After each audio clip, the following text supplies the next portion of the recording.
Esther emote, it's great. I love the emote. Let's see. Hopefully this works now. There we go. Yes, welcome my YouTube livers. Hello. We're going to be talking a little bit about the Snowbreak stuff today. Again, some updates. And then we'll be actually doing something a bit different. I will be watching the Destiny Konstantin debate. I'm excited to watch it. I'm excited to watch this and give some takes and see what happens. As a Brit, I felt like it was appropriate to watch a debate that was held in London between Destiny and Konstantin. Let's see how that goes on. But we will, of course, be talking about Snowbreak first. Okay, then maybe we'll do some Wuling. Depending on how long this fucking stream is. We'll do some Wuling. I might save it for tomorrow. I don't know. Wuling soon, I promise. Wuling soon. Hello, Cap. How you feeling? I'm doing all right, man. How are you? Yeah, I'm doing great. How you doing? Okay. For the life of me, I cannot watch a single Destiny clip. You know what? That's fine. If y'all can't watch a Destiny clip, that's okay. I will be talking about politics later. Yeah, we are gonna get into politics, and if you guys don't like that, that's fine. That's understandable. But we're talking about gacha first. Okay, we'll be doing a silly gacha first. Breaking gacha news: Snowbreak just announced an indefinite maintenance after they had to cancel a collaboration with the China Post due to alleged reports from the Love and Deep Space community. This situation between communities has been brewing for a long time, years even, between these two fandoms. Now, the Chinese government are cracking down hard on Snowbreak, and they're being forced to censor and gut a lot of their content in order to comply. This might be the end for Snowbreak, and I did make a video about this situation, right? I did go ahead and make a video about this whole thing. This got a lot of... This has almost 500,000 views right now, okay? It's 2k likes, almost 500,000 views. A lot of people started talking about this. But you know what scared me? Do you know what scared me? The replies. Dude, people are not happy. Where is it? Where is it? Where is it? This is why you never bend to the wills of women, period. You bend to the wills of women, they destroy everything. This has almost 1,000 likes. It has 11,000 views and almost 1,000 likes. The original post got almost 2k likes with 500,000 views. This has 11,000 views and almost 1,000 likes. This is why you never bend to the wills of women, period. You bend to the wills of women, they destroy everything. This is genuinely, like, one of the most fucked up things I've read in a while. I'm gonna be real. This is the most incel shit I've ever fucking seen, like, in a long time. Yeah, blame all women. Blame all fucking women. Women are responsible for all our fucking issues. They all should die. Like, but do you think he really means that? Yes, I do. Yes, I fucking do think he means that. And I replied, this is a gross thing to say. Look at every nation that has ever bent to the wills of women. They collapse within a century. Every time. Every single time.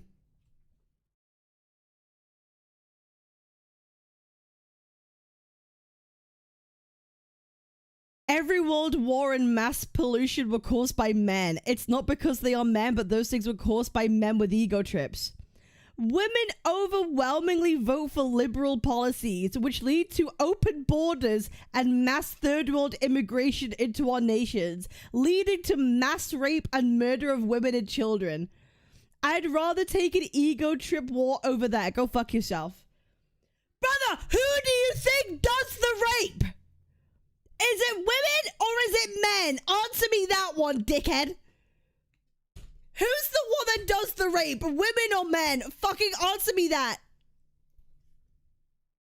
Oh, women are the problem because it leads to more immigration. Brother. Is it men or women that does the rape? Both? Do you really think women rape on equal value to men? At an equal rate to men? I don't think so. I don't think so. If you think that's the case, you're cooked. I'm sorry. Yes, men do more. Yes. Okay, so you honestly think that women grape men the same rate as men do it to women? Because that's the important distinction here. That's the whole point. It's not if both do it. What does it overwhelmingly more? That's literally the fucking point. So this person blaming like women for voting for liberal policies when it's like, okay, but who does the bad shit? Oh wait, it's the men. Okay, great. Like, the fuck? It's such a stupid fucking argument. It's genuinely a stupid fucking argument. Is it the woman that takes you into like every single world war imaginable? Why does the woman in the thumbnail have a penis, or I'm schizoing? She doesn't have a what? What do you mean? She doesn't have a penis. That's part of the design pattern on the clothes. Yes, men just don't talk about it. Okay, but there are no statistics to support what you're saying, so you're just going by feeling. It's just a classic Twitter incel. I really don't think it's anything that crazy. No, but okay, you say it's a classic Twitter incel, but look how much support it gets. We don't have correct numbers because men don't speak up. I don't deny that. But if you really think that they don't speak so much to the extent that it's actually equal, I think that's wrong. I think that's cooked. I think that's cooked. Brother, almost every woman that I know has had a negative sexual experience. Almost every fucking woman that I've spoken to have those kinds of conversations has come through with like an experience. So many abuse towards women goes also unnoticed. Exactly. I still think reports by women still go like underrepresented too. Like everything's still underrepresented. You know, negative sexual experience is not equal rape though. Okay. I said negative sexual experience. Okay. I'm talking like assault. People have to boil things down to gender to push their agendas. If someone do that, just ignore them. They are stupid. Cab, what is your point? Yeah, for women, it's literally a common shared life experience. No, exactly. I think you're underestimating how often women sexually assault and or rape men. Guys, I'm not doing this conversation now. Guys, I'm not. Guys, I'll be real. If you are going to be here in my chat and tell me that women rape men to the same extent as men do to women, I can't help you. If that's really what you're going to argue in my chat, is that really what y'all are going to argue in my chat? Are y'all really going to sit there and argue this in my chat right now?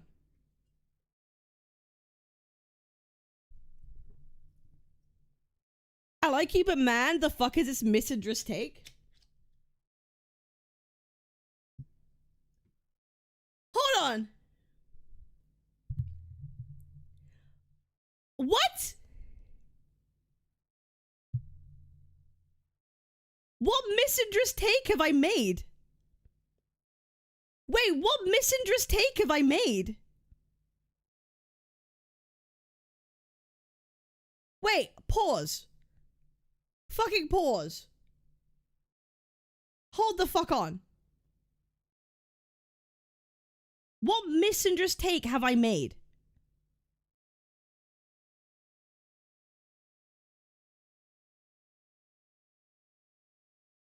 Yes, what is your point? I hope you don't think majority of men are bad. When did I say all men are bad? Hold the fuck up. Bro, I think y'all reading into something that I didn't say. What? Hold on. The fuck is this talk about men not being molested as much as women are? Okay, so is your take that they are? Sloth, is that your take? That men get raped just as much as women do? Is that your take?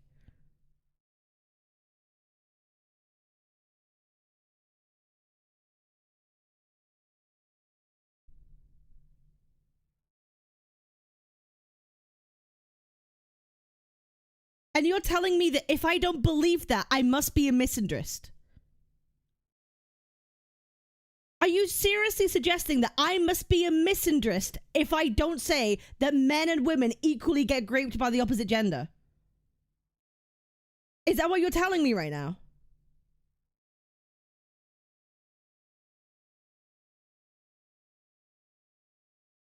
Brother, this is a yes or no answer.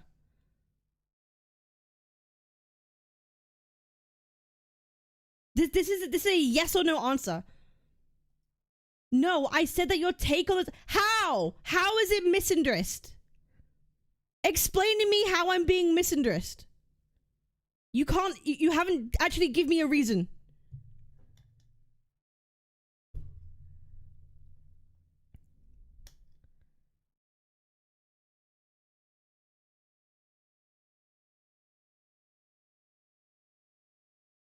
I'm extremely supportive of like men's fucking issues and struggles. The last 10 minutes you were arguing who has it was. That's not misandrist, brother. I was arguing with people in my chat who said it was equal. That's not misandrist. Because that's just not true. Do you want me to just lie? Do you want me to just lie? Me arguing with people in my chat who say that it's like equal is not me being misandrist. That's me saying, well, hold on a minute. There's no facts to support that at all. How the fuck is that me being misandrist? How the fuck is a reality that we know and experience being misandrist? Like, are you personally insulted? Like, why are you personally offended?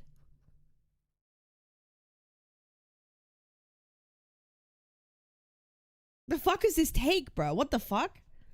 People need... Bro, they just heard me talking about, like, oh, women get raped. And they're like, why are you being misandrist? It happens to men too. It's like, okay, yes, it happens to both. That's not the point I'm making. Holy shit. Holy fucking shit. It's like suddenly I talk about stuff that happens and everyone thinks that I'm attacking men. Like, overall. Like, no, what the fuck, I'm not. Because fucking women think they could touch me whatever they want. Okay, so like you're projecting. Okay, you are projecting your issues onto me.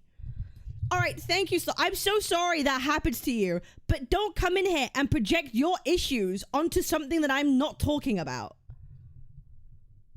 Like you are here projecting your issues onto something I'm talking about and calling me a misandrist because stuff that happened to you. That's not fair. That's really not fair. That's like me okay, if I went to a stream and I saw someone being like, yeah, you know what, women's like suffering with like sexual assault, it shouldn't be like talked about as much because it happens to men too. And it's like me going, why are you downplaying women's like assault? I got raped by a pedophile when I was 15. How dare you? Right? I could do that, right? If someone starts talking about like, oh, we shouldn't talk about women's issues as much because like men do it, it happens to men too. And then I sit there and go, yeah, but I got raped by a pedophile when I was 15. So you're a fucking misogynist. Like the fuck? It's also not fair being called a rapist because I'm a man. I mean, obviously that shouldn't fucking happen. Obviously that's fucking awful. Obviously it's fucking awful, and I think men do go through a lot of stigma, and I don't think that's okay. Holy shit.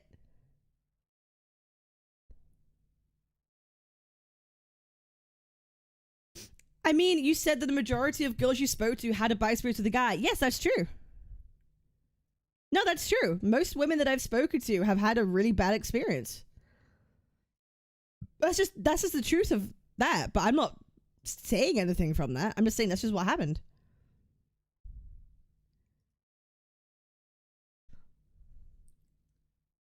Like, that's just a fact from my life. Like, what? Bro was fighting demons in his head. That's not very hard to believe, let's be real. being a male teacher, you also have a lot more you need to be aware of. It sucks in many ways for both genders, just different ways. I think you guys need to understand where this conversation came from, because someone underneath my tweet literally said, this is why you never bend to the wills of women, period. You bend to the wills of women, they destroy everything. And it has 1,000 likes and 11,000 views. Right? Like, and people are getting angry. People are calling me a misandrist. People are calling me a misandrist when, like, this is what I'm being shown and what people are quoting me with. Right? Hold up. Let's look at some other stuff. Right? Let's look at some other stuff. Hold on. Where the fuck? How do I see the...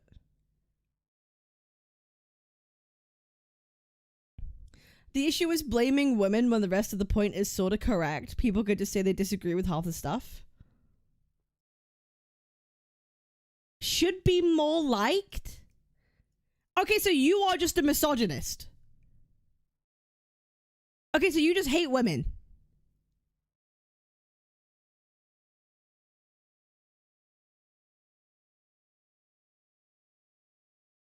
Okay, so you deadass just hate women.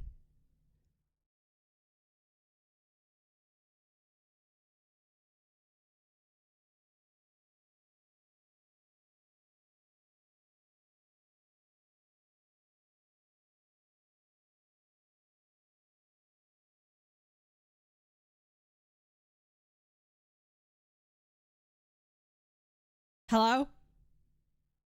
Dumbass retard? Yo, dumbass retard. I'm gonna use statistics from the latest woke releases. Let's talk about how women ruined Star Wars. Oh my god. Are you 12? Are you 12? Are you 12?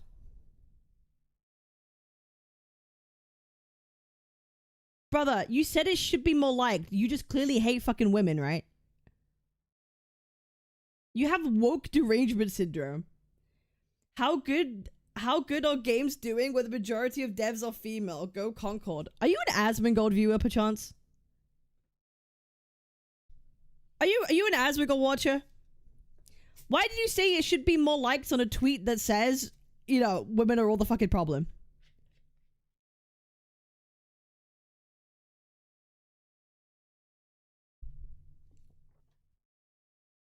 Can you just answer the question?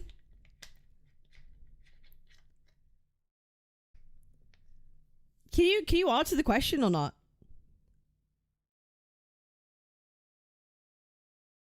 You just hate women?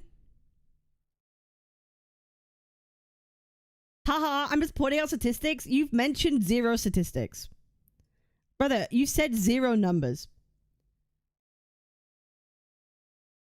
Can you just admit you hate women? Stop projecting. Brother, you said it should be more liked. AKA, you think women are always the problem, yes?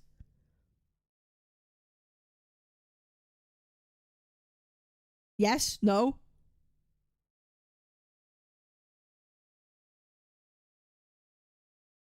You have a screen you could Google. Okay, so you have no idea what you're talking about.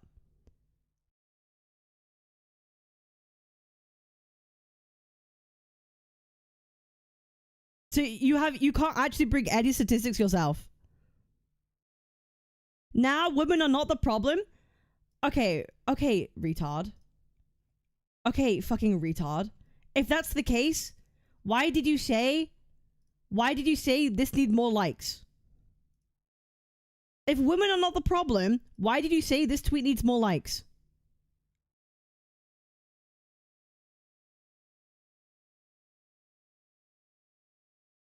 Sorry I got agitated because I misheard you. It's okay, man. I'm like really fucking supportive of like men's fucking issues and struggles, by the way. Like I'm extremely fucking supportive of that shit. So like, to be told that I'm like a misandrist is fucking crazy. Because it's true, women have not been doing good because women haven't been doing good games. You should never bend to the wills of women and they destroy everything. Women destroy everything because they don't make good games. Is that what you're saying? Women destroy everything because they don't make good games. Oh my god, the world is fucking cooked. Dude, if people like you are out there fucking voting, we're fucking cooked. We're so cooked. We're actually so cooked. Oh my god, it's so fucking good. Bro, I've never met someone so fucking dumb. Women work too in NASA, make it possible to... Shit games right now all have the same cut. Yeah, the games are terrible, guys. That's why women destroy everything, and you shouldn't bend to the wills of them. Oh my god, you're actually a fucking retard. Bro, you're actually dumb. You are actually dumb. Cap, what gender is more likely to support woke things? Okay, Mr. A1903, can you define woke for me? What is woke? Can you tell me, what is woke? What is woke? Please define it for me.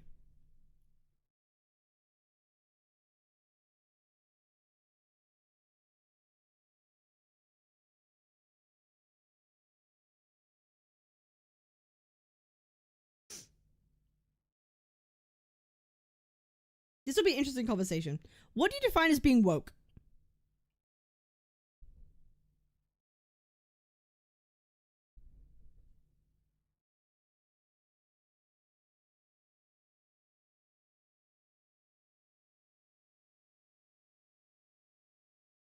Rabbit hole people, she's asking something she can Google.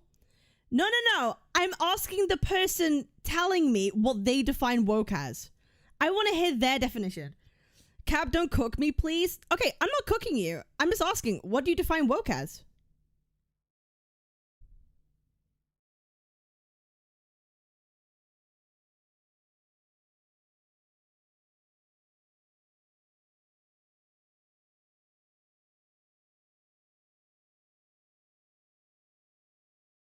I don't even know what woke even means anymore, Cap. The word has been used so much, it's legit kind of lost the meaning.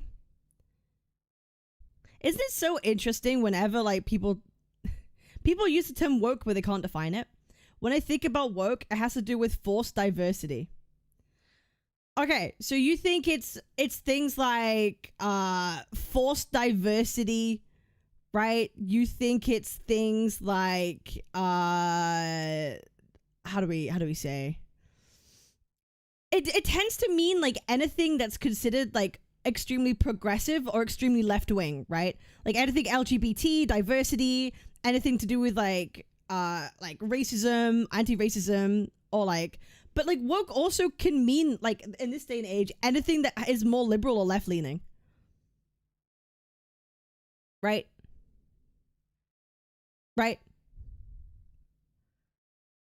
But here's the reality of a lot of this is that like people will see something that's like anti-racist and think it's too woke. People will see a gay character in a video game and immediately think it's woke, right?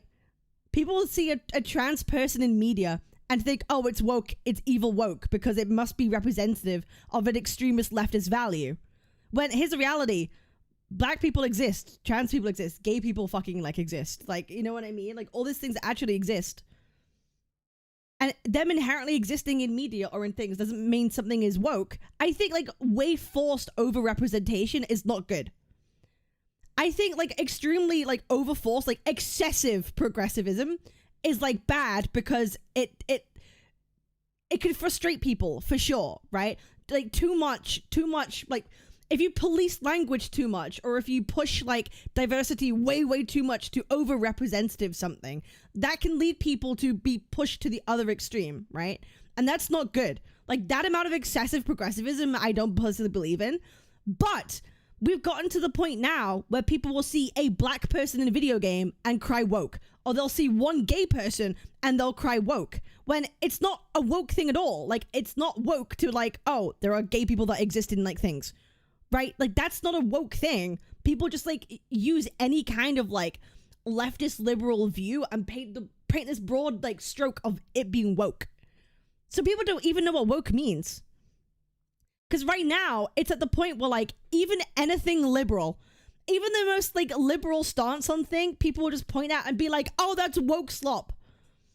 That's, oh, that you have you are supporting a liberal value of any kind. You must be woke dumb wokeism.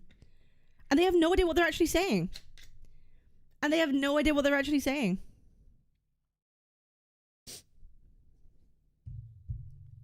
Yes, they exist, but when you force it, people get saturated with it. Then everything becomes woke, even when it's not. No, for sure. That's why I'm saying I don't believe in the overextension of, like, this progressive culture.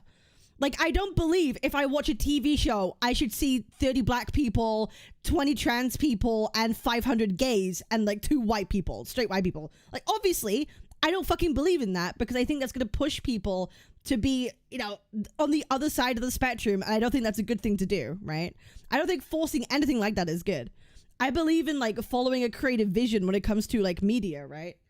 But I don't think inherently having, like, some kind of diversity or inclusion in a fucking game immediately makes something woke. It just makes it, hey, it's just reality, you know? Anyway, it's like the situation with the jerk with the ass would watch his dog abuse. I don't have anything against people who watch, like, Asmongold, so long as you're, like, here's the thing. I don't have anything against people who watch Asmongold, as long as you can make intelligent arguments. Like, as long as you can make intelligent arguments, that's what it is. Like, what media forces it, genuinely? It's not that before the modern day woke term existed, media represented all people effectively, MO. Not necessarily. Exactly, then you understand that every time a certain type of person appears on a game or movie, the first thought is they get the force is the woke thing. But isn't that the problem of, like, the people looking at it? That's not the problem of, like, the game itself, though, right? Right? Like, this isn't a problem of the media. This is the problem with, like, what people's ideal of what the messaging is about woke. But the problem is people will say it's the fault of the actual, like, media itself.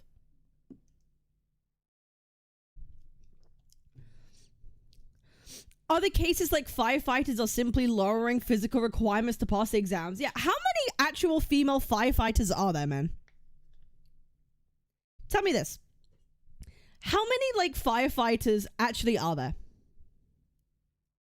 Like, female firefighters are there? There's not that many. In comparison to males. It's really kind of like a non-issue.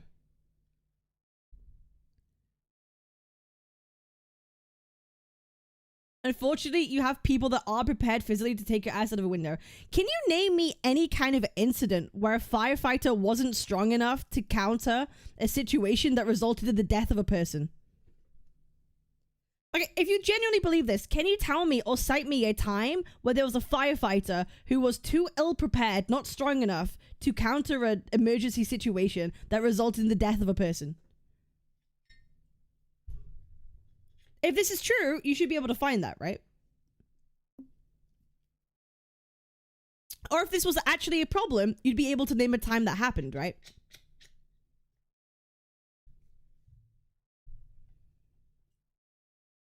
And if you can't, I would assume that means that it doesn't really happen.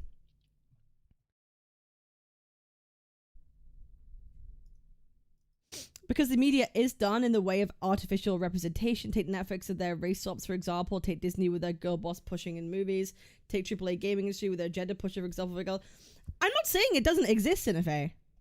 I'm not saying it doesn't exist, and I've definitely said that the forced representation's, like, kind of cringe.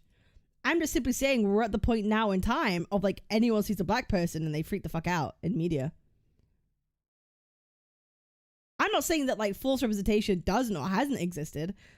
I think, like, race swapping characters in, like, movies and stuff is kind of, like, fucking cringe. I would rather people make new IPs for those, like, diverse characters than, like, you know, swapping out a white girl for a black one. Like, I'm just like, I would rather people make new IPs.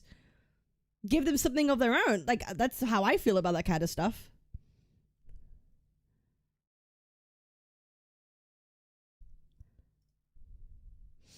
What makes their pattern recognition alert for red flags? The fact is we've become hyper aware of representation, regardless of how it's done, and there's not much we could do about it. You say how it's done. I think a lot of it has come from people and political commentators vastly overstating what things are considered woke or not. I'll be real, because do you not think that a lot of the reason why people think the way they do about everything being too woke is because you keep getting told things are woke? Because you think people are like getting told this is woke and therefore bad, so people build up this opinion, but they don't actually care about the reality of a situation. That's what it is. It's because people are getting told this is bad, not because it actually is. What is this? Oh, this is an article. Woman firefighter who failed physical test suffered disabling injury 10 days into the job. A firefighter who was allowed to graduate the fire academy despite failing physical tests has already gone out of medical leave just 10 days into the job, the Post has learned. The probationary firefighter injured herself Monday while conducting a routine check of equipment at Queen's Engine. Getting off the truck, Donald Holder missed a step and landed on her left foot, suffering a fracture, sources said. It was a second shift after a transfer from Engine 301 in training for a hazmat assignment to perform the required task. Okay, so she injured herself and then she left.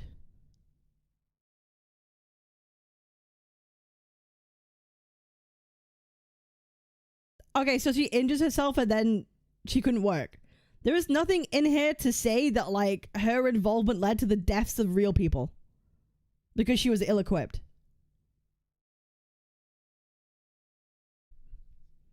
There's like nothing in here to say that.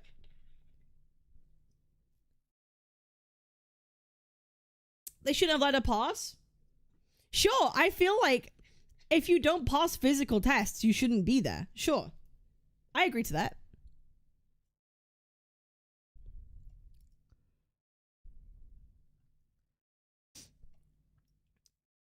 And I think you understand a little how humans work. When they get burned, they go to the opposite side. Okay, but like, you're arguing that, like, okay, so you're now arguing that humans got burned because they've been exposed to so much, like, woke DEI, right? But the problem is, a lot of the thing that they're experiencing doesn't actually exist to the extent you think it does. You've just been told that it does. You've just been told that everything is woke. You've been told that everything is a DEI problem, rather than it actually being that way. So then you go to this other side of, like, the spectrum on the issue. But it's based on, like, kind of a pretense that doesn't really exist, which is a bit of a problem, no?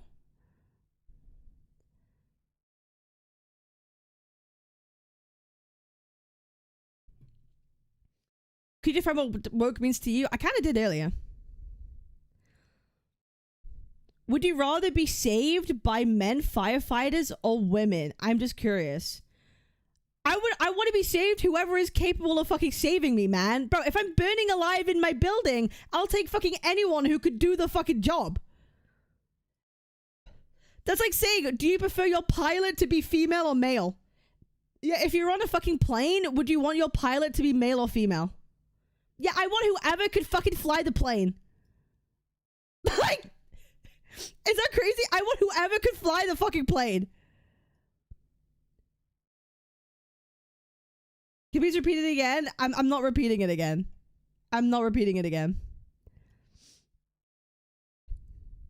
Yeah, I want somebody to get me out of the goddamn fucking fire. I don't care what your gender is. Get me out the fucking burning building. You know what I mean?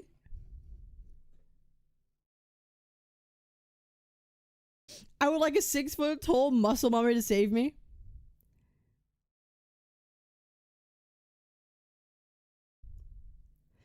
They're being overexposed because they're retarded. Shrilling is the most noticeable. Woke became a synonym for shitty writing. Most obvious example is comparison to Cyberpunk 2077 and Dark Velgod. In Cyberpunk, you could be 10-inch cock footer and no one bats an eye. And Dragon Age trash makes you me want to puke in every cutscene because of how cringe their writing is. Okay. So, woke is bad writing.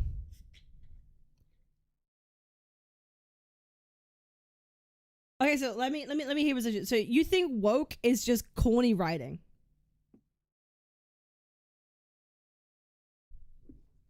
Basically, isn't that kind of like bad?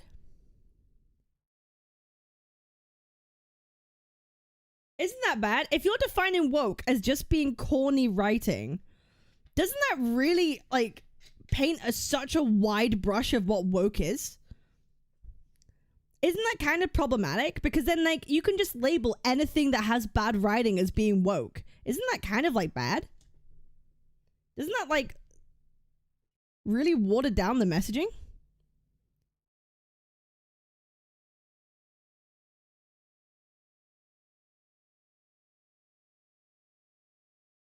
It's what's happening now. But do you not think overgeneralizing what the term woke is bad overall when it comes to, like, political or social discourse? Because that means, like, so many things are woke. And if everyone labels woke as being bad, that's not good, right? If it's that easy to paint something as woke just because it has corny ass writing, and everyone agrees that something being called woke must be this extremist leftist thing, then you're painting so many things as being extremist leftist just because it's corny writing. That's not particularly helpful to, like, discussion or dialogue about anything.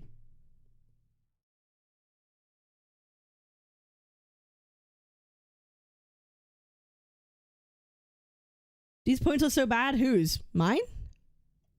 When everything is woke, nothing is woke. It's like, that's crazy to me. Because most people define woke to be something that has extremely leftist progressive values. And if now we're saying, oh, everything with shitty writing is woke, then we're fucked. It becomes yeah. Do you not think this is bad? Sauce, do you not think this is bad?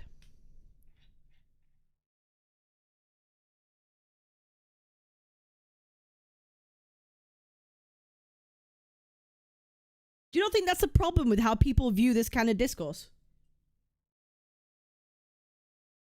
Okay, great. I'm glad we both agree that it's bad. I'm glad that we both think this is bad. I think that woke is a left thing, right? Because correct me if I'm wrong, please. Brother, we spoke about this at the beginning of our conversation.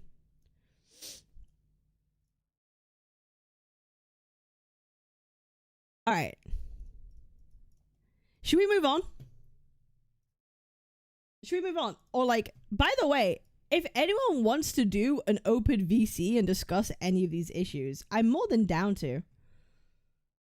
Yeah, if anyone wants to discuss, like, any of these, like, issues in VC, I'm down to, like, debate, like, anything. Or, like, have a conversation about anything. Because I think it could be kind of interesting. By the way, thanks for pulling me out. Mad respect, although I don't expect to change your mind. I mean, you're not really changing my mind, bro. When the first thing you come into my chat, you're like, women are the problem of everything and should be liked more. Like, you are, in fact, like, you are, by definition, a misogynist, right? Like, by definition, the first thing you did was come into my chat and say that, like, yeah, that post should be liked more. By definition, you're a misogynist. Like, just letting you know. Just letting you know. Just by literal definition. This is a fact. Let's move on to the group that attacked SB and their hypocrisy with ignoring actual social problems and went for small video game studio instead, or how their leaders, the CN streamers that spread this, many players love in deep space allegedly. By the way, they're able towards other games like Girls Front Lane 1 and Girls Front Lane 2. Yeah, I know. And I think it's cringe to go after gacha games. You gotta say rage. Oh, it's just rage bait. Oh, guys, I was just rage baiting. Bro, you can't do that. That's Schrodinger's fucking idiot. Yeah, get called out on something and claim you were just rage baiting is literally... That's Schrodinger's fucking idiot. Ha! I was just rage baiting. Yeah, okay. Of course you were.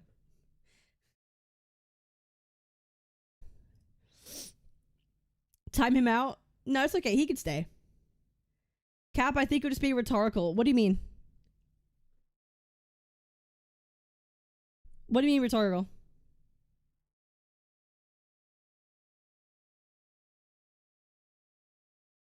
I don't regret it. I enjoyed every bit. Please don't tell me they're going after Girls Front Lane 2 as well. Probably. They'll probably go after every Guna game.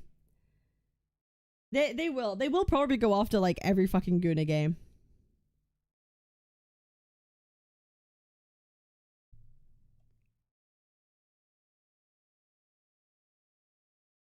Cookie Run Kingdom?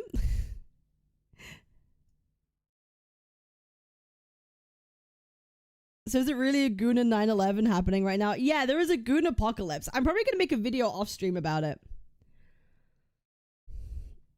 Posted an interesting small thread from what happens to be CM player explaining what exactly happened, so it's very interesting. Okay, well, link it me then. Link it to me then. I don't think that guy is being misogynistic. Dude, I'm sorry. Dude, yeah, you have, brother. Bitch. Yeah. What a nasty, vile fucking Thank you for the prime. cunt. He probably just said that without even thinking about it. Yeah, okay. Oh, he was accidentally misogynist. Oh, sorry. He was just accidentally misogynist. He just accidentally agreed that, like, women are the problem of everything. Oh, he did it by accident. He did it by accident, guys. He did it by accident. He didn't mean it. He didn't mean it, guys. It was an accident. What are we saying? What are we saying? Activist group that succeeds might as well get drunk on power after success to try to attack stuff for nothing burgers. How does one be? I don't know. Ask A1903. Apparently that can happen. There are no accidents in statistics. Yeah, brother, you gave me no statistics. Brother, you keep saying statistics and you've sent me no statistics. You've just sent anecdotal, like, data. Do you know the difference between anecdotal data and, like, actual statistics? No. So you are dumb. You are stupid.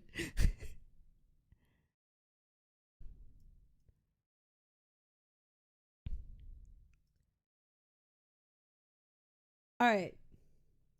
Shall we continue this conversation and watch this Konstantin debate? Should we do this? You know what? I need to change my tags. I need to add in politics. I need to actually add this fucking tag. I need to add this in. So I don't get cocked by Twitch. So I don't get absolutely cocked by Twitch.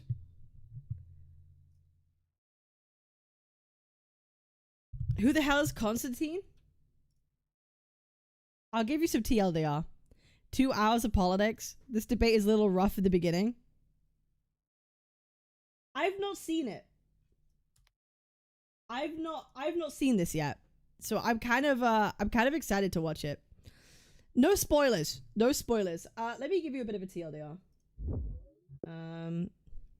I'll be amazed if the USA survives as a country by the end of the 2030s with the way things are going. Let me go Triggernometry. All right.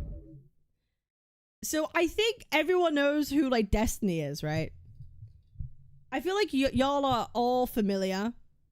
Y'all are all familiar with Destiny. He is a political commentator these days on, like, YouTube and Kick and places where he's not banned. And he is basically, like, I'd say, like, he's like a center-left liberal, but he's way more lax on a few things compared to maybe some other, like, leftists and liberals, you know what I mean? And then you have Konstantin Kissin, who is a guy who does the Triggernometry podcast, and he considers himself, like, a centrist. He considers a centrist, although he is someone who has been favorable to, like, Trump or, like, Trump policies in the number of recent years, so has led people to believe that maybe he's a bit more right-leaning than he tends to actually, like, follow along with. But he considers himself a centrist. And basically, Destiny and Konstantin had a debate in London a couple of days ago. About a whole bunch of issues, immigration, Trump, wokeism. And I kind of want to react to it today.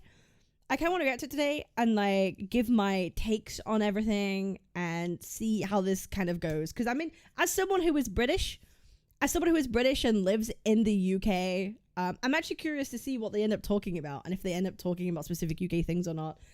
Destiny kind of is an enemy territory, talking to a British commentator maybe about British issues. He's not in his, like, comfortable playing ground, okay?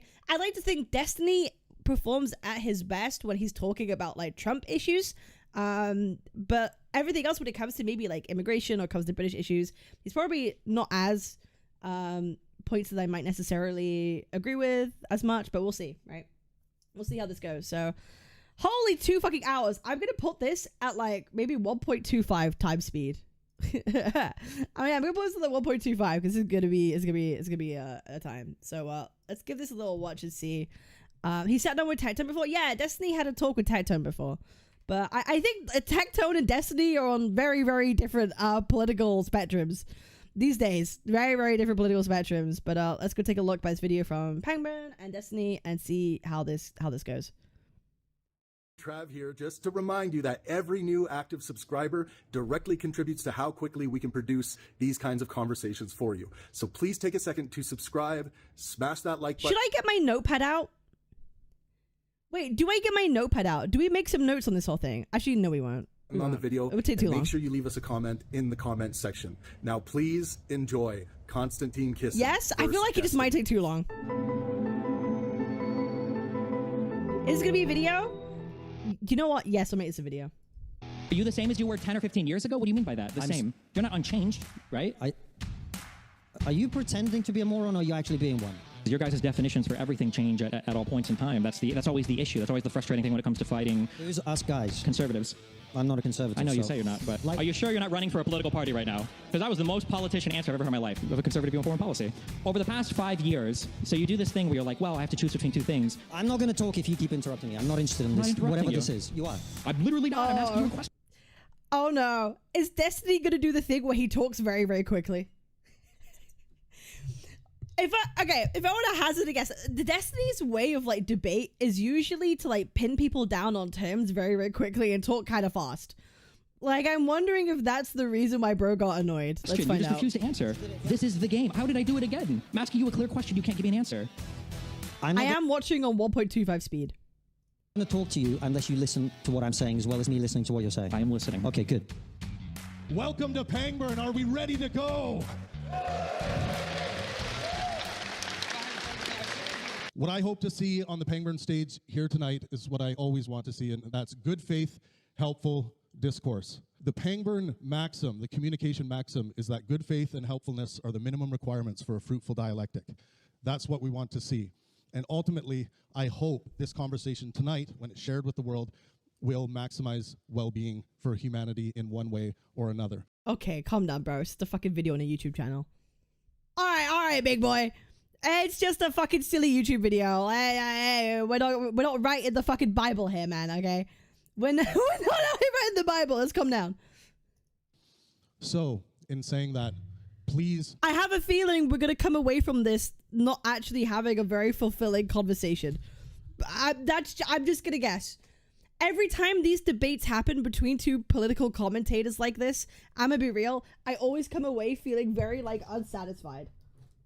Hang on, I gotta fix my fucking model. So we'll see what exactly happens here, because I always get unsatisfied, but we'll see. All right. Welcome to the stage, Konstantin Kissen and Destiny.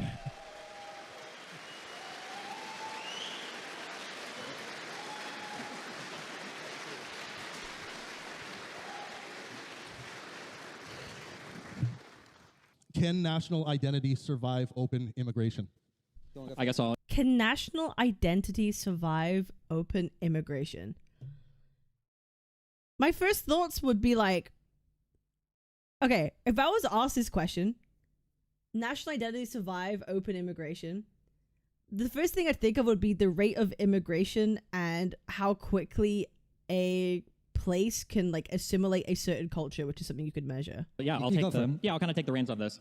I feel like when I hear people talk about things related to open borders, mass migration, or national identity, there's kind of two questions that always pop up in my mind, and I never hear people actually kind of tack down what they mean when they say these things. So the first thing is, for national identity, I don't know as much about the various identities that exist in the UK, but I know for the United States, to try to find an overlap between identity from a gay guy in San Francisco versus like a farmer in Iowa or something, there's not many commonalities there to speak of when you talk about national identity, especially when I'm thinking of it in the context of what type of immigrant would threaten that whatever unified identity, whatever those two things are. So I'm kind of curious, I guess, when I think about national identity, when I think about it being threatened by people, my first question is, what is the national identity that we're trying to protect for the United States or for the United Kingdom? And then when we talk about like migration or mass migration, what do we mean exactly when we say that? I feel like, okay, if I'm thinking about this, I feel like Americans have a very different view on what like nationalism or national identity might be compared to like someone from Europe or British, right? Because if we're talking about like national identity, America is a country that was always like founded on immigrants, right? That's been something that's been ingrained into people, into cultures. Like America has always been a country based on like immigrants and immigration. And that's something that's been, you know, that's been drilled into people, right, for a long time. Primarily European immigrants, sure. But like it's a country founded on immigrants. But the United Kingdom and a lot of parts of like Northern Europe were always very like homogenous in terms of like race or identity until like, I want to say around World War II. Right? Until around World War II. And then we had a lot. After World War II, we had a huge increase in like immigration after World War II, which does disrupt the skew of like going from a very homogenous white country into changing it up very quickly. So that is a fact, right? That is factually something that has happened. So I think coming from the American perspective to the British perspective, it's not quite the same. Because the UK has had such a rush of disruption to like what is considered a homogenous like country. Well, okay. So there's two questions there. What is national identity and what is immigration? Why don't we start in reverse and talk about immigration? Take Britain as an example, right? So I've lived in this country. I came to Britain it was just about Russia prior to that, it was the Soviet Union in 1996. So let's go back to 1991 because that's the data when we have the census. 1991. What has happened in the last 35 years? So in the last 35 years ago, this country had a population of 58 million people. Today, the population is 70 million. Almost all of that is due to mass immigration. So the population of Britain, the immigrant population of Britain, that's first generation, people who've arrived, went from 4 million to 12 million in the space of 35 years, right? It trebled in 35 years. Now, you might say, well, you know, is that a lot? Is that a little? Who knows? That is more people in the last 35. You have to remember the size of the UK. The UK is not fucking America. The UK is not a huge country, right? The UK is not a huge country. So if that's true, going from 4 million to 12 million, like 8 million, that's like a huge increase. And let's not forget, a lot of that increase is localized to like specific cities, right? So it's not like they're spreading out. It's not like immigrants are coming in and are spreading out absolutely everywhere equally across the country. It's a huge influx of people or immigrants localized to like cities or areas of specific cities, which greatly increases like a sort of like identity or place in a very specific like local area, which then can and does like disrupt, let's say, like local like cultures or like whatever it is, or like identity, or like it affects the rate of assimilation, right? Because it's actually harder to like assimilate people if you have local clusters of people that are all from like the same place, because there's less of a reason for them to like learn English. There's less of a reason for them to get acquainted with like the inner workings of like the place that they went to, right? Because they don't need to, because there was a lot of them together from the same place in these local areas. So that's a thing to keep in mind when it comes to, specifically when we're talking about like UK immigration, right? That they tend to come in localized areas, like in cities. There's less of an incentive for people to like assimilate or like learn English because they're surrounded by people who also don't need to. So that's also a difference between like UK and like America immigration in terms of where people end up. 5 years, more people came to Britain than came to Britain in the previous 2 millennia. So more people in 35 years than had come in 2,000 years. Okay, that's kind of a stupid point. Okay, well, there's more people that came in the past 30 years than 2,000 years. Okay, why specifically mention 2,000? Why don't say like 100? That would still be true. There are more people that came in the last 30 years than they do in the previous like 100. Why like 2,000? That just seems very like alarmist, or like, oh wow, that's crazy. I don't know, that's kind of a weird thing to say. Now, that seems like quite a lot, right? Now, we'll talk about some more facts about this and we can talk about national identity. I'm going to take a little time, if you don't mind, just to lay this out. Yeah, I guess just kind of poke around as you answer. Yeah, but hold on, let me just let's talk about what we mean by immigration. Because it shows how bad of a problem it is. But not really. Because like 2,000 years ago, people were like riding on fucking like horseback or walking everywhere, right? Like obviously like it's harder to immigrate to places or migrate to places because travel was physically harder. So that seems kind of like a weird like nothing burger statement. right? Like, yeah, obviously, like there was a lot of things, like there were a lot of, bro, we talked, okay, you can also say like we talk to more people now than we could like 100 years ago because now we have the internet.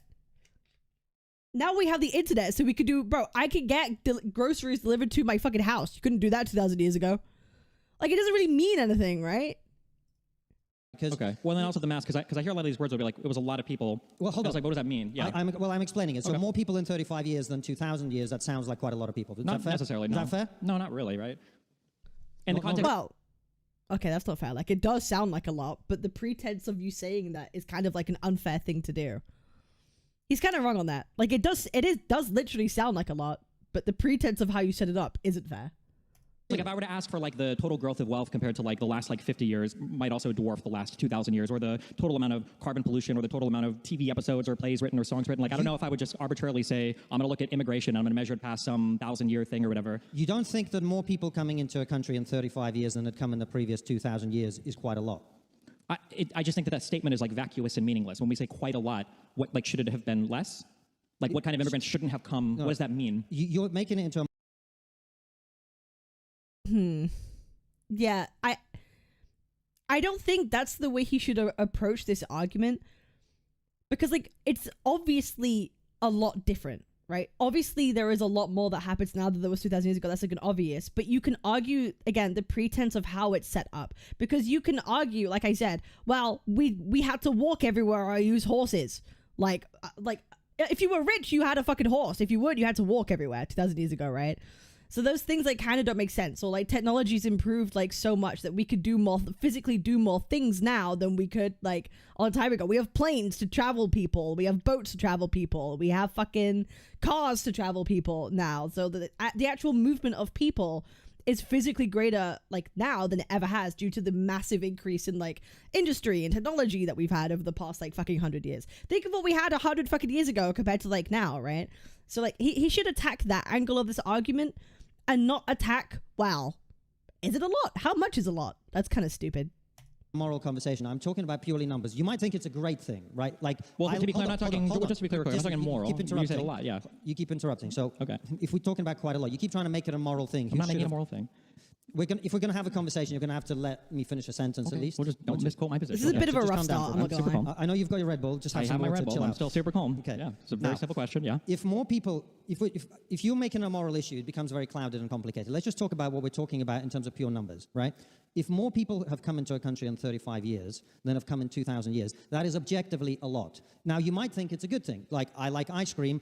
Again, objectively true in what he's saying, but the framing of pretense is kind of stupid given like the scale of that. And if I eat a tub of ice cream, I'm not going to say that's not a lot of ice cream. I still like it, but I'd first question the validity of the immigration, how much the qualified works versus asylum seekers and others. Well, I think that initially attacking, like, does mass immigration affect like the nationalism of like a country or whatever it is?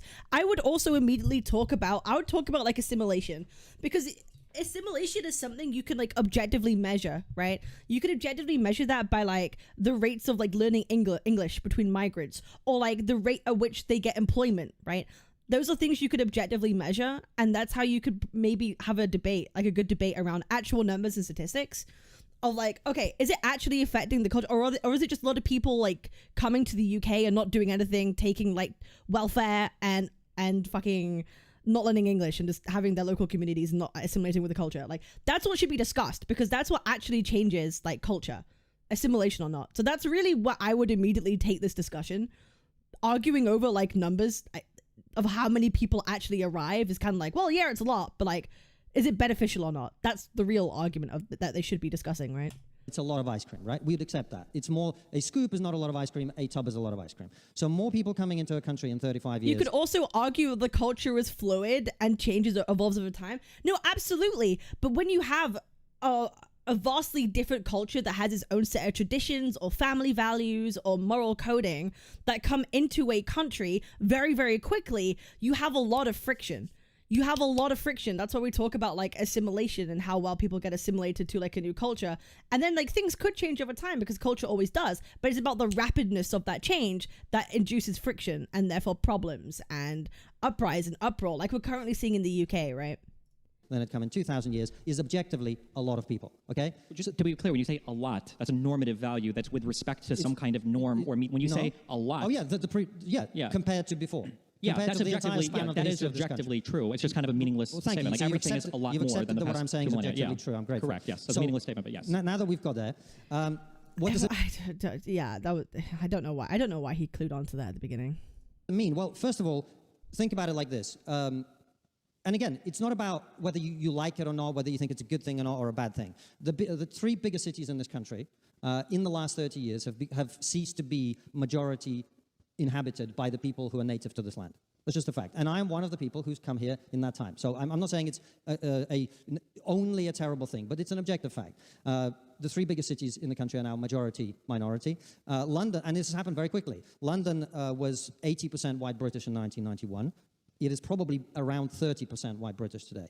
So if you have seen that level of change in the city in which you live, think about this as well. 3/4 of the people. I guess kind of go to what I was saying. Like a lot of migrants that come don't go spread out equally around the country. They go to localized areas in like the big cities, right? Live in this country today are over the age of 35. So all of this has happened within the lifetime of one generation, effectively. That is a level of change that is A, completely unprecedented, B, extremely transformative, whether you like it or not, good or bad, whatever you may think. You might think, oh, you know, the amount of different kinds of food has got better. It's true. Is that a real stat? Yeah, no, I am pretty sure that's real. Also, I have been someone that's lived in London for like 8 years, and I lived in an area where it was minority white. I lived in an area where it was minority white. So like I have personal experience with this too. But it's also true objectively that entire swathes of this city are no longer inhabited by the people who used to live here. Again, this is an objective fact. You can like it, you can dislike it, but that is something that has happened. This is true of London, it's true of Manchester, it's true of Birmingham, and it's true of several other smaller cities in this country. By 2060, according to current projections, white British people will become a minority in this country. 2060 is the next 35 years, right? And that's the entire kind of demographic transformation. These are facts. Forget about. Although the government has been doing a lot. West London, yeah, no. I live near the Bethnal Green, the Hackney Wick area. So if you know London, you know what I'm saying, right? And like the government, to be fair, has done a lot to reduce the number of like intake of people. It used to, I feel like it used to be in the millions, and now it's in the like low hundreds of thousands, which is like good, but like probably still high, because again, we're not a huge fucking country, and it's just it's a lot. There's also a general trend of people leaving rural areas, immigrant or not, and moving to cities. Didn't it just get worse after Brexit? No, well, it ramped up after World War II specifically, I'm pretty sure. Like the rate ramped up, but yeah, it wasn't Brexit that made it worse. Brexit didn't make immigration worse. I don't think that's true. Unless someone wants to fact check me on that. People's opinions, my opinion, your opinion. In terms of illegal immigration, there are now almost 1 million, we don't know exactly because it's hard to measure, but we have almost 1 million illegal immigrants in Britain today, which for a population of 70 million is quite a lot. And we currently spend £14 million a day spent. I'm not talking about the cost to the taxpayer of having 1 million illegal immigrants here. I'm talking about how much we spend to accommodate them and all other things. Now, 14 million, is that a lot per day? Quite a lot. But also this is happening at an unprecedented rate. More people. That is true. There is a lot of money being spent on immigrants and illegal immigrants and like asylum seekers and all that kind of thing. And then you could go into the argument and debate of like the economic worth of having migrants and to what extent are they a benefit to the economy versus a net loss to the economy. That's a whole conversation. I wonder if they'll get into that. We can comment on like specific things. World War II really had a far-flung effect. No, it did. World War II did have like a massive fucking effect on like everything that happened afterwards. So I'm interested to see if they go into that. People come to Britain illegally today than came legally when I came here in 1996. I'll say that again. Also, okay, I'm pretty sure, I'm trying to get my facts straight, but when it comes to like being an illegal immigrant in the UK, there are ways to like citizenship that you can like go through, but I think the problem that we have is actually like asylum seekers. That's the problem that we have in the UK, because if you are someone that comes if you're someone who comes to the UK, most of the time you cannot claim welfare unless you've been here for 5 years. you can't claim welfare unless you are here on a family visa or you're an asylum seeker. You cannot claim welfare in the UK. So the problem that we have is actually like a mass amount of people seeking asylum in the UK, and not just like general like illegal or whatever immigration, because those people who claim to be asylum seekers and they get processed and it's whatever, they can actually claim like welfare. 5 years without welfare, no wonder they are struggling. Yeah, or if you are someone who doesn't claim to seek asylum, if you're here for 5 years, then you can actually claim the welfare benefits. Or if you are here on a family visa, then you can also claim welfare, which is also like part of the problem too. But yeah, it's really an asylum seeking and family visa issue that we have, rather than like anything else. Illegally every year than came here in 1996 when I came here. That's the level of change when it comes to illegal immigration, and the cost of it, £14 million a day, is increased by a factor of 10 in the last 10 years alone. So it's 1,000% more than what it was.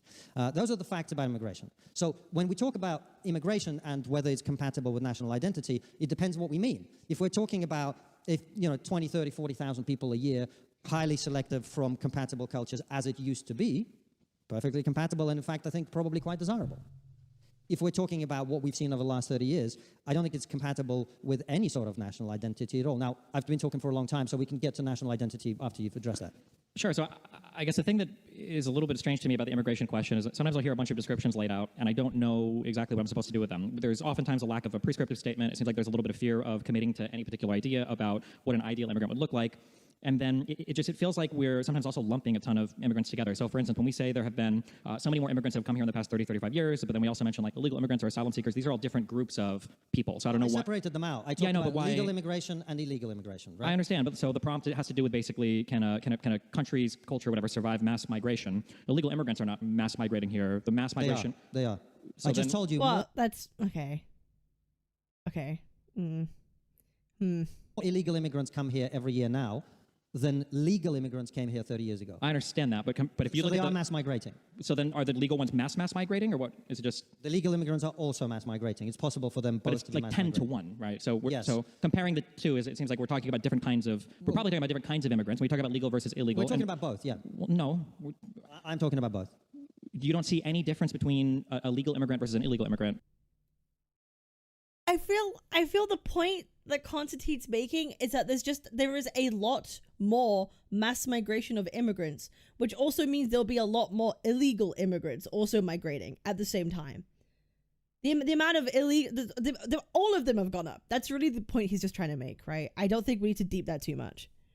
I don't know why we have to kind of like do this whole thing of like, okay, there's a difference between illegal and legal. Like, yes, of course there is, but like they're both increasing. That's like the point. Like that, I don't know why we're hopping on this. Well, of course I do. Okay. But they are both mass migrating here. They're both coming here in unprecedented numbers. Everything definitionally is unprecedented as you move forward.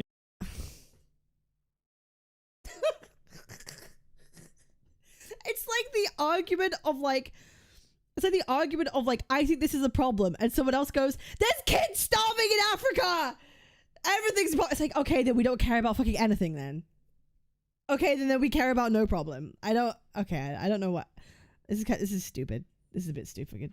In years, we have an unprecedented amount of technology, an unprecedented amount of energy generation, an unprecedented amount of like... I think you might be confused about... But like, okay, he's right. He's kind of saying what I said earlier. Like, he's right in that, like, using this term, like, unprecedented, I don't think is wrong, but the pretense of it being set up is stupid. Like, because it doesn't actually mean that much on its own, right? Like, compared to 2,000 years ago, he should have just left that out. Just said we have an unprecedented amount of mass migration compared to, like, the last, like, prior 100 years. That would be better. But the fact that you said, like, 2,000 years just makes it sound like a fucking nothing burger, because obviously a lot of things have been unprecedented in the past 50 years due to technology and industry, which is a fair thing to point out from Destiny's side. But it looks like he should have attacked that first and not be like, well, is it a lot? How much is a lot? Like, that's stupid. He should have done this initially. The meaning of the word unprecedented. Unprecedented is, and it hasn't happened at that level before. Yeah. Right. So if we have immigration of 20,000 people a year, that wouldn't be unprecedented because we had that before. Yeah, but the population is growing of the country, the population of the rest of the planet is growing, the economy is growing, there's a whole bunch of other factors at play. It's not like all else equal, there's just 10 million people that have shown up. like there's other factors at play at all points in time as well. So Yes, it's a bit reductive to say like, well, we have an unprecedented wave of whatever. There's unprecedented things happening definitionally every year forward into the future we go. No, that's yes. not true. Well, he's not wrong there. Sure, that's fine. But then you have to lead with being like, okay, so that means that like Konstantin should have changed his statement. Just say that it's an unprecedented amount of like immigration that compared to what people are, like have been used to in the world. That's just the objective statement. Like that's fine. What's the thing that's been frozen in time? He's not wrong. It's a pointless argument. Yes, yeah, no, it's a pointless argument. They're contextless and meaningless. But now I'm asking, what is the thing that's unprecedented? Or I'm sorry, what would be a thing that is not changing in the past 30 years? Like if you had to look at something. One of the most amazing things of arguing with anybody from your position is the extent to which they refuse to understand what words mean. I just explained to you repeatedly what unprecedented means. It means that it hasn't happened before. There have been times in the history of this country when its immigration was in the tens of thousands. Con keeps making uncommitted statements. It's infuriating. I don't think he said anything that's uncommitted right now. If anything, I feel like Destiny he's poking in areas he should, but he's not engaging with what Konstantin's actually trying to say, which is just going to devolve into a discussion that doesn't have much substance to it. Like what I've been afraid of is like if this debate ends up going into an argument of like definitions rather than substance, it's going to be kind of a disappointing conversation. And for us to go back to that would not be going forward to something unprecedented. It would be returning to something that we used to do. Sure. Right? My question is, so what has happened in the last 30 years is unprecedented. Is there anything in U.S. culture, in British culture, that has remained the same for the past 30, 40, 50, 60 years, for the past 100 years, that doesn't have an unprecedented thing happening constantly? Absolutely. I mean, that is what a culture is. It is what is preserved over time. How? A culture is what people do without having been told to do so by law. But what is an example of a culture that is unchanging? How much have you traveled around the world? Probably more than you. Probably not, actually. Okay. So then you should be able to very easily answer. Well, here's an example of a culture that exists. Every time I try and answer your question, you keep talking over me. Well, it's because when you answer, you ramble and say irrelevant things. So my question is... How can I ramble in half a sentence? You've been saying plenty of sentences. Do you think the speaking time up to this point is even, or do you think you've spoken more than me? I have spoken more than you, but I haven't interrupted you. So then you've had an opportunity to speak. You're just not answering my question. So my question is very simple. What's a culture that you feel has been unchanged for the past 50 years?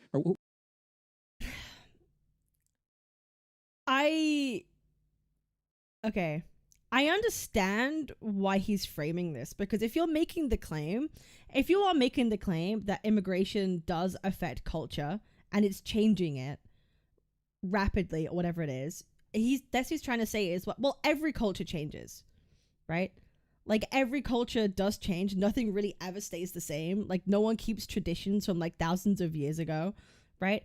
But I think that's like the macro like level lens of looking at the situation. But I think it kind of, that ignores the reality of like country to country, especially, countries that are kind of like far apart, especially in Europe, right? The cultural changes between different countries in Europe is like greater than like different states you would go to in America, right? Just because of like how like history has worked, right? Like even in the UK, for example, like I could go 50 miles in one direction in the UK and people speak with a different accent, right?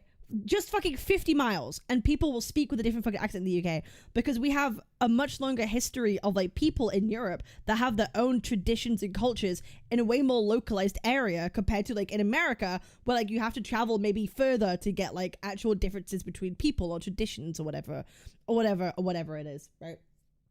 So I think we have to talk about that and the fact that like a lot of people mass migrating from one area, localized area where they have very, very set traditions and family values of morality, moving to a country like the UK that has its very own different cultures and traditions and way of doing things, even compared to like towns and cities next to each other, right? In the same like sort of like land space. That does, again, it comes back to the assimilation argument again, right? It all comes back to the assimilation argument. What is an example of cultural preservation? I feel like cultures are evolving all the time. It's definitionally a part of culture. Like, sure. Like, yes, literally, cultures are always, like, evolving and changing. Sure, people get new traditions. People do new... Absolutely. But I feel like it's kind of missing the point of the conversation, right? Especially when it comes to European or, like, Middle Eastern countries, Of course, cultures are evolving all the time. But if you were to be plonked in 1970s Afghanistan and 1990s Afghanistan and 2010s Afghanistan and 1950s Britain, 1970s Britain and 2010s Britain, there would be common themes that run through both of those places so that you would instantly recognize, I am in Afghanistan, I am in Britain. Would you accept that? I mean, we could also say like 100 years ago, people would like, no, I can't say that. You could also say like 100 years ago, the treatment of like classism was a much bigger issue. How about that? Like in the UK, right? Classism was a much bigger thing, point of like culture and tradition, like in the UK. You had fucking chimney sweeps that would go up chimneys to fucking clean like children, like child sweepers, you know what I mean? Like obviously that culture changes very rapidly, right? Like obviously we don't have children going up fucking chimneys in the fucking modern day, like obviously, right? That's the case. Different cultures are different, yes. Right, well done. Good. So we've got there then. Well, you just established that there are. This is like saying different cultures are different, which means that they have the something question. about them. Yes, and that makes them different. But I think like when it comes to culture, I think what a lot of these people on Konstantin's side want to get at is like morality, traditions, morality, and values, and a lot of that ends up being like where you get your morality and morals from. And he might be trying to say that like Middle Eastern migrants tend to get the morality from like religious beliefs or religious issues. This always comes down to like a religious debate. Whereas in the UK, it's a lot more like they get their core values from like Christianity or like whatever it may be. Less so, obviously, like in these days, like less people are actually like religious in the UK, like more than ever. It's like atheism is something that's actually kind of like rising. But like regardless, it's where a lot of like foundational morality like came from. So this always goes back to religious argument. Every single time of like the difference in like what people believe to be good or not, or the way that we should act or behave, where we get moralities from. That's what like I feel they're gonna try and get at, but that he's not. I feel like Konstantin's not gonna say it, but that's what he means.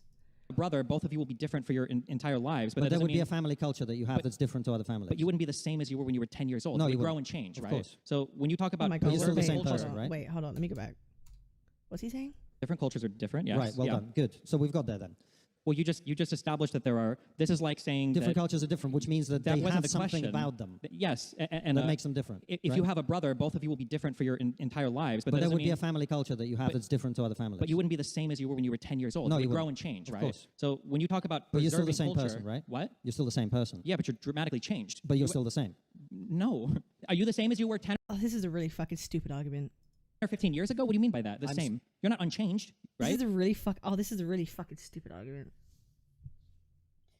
Talking about different cultures between different countries and like where they might get the morality from and why it might not work when they clash. And Destiny's going, yeah, but you were different when you were 10, right?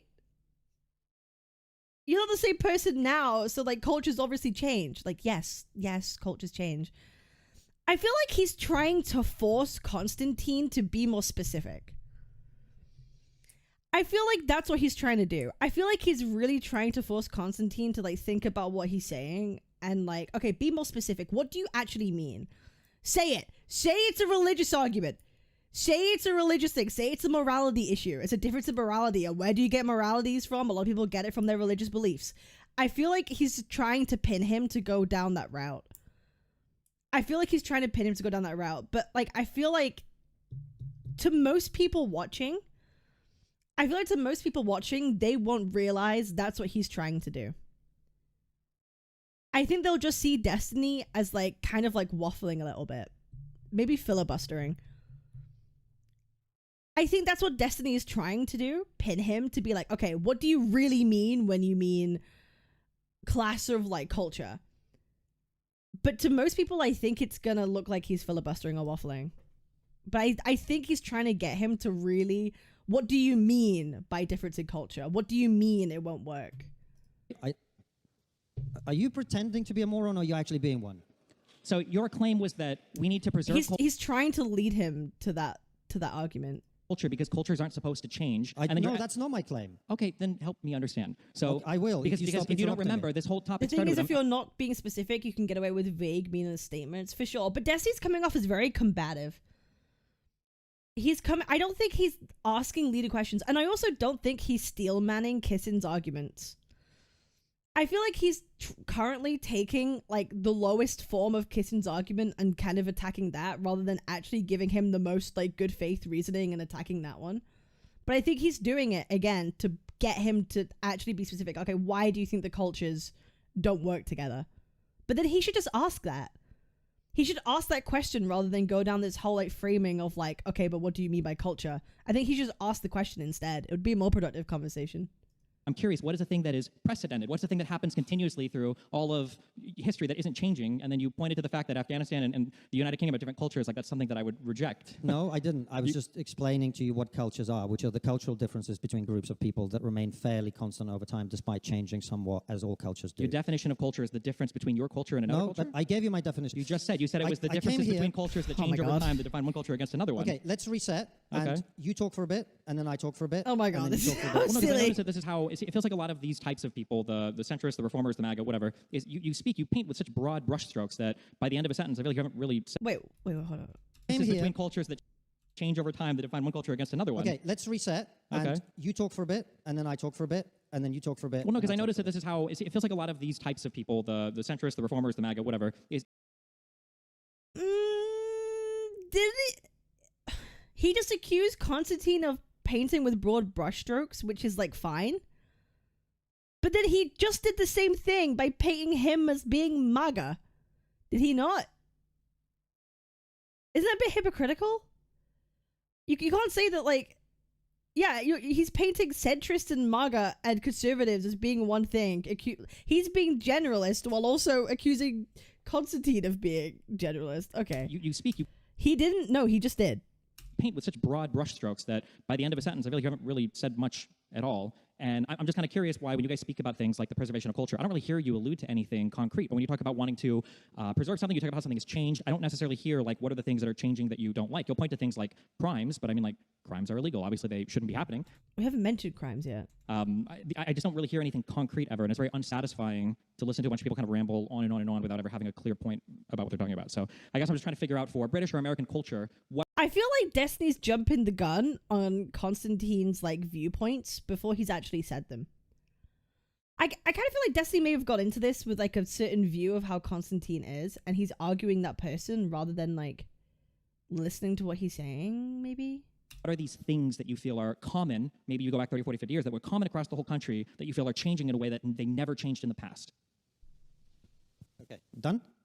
Are you going to answer that question? He's not going to answer the question. Go ahead. I've attempted to answer your question many times, and I'll do so again. However, first of all, am I going to be okay to speak now for a bit? Is that going to happen? Sure. Can you repeat my question first so I know what you're... Your question is about what is culture. Yo, it's Thoma. Hi, lovely. Yo. Hope you had a good stream. Hope you had a good stream. We're talking politics today. I apologize. The rat raid. Hope you had a good stream, lovely. You brought up crime. That wasn't my question. My question is, over the past 30 or 40 years, what are things that have changed in American or British culture that you feel over the past 200 years before that were unchanging? Okay. One of the things that is... Again, this is the perfect time to talk about assimilation in the UK, because that is something, because Destiny's someone who likes statistics, right?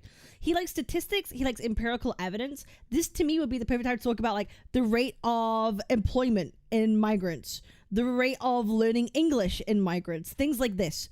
And talking about, okay, where do they actually settle? Where do they actually end up living? Like in cities. This is where you have the assimilation conversation, or the rate of crime, whatever it be. Like, this is the point where like you give out the empirical side of things and stop doing the rhetorical and talk about the empirical. That's what Destiny wants. He wants you to be specific. So okay, be specific. And like, that's the route I would choose. If I was Konstantin right now, I would go down the assimilation route, and because that's something you could empirically measure. Changed in Britain over the last 30 years is we now have extensive number of Islamist terrorist attacks, mass stabbings, mass rape of British girls by Islamist and Muslim grooming gangs. He's doing the talking points. He's doing... this was a mistake. Oh, this was a mistake. Oh, he did a mistake. I'll tell you why he just made a mistake. Because Destiny, 10 minutes prior, well, 10 minutes, like 2 seconds prior, was saying how, like, Konstantin, people like you, conservative, MAGA, whatever, reform, whatever. And now Konstantin immediately, rather than going into, like, stats or empirical things you can measure or a simulation conversation, is now doing the talking points that, like, reform uses. You've just proven Destiny right. That was a mistake on his part. He shouldn't have done that. Now he's just using like talking points for. Okay, this is so stupid. This is not something that happened in this culture before. Okay, so sexual assault and rape did happen before. Did you hear the words I said, or did so you? You said grooming gangs. I know there's the example from the 80s and 90s of the Rotherham. They're not from the 80s gangs. and 90s. They're happening right now. What is another grooming gang example? Because I know there are rapes and stuff that happen, but I don't think there are. Yeah, well, let me explain it to you. So grooming gangs, this is a euphemism that we use to pretend that they're not what they are mass rape gangs where young British girls, usually underage, but also often sometimes young women, would be plied with drugs, plied with alcohol, would be taken from the care homes where they were, predominantly by Pakistani, sometimes other Indian subcontinent Muslims. This is unfortunately something that happened. This is something that isn't denied or debated. It's happened, like the Rotherham rape gangs that happened in like the 80s, I believe, is real. It did happen. It's awful. It was something that was ignored and covered up because people were afraid of being labeled as like racist for doing so. The government isn't denying it though. No, that's the thing. There has been an inquiry and there has been like things lead into it. The government isn't denying that it happened. But there's no the fact is there's no concurrent proof that it's still happening in other areas. That's the thing. There's been inquiries, there's been analysis done. There is nothing to say that it's like still happening in other places. But we know that the stuff that happened in Rotherham did in fact happen. They would be targeted primarily because they were white and British. So Rotherham 1997 to 2013. No, but the bulk of it happened in the 80s. The bulk of it happened in the 80s. Grooming gangs recently in Telford.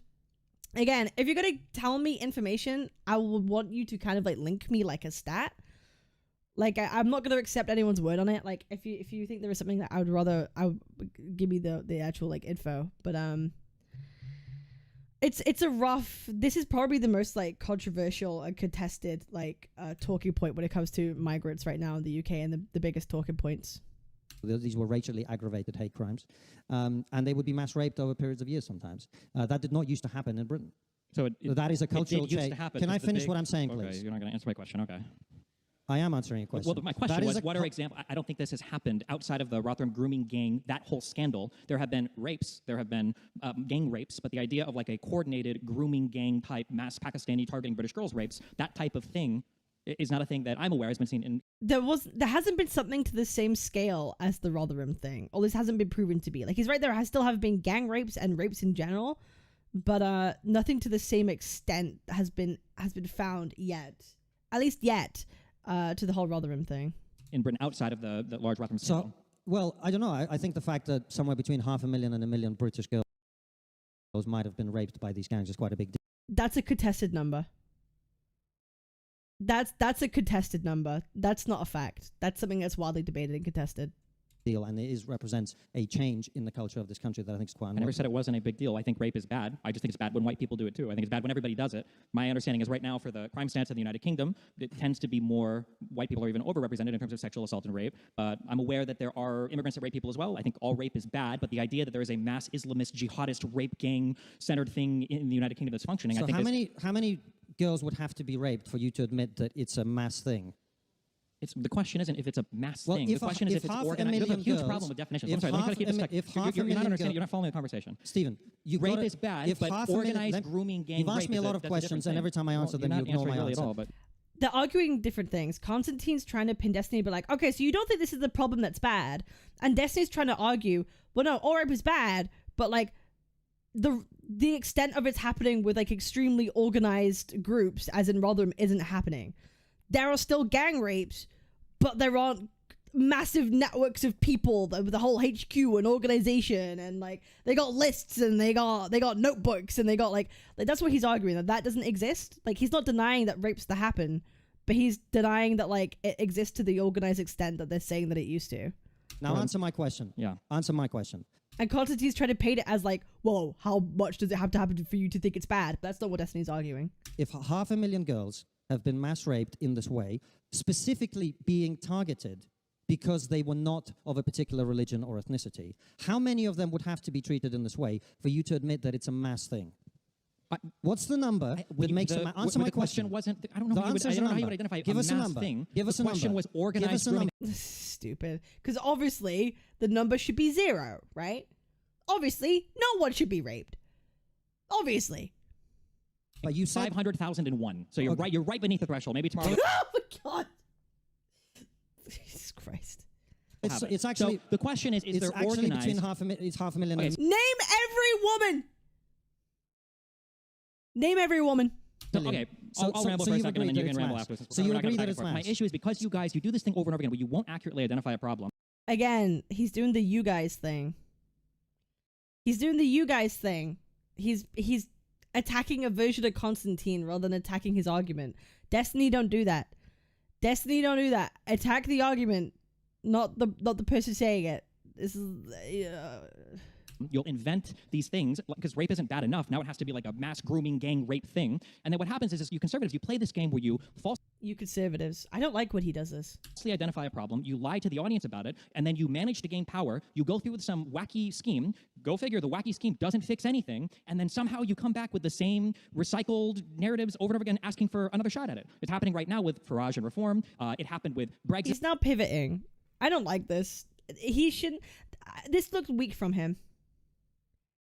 This looks a little bit weak from him. Like immediately jumping to like, oh, you all conservatives, and then talking about, and then he's able, because that means he's then able to attack like his view on conservatism rather than actually attacking the argument that Kissin's like setting up. Like I don't.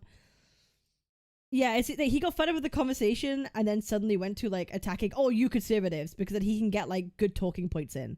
Because he's not wrong about what he's saying about like conservatives here. Like he's not wrong, but I don't think it's particularly a fair thing to do in this moment in the debate. Brexit didn't reduce immigration. It didn't help you with your economy. It didn't do anything really good for the United Kingdom at all. And then it's happening now with Reform coming in and making all of these promises to the British people that you're going to be able to cut all of the revenues coming in. You're going to be able to increase all of your funding. You're going to have a no-wait NHS. And it's because like he's realizing that Kissin doesn't actually go into like specifics. I won't argue that. So instead he just pivots to being like, well, let's just talk about fucking conservatives. Why they're bad. all built on the same lies over and over again that didn't help you affect any positive outcomes in the past, and it's not going to help you affect any positive outcomes in the future. I think this is the problem of Destiny. Like, this is the problem of Destiny doing so many debates with like stupid people. I feel like that's a consequence of him, debating so many fucking stupid people with the same like kind of narratives. He kind of gets fed up of it. Like, I feel like he needs to stop doing this though. Here and you can be upset about it, but I watched you and Matt Goodwin debate on stage where you guys both made the bold prediction that once the Tories were out, your immigration numbers would be over 1 million per year. They plummeted to 300,000. I haven't heard you say anything about that. Your predictions were completely wrong, just as they were with Brexit as well. See, I don't like this way of getting cheap shots. Okay, I'll be real. So far, if I were to say who is winning more right now, unironically, I'd give it to Konstantin. Low-key, because I feel like he does need to be more specific. I think Destiny is right to push him to be specific. I think that's the right thing to do, but he should have asked him better questions in response.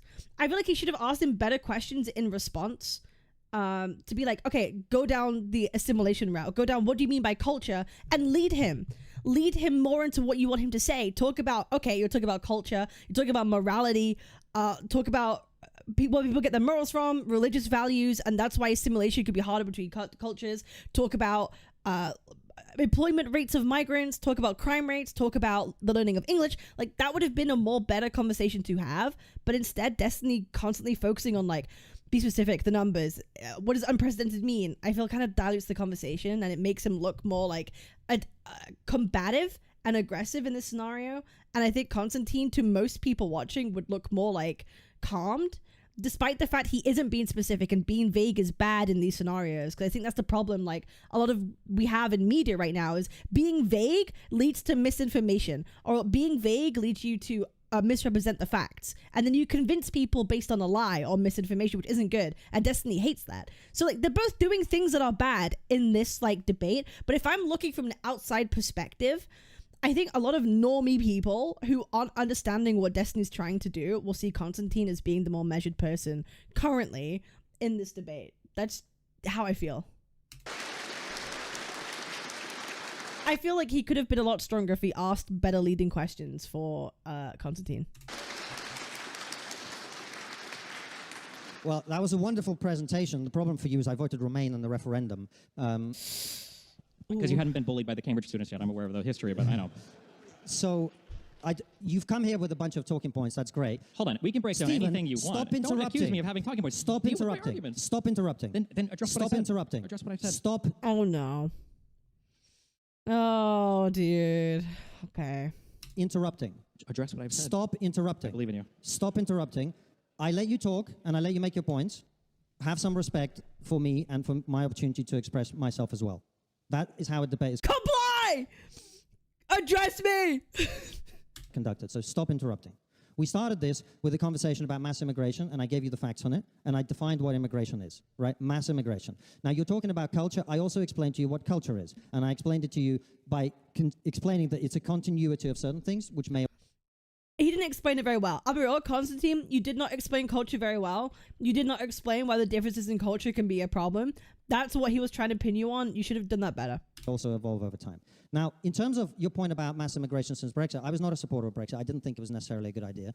And I agree with you that it hasn't reduced immigration. But I don't see how that's relevant to this conversation. We have had mass immigration happen in this country continually over a long period of time, which has changed the country in a way that I gave you. And I gave you a number of examples, like Islamist terrorism, like grooming gangs, and other things, which I don't think you're able to address because they counteract the argument that you keep making, which is, well, nothing changes when you bring in 8 million people over 30 years. Did I say that? Can I finish, please? Did I say that? Can I finish? Can I finish, please? You just can't address anything. Can I finish, please? If I interrupted you, if I interrupted you every time you misrepresent my argument, you'd never talk at all. Go for it. Okay. So can I finish, please? You made the point that basically what I'm trying to say is, not trying to say, what I'm saying is, when you bring in large numbers of people into a country from a different culture, that will necessarily change the culture. The other thing that I explained to you is, there's been such a large wave of immigration into this country now that has fundamentally changed the sense of British people about the place in which they live. It is affecting the demographic dynamics of major cities in this country. And talk about assimilation because it's empirical data you can use. Talk about it. Give the facts man the facts, though he can shut the fuck up. The way people feel about that. But all of those things, that the facts that I gave you about immigration... Konstantin's very rhetorical and narrative driven. That's his downfall here. They are what they are. You can think that they're good. You can think that they're bad. That is a separate conversation. The facts are what they are, right? There's also a thing about how Then give some. British people feel about it. When I came to this country in 1996, 3% of the British public thought that immigration was a major concern. Today, about 65 to 70% of British people say that there are too many immigrants in this. Okay, I hate this argument. I hate this argument because like what do the British people think is a problem?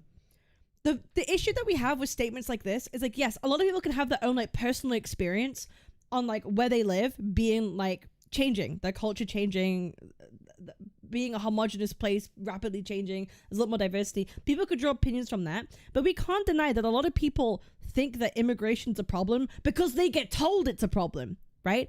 Like there are people who live like in fucking like Scotland who are, or like Wales where I live, where immigration isn't really a big issue. We're like 99.9% white, right? Like immigration isn't really a thing that affects our area, but people still think it's a big problem because they get told it's a problem, right? It's on the news everywhere. They watch shows or podcasts or commentators who constantly tell you this is a problem. It's bad, it's bad, it's bad, it's bad, it's bad. So obviously more people are going to have the opinion that like, oh, this is a really terrible, awful thing, even though it might not directly affect them, right? Again, yes, like the whole woke thing. It's like they get told it's a problem, so they believe it's a problem. So therefore, people lead to overestimating maybe the amount of migrants, or they lead to overestimating how much of a problem might actually be. Country and too many immigrants coming here. Now, I think British people probably have a better idea of how they feel about immigration than you, Steve. No, because like, I'll be real. A lot of people are stupid, and they'll just like keep hearing talking points that people are saying, and then they'll adopt those views. Both could be true. They can have real experiences, but also be told things that they'll just believe. Both could be true here. This is a stupid point. Easily hand-wavable. And that is how they feel. Why do you think over half the British population believes that the majority of the immigrants here today are here illegally, if they've got such a great handle on it or a great idea about what immigration is doing to the country? The reason that people overestimate immigration is people generally, when asked about things, overestimate pretty much everything or underestimate things terribly because people are not very good with numbers. What? Because people are not very good with numbers. No, just say that people just like believe what they hear, what they keep getting told it repeatedly. What are we saying? People are not good. Are you saying? Oh my god. Oh, what a dumb argument. But the other reason, of course, people aren't able to quote you the exact number of people who I didn't ask for a quote of the exact number. You said this earlier, and I'm addressing your broader point, which is why do people misunderstand the immigration statistics? Is that people don't look at immigration as this is the number of people who came this year, and this is a number of... What's he arguing? That people... he's saying that people understand their country better than you do, Destiny, but also people don't understand the country as good as you, Destiny, so they'll underestimate. That's what he just said, right? Oh, Destiny, don't worry, the British people know more about their country than you do, but actually, people aren't very good with numbers, Destiny. Which one is it? Pick a fucking side! Holy shit, bro, is just rambling. He doesn't know what he's talking about. People who came last year, they look at the reality of their lives, they look at the change they see around them, and what they're really concerned about is the cumulative impact of immigration over the period of their life. That plus it's not the fact they're looking at X every single day and their algorithms are now tailored to being the most alarmist, extremist things possible that they get sucked into. Are we just going to ignore that fact at all? That plays a massive part in our current identity politics of the world. Are we just going to completely ignore that? Lifetime, which as I explained to you, has been huge, unprecedented. Something that which he directly contributes to, by the way. So he knows he's a political commentator on the fucking internet that has a podcast about political commentary. And he's just oblivious to the fact that people don't just listen to the stuff that he says or other commentators say, and the amount of people, the millions of people that watch it every day. Okay, bro's just being obtuse for no reason. Over the last 35 years, and will be even more unprecedented in terms of its cumulative. No, he said they don't understand the numbers, but they see the change in the street. But again, Vera, this doesn't make sense because what I said earlier, you have people where I live in North Wales, right? It's a 99% white population. Immigration doesn't happen here. Mass migration doesn't happen here. Yet people still think that this whole immigration thing is really bad, these people are evil and should all be fucking deported. And the reason they think that is because they're looking, where do they get their information from? So therefore you could say they believe this because they keep getting told it. It's not because of that, what they see in the actual life, it's the stuff they see in the media, right? That's what that means. Impact over the next 35 years. Now, it's true that immigration has come down to 300 or something thousand in the last year. Doesn't mean it will stay that way, but also I never predicted it would get to 1 million. I think Matt did. But the point I would make is the transformation over a 30-year period is what people actually care about, and which is what they're right to care about. Now, as for the point about illegal immigration, yeah, it's true. Illegal immigration is a smaller percentage of the total immigration that we have than legal immigration, but it's still higher today than it was 35 years ago and 30 years ago, which is way too high. Illegal immigration should be zero. Wouldn't you agree with that? Do we have any final thoughts before we move on to the next? Yeah, I mean, every crime should be zero, but there's always going to be some amount of crime or some amount of illegal immigrants. I guess the issue I have is that, you say, why do the British people not understand the exact numbers? I didn't ask for the exact numbers. It's 10 or 11 million to 1 million. There are different estimates from 500,000 to 1.3 million or whatever illegals. It's a big ratio, 10 to 1 to be off by, to assume it's 50-50, or that there are more illegals than there are legal immigrants here. And I think the issue is people in your position, or people like Reform or Restore, depending on how far right you want to go, lie constantly about the immigrant population in the United Kingdom, and then as a result of selling those lies to the people, you get these ridiculous plans or attempts to fix it all in the United Kingdom, and because the problem was never as severe as it was stated in the first place, I kind of agree with this. This is kind of what I was saying as well. Overestimating figures or talking about the misinterpreted figures a lot, feeding people information that isn't wholly true. I do kind of believe this. Problem ends up not being solved, and then you exacerbate other problems. So at the end of the Tory government with this attempt with the Rwanda plan, this idea that you're going to ship people to other countries to have them processed first, or with the idea that leaving Brexit would give the UK greater control over their illegal immigrant population. And the reality is it did just the opposite. You didn't have the right to access the same people that were trying to claim asylum in the EU, and then if they were rejected once there, to send them back if they came to Britain next. You lost access to a lot of these things. And then the same people that were in charge of pushing those ideas are now telling you and selling you on the idea that reform is going to come in and somehow fix the very same issues that they've been lying about and have failed to fix in the past. And you might hear this talking point, this cope that, well, reform is different. We're not going to be like, the old conservatives. This is a valid argument. Again, maybe pivoting a little bit, maybe slightly pivoting a little bit, but it's a valid argument that people have been promised to fix this for such a long time, and every time people have voted in the party that they think will say that they will do it, nothing actually happens. It ends up becoming worse. And in fact, it's actually gotten better under Labour more than conservatives or anything else. So he's kind of right here that what you think voting reform is now suddenly going to Brexit didn't change it, voting conservatives didn't change it after the fact. If anything, Labour's the one that's actually reduced the amount of migration into the UK the most. And yeah, this is valid to be like, why do you think reform is going to be any different? Like, I think that's a valid thing to like say and ask. Sure. But then you've got, all your politicians are going to be MP Tories that are defecting to join the new Reform Party. So I don't know where. Yeah, and a lot of the reform is going to be made up of the conservatives, the old hack Tories that never did anything to fix this in the first place. So reform's the Labour reskin? No, reform's a fucking conservative Tory reskin. All this new blood is going to come from. Yeah, I don't. A UKIP Tory reskin. No, it just seems like a whole bunch of like, here's a fake problem, I'm going to put it in front of you. There is like a real problem here.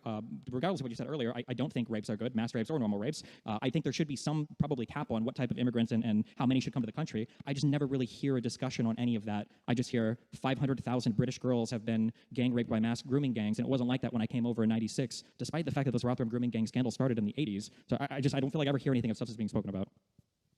Well, it's a pity we didn't have someone from Reform on stage so you could rehash your Wikipedia talking points to them. You're a Reform voter, though, right? No, I've never Really? voted. I've never voted for Reform. Would you vote for Reform in the upcoming election? It depends on who stands in my constituency. Oh, that's kind of rough. Yeah, that's kind of rough, isn't it? Right. Last election, I voted for a Liberal Democrat. I didn't ask about last election. In the upcoming election, will you vote for Reform? I will probably vote for the same person who's a Liberal Democrat. Okay, so you don't think you would support the Liberal Reform guy? I don't know what your Liberal constituency Reform. is. There's no party called Liberal I'm sorry, Reform. you won't support the Reform candidate in whatever upcoming election. I don't know what constituency you live in. I just told you that at the last election I voted for a Liberal Democrat. Yeah, I know, but the reason why you're saying that is because you won't answer for the next one. Stop interrupting.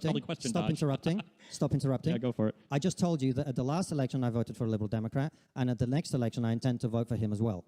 I'm just curious. You said in the past that you regret, or not that you regret, that you voted Remain for Brexit. Do you think that was a good vote? Do you think you should have remained, or do you think Brexit was a mistake? I don't regret my vote for Remain, no. Do you think Brexit was a mistake? I think it had its negatives and positives, yeah.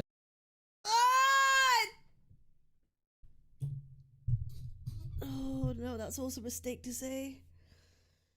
That's also a mistake to say.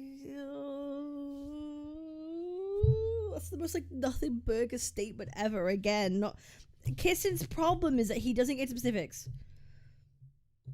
His mistake is that he doesn't go to specifics, and Destiny is someone who wants specifics. That's bro. He's gonna, oh my god, he's gonna laugh at him for that one. He's gonna laugh at him for that one. Jesus. Okay. Yikes. Yeah. Like, are you sure you're not running for a political party right now? Because that was the most politician answer I've ever heard in my life. Do you think that on net was Brexit a mistake? Every decision has trade-offs that are positive and negative. Remember what I said earlier about saying words that mean nothing? Obviously, this is true. But I'm asking, do you think that Brexit on net, was it a mistake? I think a lot of people think that Brexit ruined the economy. I'm not asking what a lot... I'll be real. This might be a bit of a hot take. I couldn't vote. I was too young to vote. I was too young to fucking vote. I couldn't vote. But I would have voted to remain. I would have voted to remain. But I would have voted to remain, but I would also advocate for mass reform of the EU. Right? If I were to vote for remain, I would also be very, very vocal about mass reform, like in the EU and how like it operates. I think changing the institutions from within to make them better for everyone would be the better approach rather than to like isolate ourselves. I think we could do it better when in fact that's going to take such a long time. And it's going to be rough for a long time, and I think that's going to be a problem. But personally, I would have liked to have stayed within the EU and then been the pioneer for wanting mass reform of a lot of the institutionalization of like the EU itself, reform a lot of the way that it handles things, and for the Britain to be maybe like a leading force of the EU to kind of promote those changes. I would have preferred that option, but it's like, I also think it's like too early to really say if Brexit has been an overall positive or benefit, purely because like I think like maybe in like 50 fucking years we'll have way more of like empirical evidence of everything, but the past 10 years have been like, they haven't been good, they haven't been the best. I think most of the EU glad was the UK was gone. I don't know about that one. I don't think that I can't fathom the concept of the EU. It's just like, just think of it as like a state becoming independent. That's really how it is. Think of the EU as America and then as state becoming independent, but that state has way more governing powers, right? Than they would have before. But like, I think in the next like 40 years will be more like telling, but I would have voted to remain. That people think. I'm asking you on net. Do you think that Brexit was a mistake? I think it had some things that made things worse, and I think it had some that... If you were God and you could choose... What really triggered Brexit? Yo, do you want to know? Immigration! The current topic of mass migration now was the biggest driving force of Brexit happening 15 years ago.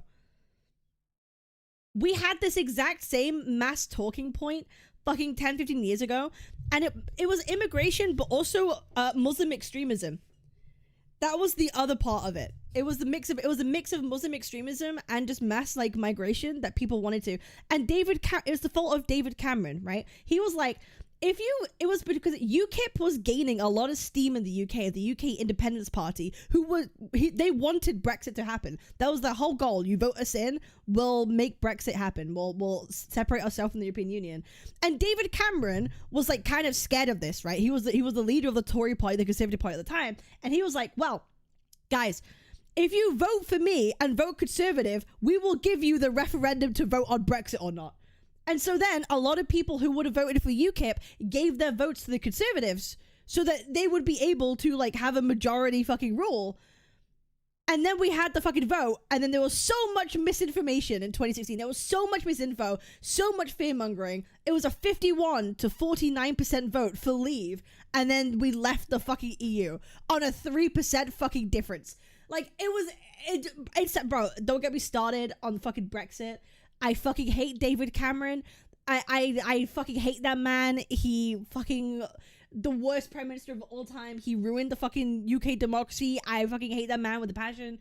David Cameron fucked everything up. Fuck that guy. Fucking dish face. Fucking pig. Fucking retard. Okay, like I hate that man. Anyway. Whether or not the UK voted 51% Brexit or 49% Brexit, what would you push the button to have had them vote? 51% they would Brexit, or 49% and then they would remain in the European Union? I honestly don't know. I feel like people just were not informed. I feel like people were just simply not informed enough to make like a decision or choice. Like there weren't enough like empirical evidence or analysis that people just believed. Like people like to make such a huge decision based on like fear mongering is so dumb. Like people were not educated enough on what would happen. There was the campaigns. Also, like, isn't it really funny?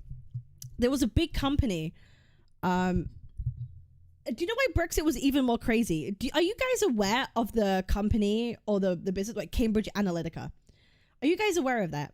This was all happening in 2015, 2016 during like the first Trump campaign and also the first EU. So basically Brexit was the testing playground for the Trump campaign. I shit you not. The UK referendum for Brexit was literally the playground for Cambridge Analytica to get information on people. So what they did is it was the first time we had this mass voter targeting system where they would use things like Facebook and they would get people to answer quizzes based on their values and what they would vote for.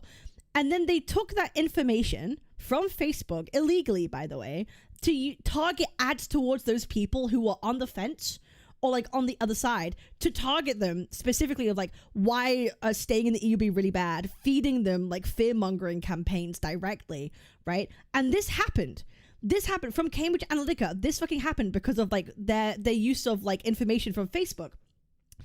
And that massively swayed a lot of people to vote for Brexit and to vote for leave because of this mass misinformation campaign, okay? Then the Trump campaign hired the same fucking company, Cambridge Analytica, to run the Trump presidential election.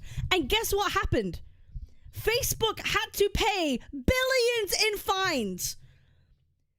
Facebook, do you remember that Mark Zuckerberg had to go to court and there was that whole thing about Facebook? That was because of Cambridge Analytica, because they illegally obtained information from Facebook in order to target ads to people. In order to target ads. And Facebook and Mark Zuckerberg, they had to pay billions in fucking fines because they managed to illegally obtain that data and other companies got a hold of it. It's like, if you talk about PSYOP, right? Talk about fucking PSYOP. So like, the whole misinformation campaign between like Brexit was directly tied to like the Trump campaign. It's a whole fucking rabbit hole. It's a whole fucking rabbit hole. So like, yeah, there was a huge misinformation. So I feel like Brexit happening was literally a play fucking test for like Trump's America. And it's fucking, oh my god. Honestly, I feel like 2016 was the birth of like mass misinformation by the internet. I really do. Holy fuck, people should not have been able, a 3% difference to be able to vote for leave should not have fucking happened. It was so dumb.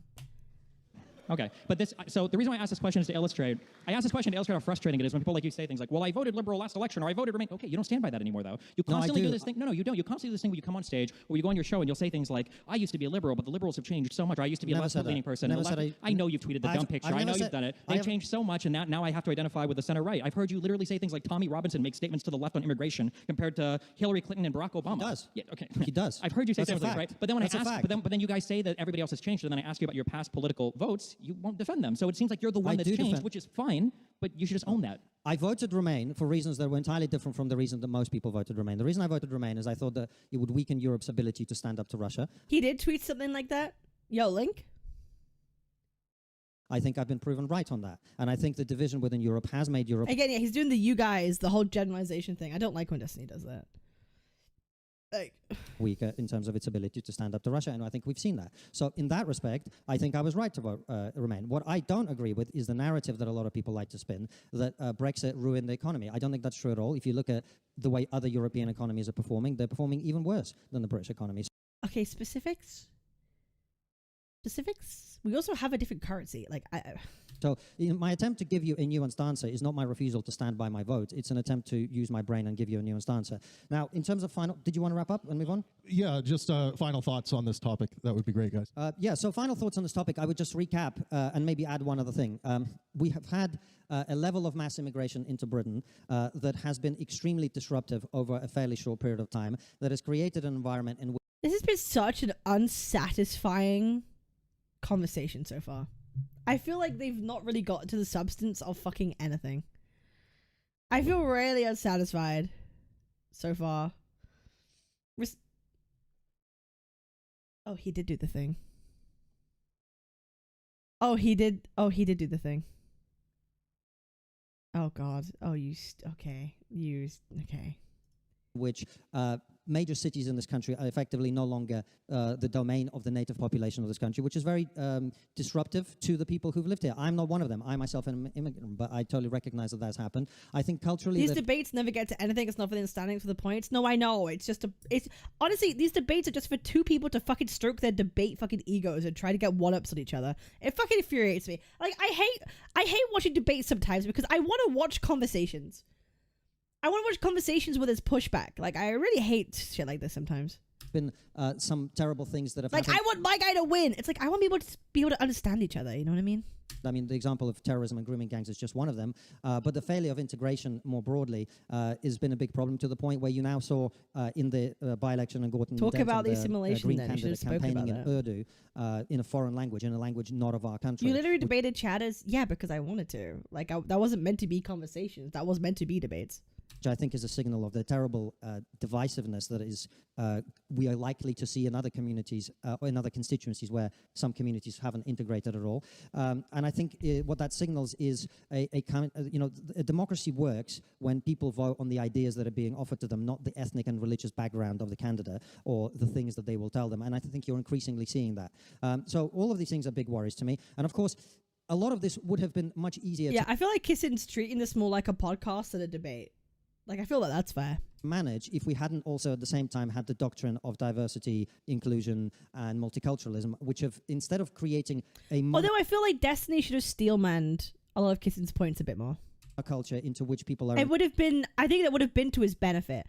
I feel like he took some of the most bad faith reasoning that Kissin was given and then fighting on the semantics of it, rather than steelmanning his point and making a better argument, which would have been better for him. I think that was Destiny's downfall in this part. That's why I think he probably didn't like win this round, but like he should have, if he steelmanned a bit more and made a better counterpoint against it, I think he would have been fine. Courage to buy in and integrate have instead created a society in which people are encouraged to see themselves as members of an individual community, which I think is essentially the end of a democratic process the way we've understood it to this point.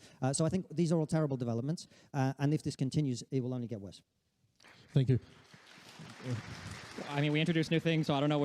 I don't know what the monoculture is. Final thoughts are we going to have? Well, I mean, when we introduce new concepts like DEI was why Liz Truss, helped 700,000 people come to this country from mainly non-EU places. I just don't know how DEI was the policy there from the Tories that enabled all that mass migration. When we talk about the monoculture, you're right, I don't know. Yo, what's up, man? Female Asmongold, how does this channel turn into more slop each day?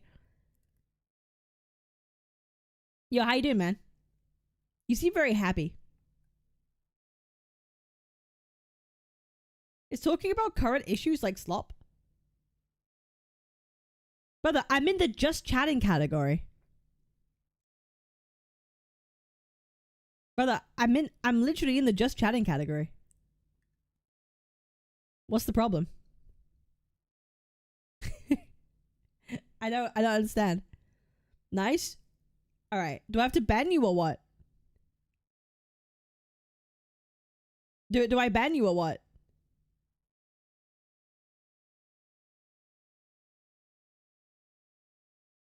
Ban me Saint Tontus. Okay, you're just 12. Have fun. About the United Kingdom, I mean, Scottish people don't seem like they share a monoculture with English people. I feel like rural people and city people don't have much of a monoculture. I don't know if they've ever had a monoculture. I know in the United States, we talk all the time about the difference between city slickers and the good old people in the country and doing the farms and everything. But then we're also simultaneously very concerned about demographic change in the cities. But then at every other point, it seems like the country-related people hate the urban-related culture anyway. So yeah, I don't know. It'd be interesting at some point, maybe at some time in your life, if you ever wanted to dive into these issues for real, maybe on your show or with somebody you're more comfortable with who won't challenge. I don't understand why preserving culture and their country's ethnicity is so divisive to Westerners. Is it colonizer guilt? Because I only see this in countries that participate in colonization.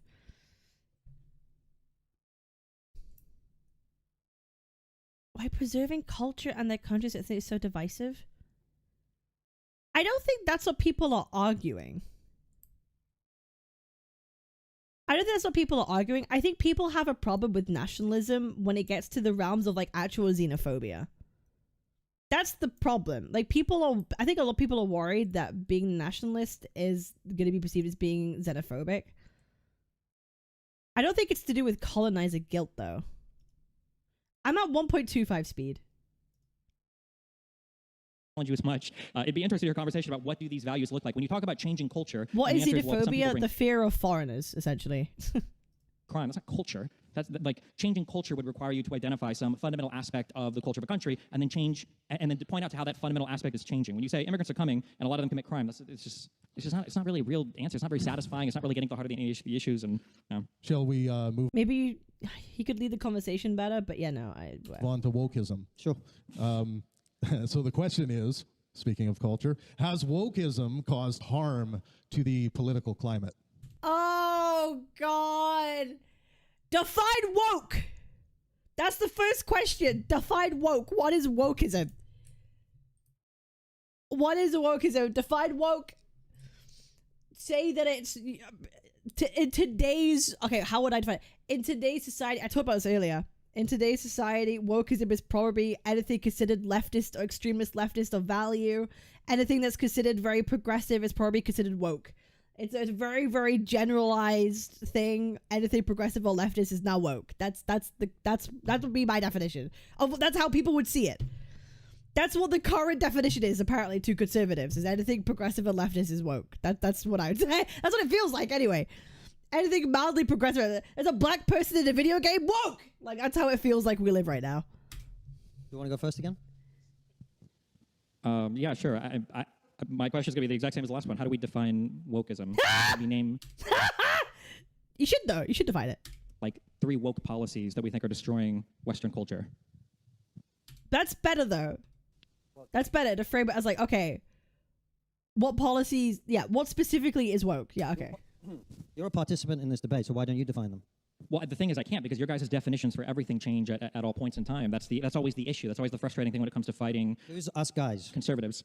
I'm not a conservative. I know you say you're not, but the conservative identification of wokeism and the idea that wokeism, whatever that forget about conservatism. Let's talk about wokeness. So what would be your definition of wokeness?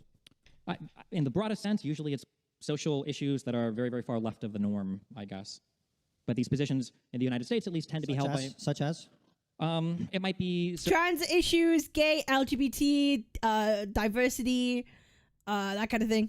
Certain things related to, I mean, trans people are obviously the hot go-to topic for everybody. It might be things specifically related to trans people. It might be things related to, they call it CRT, now they call it, or there was affirmative action, then CRT, then DEI. It might be people who are socialists, about the economy, or whatever that. True, if you'll, okay. To people, it really depends on where you're at, who would consider what woke, or what the conservative boogeyman of the day is.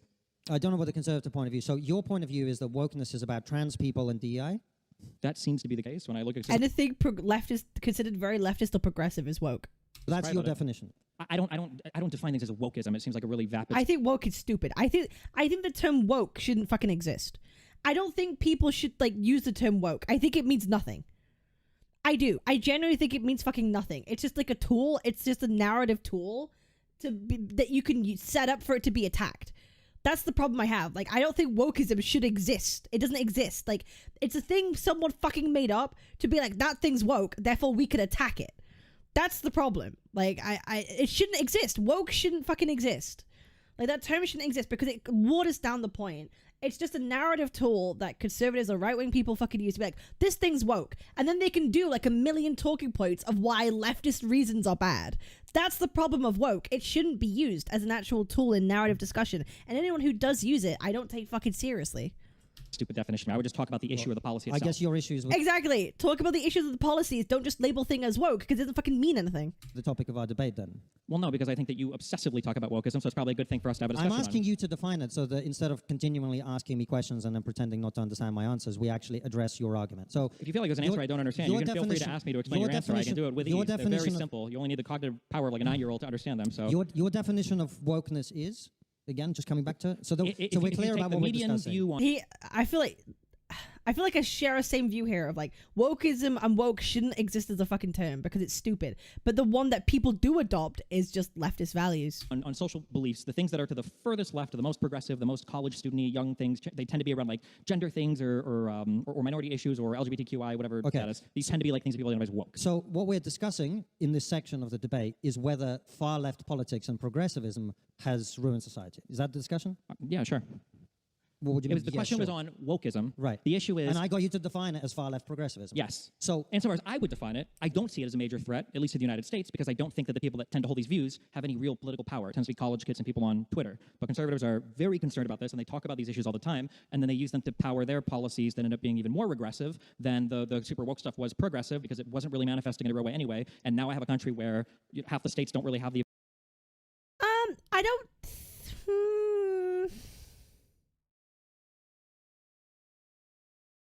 How do I feel about that?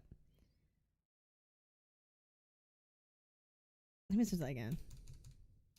Far left politics and progressivism has ruined society. Is that the discussion? Yeah, sure. What would you mean? The question was on wokeism, a major threat, at least in the United States, because I don't think that the people that tend to hold these views have any real political power. It tends to be college kids and people on Twitter. But conservatives are very concerned. I don't know. I think it definitely did influence policy changes. Like we were talking about like gender pay okay, you can think of like things like I don't know like what policies back like 10 fucking years ago. Do you remember like 10 years ago like gender pay gaps and thing were like a big thing people talked about, and that changed a lot of like internal like culture of like hiring or like how things were done between like men and women. Like there weren't necessarily like specific policies set in place, or there weren't like additional laws necessarily made, but it definitely had like a systemic change in people's attitudes towards these things that would result in actual change of society and the way that they approach things. So maybe not like literal political like legal power in that regard of like maybe changing policy or law, but it definitely did influence systemically a belief in people of how they approach things. So I think that that's not entirely fair. About this, and they talk about these issues all the time, and then they use them to power their... Yeah, power isn't just politics. Exactly. Power isn't just like laws and legislation. It's also like the attitudes of the people in the institutions themselves, right? Because like if we're talking about like we all are behest to institutions and how they operate, but if the people in those institutions have like a change of heart or a change of mindset, then that will influence decisions in the end, right? That's why you get like biased judge in courts and stuff like that. Like at the end of the day, it's the attitudes of the people who are in the institutions themselves that can influence outcomes, right? Policies that end up being even more regressive than the super woke stuff was progressive, because it wasn't really manifesting in a real way anyway. And now I have a country where half the states don't really have the ability to get an abortion for women because people thought that every 4-year-old was being forcibly transitioned to another gender. This is also fair because there are people in conservatives who will look at like trans issues and be like, well, they're chopping off 5-year-olds' genitals. And it's like, well, that doesn't really happen. It doesn't really happen to any like significant extent, and using it as a tool to be like it happens all the time is probably like bad, right? Like, obviously. But I think he's talking about two different things here. Like, I don't think that the people that tend to hold these views have any real political power. It tends to be college kids and people on Twitter. But conservatives are very concerned about this, and they talk about these issues all the time. Yeah, but yeah, college kids end up getting jobs. You know what I mean? College kids end up having a job. People on Twitter are still people that end up becoming employed. Like, these people still matter to some extent. Like, yes, no, they're not like politicians or people in power, but they definitely influence the people that are in power because they're the ones who vote for the people who are in power, right? These are people who still vote. And they will vote according to people who have their own values. So that does matter. That is political power. And then they use them to power their policies that end up being even more regressive than the super woke stuff was progressive because it wasn't really manifesting in a real way anyway. And now I have a country where half the states don't really have the ability to get an abortion for women because people thought that every 4-year-old was being forcibly transitioned to another gender. It's my issue. I think this is also fair, though. Like, again, this goes back to the thing of, like, people believing exaggerated things and misinformation and getting outraged by things that doesn't exist. This also happens. He's talking about the fact that this extreme wokeism that isn't really like a problem or an issue to the extent that they believe it is. Like, for example, like, you could say the whole, like, trans things or whatever in video games, right? Trans things in video games, people think it's like a really big problem. This whole DI thing's a problem. Everything woke is therefore a problem. The trans issue is a really big issue. Therefore, people must be chopping up genitals of 5-year-olds. Therefore, no one should have trans, like, healthcare. And that's a problem because that's like not how it should be. So I think he's right in that regard that this idea of wokeism has been so bad and negative because it's pushing people to make regressive policies. I do believe that is true. But he was wrong in saying that like people tend to don't have political powers. It doesn't really mean anything. Like I think I think he's wrong on that thing, but right on the thing of like making everything woke is actually making more regressive policies. I think that should be true. I think that's true. He's wrong on one thing and right on another. With it. Well, that's your country. And that doesn't negate that even the problem was exaggerated. It was a real concern. But like, it's not true though that like thousands of fucking kids are having their genitals chopped off. That doesn't happen. That doesn't happen. That's not a thing that actually happens. But people were speaking as though that like thousands of fucking kids, it's happening to them. The fear was real. The answer was just exaggerated. But that exaggerated fear is now resulting in people using these narrative spins to paint something that doesn't even happen. That's the problem. Your issue. But just coming back to our definition so that we can know. Because now everyone thinks that like there are parents who want to cut off genitals of your children all the time, and that doesn't happen. We're discussing. What you're addressing is or they result in the fact of like different states, people that are actually trans being able to like get any kind of like healthcare or things that would benefit them, which isn't good, right? Like that's a consequence of that. Again, that's what Destiny said. Like it goes to regressive policies. Far left progressive politics had a negative impact on our society. That's how you understand this discussion, correct? Am I going to say yes here? 60,000 prescriptions of these drugs were given to minors. Listen. Give me the stats on that. If you're going to give a stat, give me a link. But here's the thing. Like, you could say prescriptions of drugs. Like, there's a difference between, like, puberty blockers and, like, actual fucking hormones, right? So, prescriptions could be so broad because there are a lot of people that take puberty blockers that aren't trans, too, right? There could be other reasons. And puberty blockers, with all the research, is, like, 99%, like, reversible. That's the thing. Like, it's like, holy shit. So, like, I think we should be careful when we use terms like that because it could be a lot of other things. And what other kind of drugs?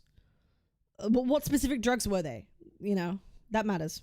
You're going to go, I'm glad you agree that wokeism is far left. No. Yeah, I guess that would be my understanding of this discussion. Okay. Yes. So, yes. Good. Now we know what we're actually discussing. So, in terms of its impact, I mean, one of the most obvious things, and I brought up... What is your definition of wokeism? I agree with you. I agree with your definition. Okay. Yeah. All right. Okay. I think it's okay to agree on a definition to have the discussion, right? That's why I did it, so that we could agree on the definition. Oh, okay. It felt a little bit more passive-aggressive than that, but my bad. Well, that's your bad. Yeah. Okay, go for it. I've worked out the tricks that you play, and so I've trapped you in your own logic. And to be clear, the trick that I just played was asking you for the definition of a term. Yes. Okay, gotcha. All right, That's my bad. right. I know that we don't like that here. Exactly okay, my right. bad. Okay, go ahead. That's exactly right. Because what you do is you don't define it yourself, so that you can then argue with my definition for half an hour, and so we can't have the actual debate. Now be quiet, and I'm going to... I'll define my terms if you want. Well, I'm only going to be quiet. I'll define my terms if you want me to, but wokeism is from you guys use. It took me about 10 minutes to get to define woke. I'm glad we did it. Now we can have the actual discussion. I'm glad I can now we can provide you have with the one. actual Go for it. discussion. Okay. Now we can have the actual discussion. So if your understanding of the question is, has far-left progressive politics made our societies worse? I completely agree with your definition, and I agree with the premise of the question that it has made things worse for a number of reasons. I mean, the trans thing became a big talking point because it's so ridiculous, not because it's so hugely actually impactful on society, although I do think... But the problem is, a lot of people think it's actually impactful on society. That's the problem. There are so many people now, like in MAGA or conservatives, that think this is a real problem and that it's a huge issue. They literally think thousands of people and children are getting their genitals chopped off. It's not... No, people believe this. That's the thing. People actually believe that. A small number of children being given puberty blockers and an even smaller number of children being given gender transition surgery is a terrible thing that's happened. I think more broadly, though, I mean, one of the most... Like, that's the thing, yeah. It's a narrative tool that a lot of people think it's an issue when it's really not.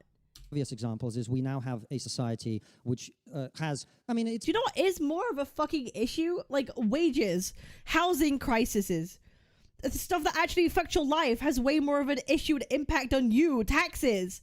Like, that's more important to you than whether or not your fucking neighbor has a gay trans kid or not. Like legit. It's not codified and it's not expressed in, you know, in the, like, no one says publicly, we now discriminate against these groups of people, unless occasionally they do. So, for example, the Royal Air Force in this country, when they were... I mean, it's not codified and it's not expressed in, you know, in the, like, no one says publicly, we now discriminate against these groups of people. People do now. No, people do now. Flags and pronouns in bio, you're a retard. No, people do. No, that actually happens. Flags and pronouns in bio, retard. Like, that happens now. Unless occasionally they do. So, for example, the Royal Air Force in this country, when they were in a recruiting drive, they were really struggling to get pilots. Oh, the RAF controversy. Oh, okay, this will be interesting. What's he going to say? The Air Force in this country, when they were in a recruiting drive, they were really struggling to get pilots. And there was a woman there who got fired from the Royal Air Force because she refused to go along with the policy. Her supervisor said to her, we're not... I think it was a man. ...hiring any more useless straight white men. She said, I don't agree with this policy, it's discriminatory, and she was fired. We've had...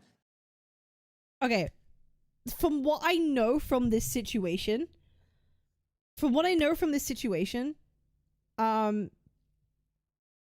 I think this happened in 2023. Is that 2020 or 2023? There was a controversy of like this happening. And I believe what the issue, there was never a policy that was, they don't hire straight white men. That's not what, there was never a thing where they barred people from being like their applicants. I think they slowed down the rate of intake for male applications because they did have like in-house like diversity targets. They had targets that they were encouraged to meet, but there was never a legislation or a thing of like, you must hire, you mustn't hire or you mustn't consider these males. That was never a thing. It was more of a case of like there were kind of targets to meet, and it slowed down the rate of male applications being processed. But it was never a thing where they said we will not hire straight white men. That wasn't a thing. I do think having diversity quotas is fucking dumb.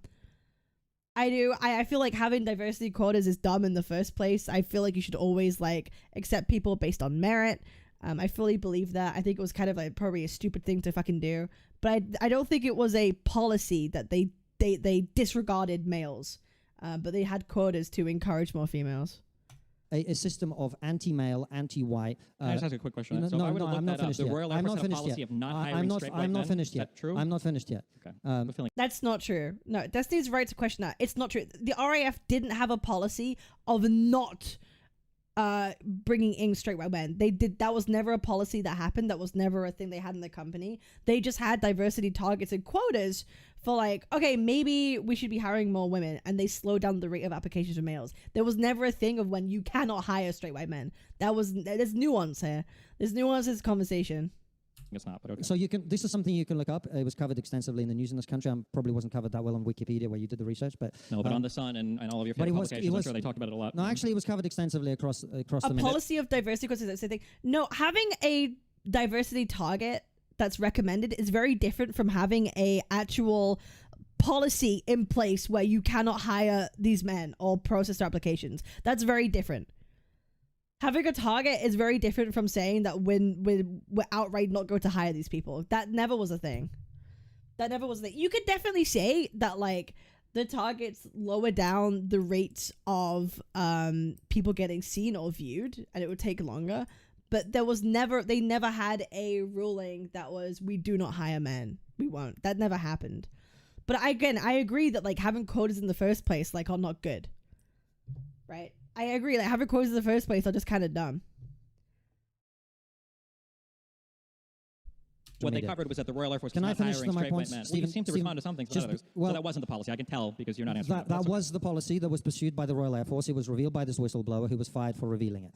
The BBC in this country has internships that are not available to white. It wasn't a policy. There was a quota, but there wasn't a policy if you can't vote for men. People. We effectively have created a system of passive, tacit, sometimes open discrimination against different groups of people. And one of the reasons that... But again, I don't think Destiny knows enough about this to actually give a rebuttal on it, but yeah. The sort of reactionary sentiment, which you try and paint me as representing, which I don't, is rising in this country and rising quite quickly, including ethno-nationalist sentiment, is because of this. And the reason I opposed wokeness from the very beginning, and far-left progressivism from the very beginning, was that it was obvious to me that the number one consequence of pursuing radical left-wing progressivism and racial essentialism of this kind would be that the majority population would begin to pursue identity politics for itself. If you discriminate against white men and say so openly, it's going to be a very short period of time before white men look at that and say, well, if we're now picking people for jobs based on skin color, I am the oppressed minority now, or I'm the oppressed majority now, we need to look after my interests. And the reason you see the reactionary forces rising both in America, in the rest of Europe, and in this country is precisely because they've been pushed into this corner by woke leftists. And that is one of the major ways that this movement has damaged our society, as I predicted all along. So I would say the least impressive thing about conservative predictions is that typically what they'll do is they will build their own enemies, they will cry about the enemies, and then when they manage to convince everybody else that those enemies are real, and then those people react against those enemies, they try to say that, well, it was the enemies in the beginning that caused this particular problem to come about. And I guess the issue that I have is, when it comes to woke-related stuff, it's hard to find ever, like, what are the particular DEI policies or affirmative action policies that we're talking about. It's always some vague allusion to airlines don't want to hire white pilots, or they lower their standards for black pilots, or these things that tend to not exist when you actually dig into them. Now, I don't know, maybe it is the case that the Royal Air Force actually had a policy of not hiring straight white men. Yeah. Okay, I'll look into that. I'm curious about that. I have a feeling when I look into it, it's going to be completely untrue, like most of the stuff that you bring up. But I'll look into it. Maybe it was true. And, if it is, I would say that's not a good thing. That you shouldn't be doing stuff like that. Okay. But I guess the issue I have is when we talk about magnitude. I think you said earlier that sometimes people fixate on these issues a little bit too much, but it's because they're such common sense issues. I feel like when I look at the United States right now, I feel like it's a shame that, like, Destiny isn't, like, informed of the whole thing. How many trans people are there? How many people are doing stuff related to trans people? The number of people is incredibly small. It's like 1%. And the idea that would somehow cause so much of a population to become reactionary that, as of 30 minutes ago, I'm pretty sure Iran has tried to bomb like 7 different countries because we have a president who is a madman who is going on a rampage against the entire world insofar as trade and bombs goes. I just can't, in my mind, rationalize how so many of these smart people I'll say in the center like you who say, well, I can obviously identify that this is a problem. Why don't you ever identify any of these super obvious problems on the right, or any of the super obvious problems that are reactionary to the other things that were reactionary, especially when the issues in the United States on the right are represented through every single pylon of power that the conservatives have, and on the left they're in colleges and on Twitter and Facebook and sometimes in AI world on Sora. This is an article from Sky News. Could you just read out what it says, please? So I see the AI summary here is... read out the headline.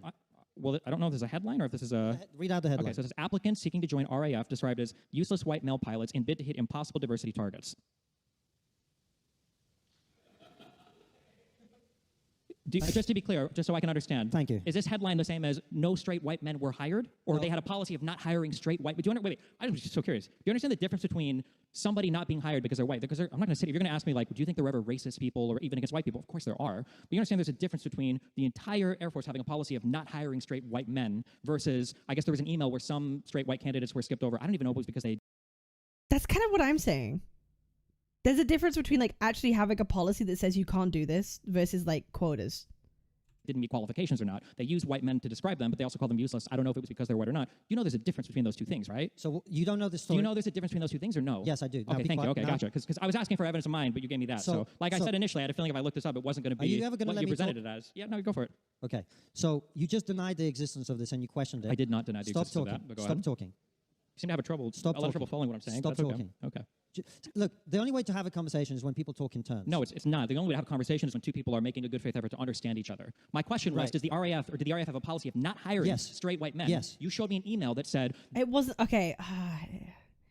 It wasn't a policy. It wasn't an actual policy that they. there were But they had applicants that that were policy. rejected that were called useless white male pilots or whatever. They rejected applicants in a bid to hit diversity targets, They slowed applicants. which means they discriminated against white men in favor of other groups. Yes, but that Yeah. doesn't mean that in this particular email, but that doesn't mean that they were not hiring any straight white men. I didn't for some, say they were not hiring any straight white men. I said they were discriminating against them in favor of other people to hit diversity targets, which were described by the people who were charged with recruiting them as impossible to hit. In other words, they were deliberately undermining both the efficacy and the fair treatment of people in their hiring policies because of DEI. Okay, so this, you get it now? The position of now, yes, and that Okay, sounds more good. realistic. That there might have been a hiring policy that favored some groups of people that weren't white over the Right. white ones Right. to cause them to get hired when it might have been in a blind trial the white people would have been hired otherwise. Yes. Right. Do you understand that that's significantly different than you saying the RAF had a policy of not hiring straight white pilots?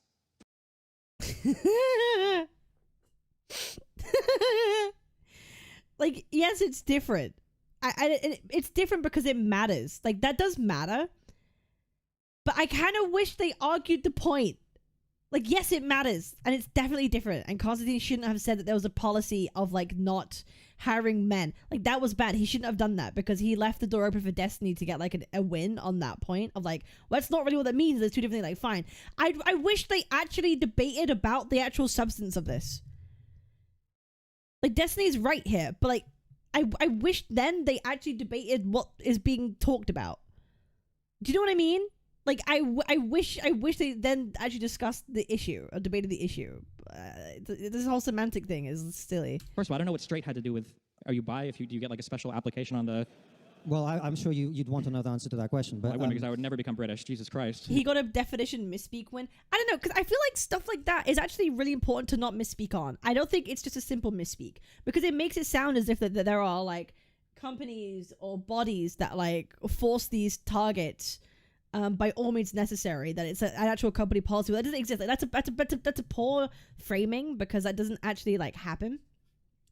And it makes it sound something worse than it like was. Like you could argue the results can end up being bad for sure, but that does matter when we're talking about these kinds of things and actual like DEI framing. I think that matters. I think after this, I hope they talk about what actually being said. Yeah.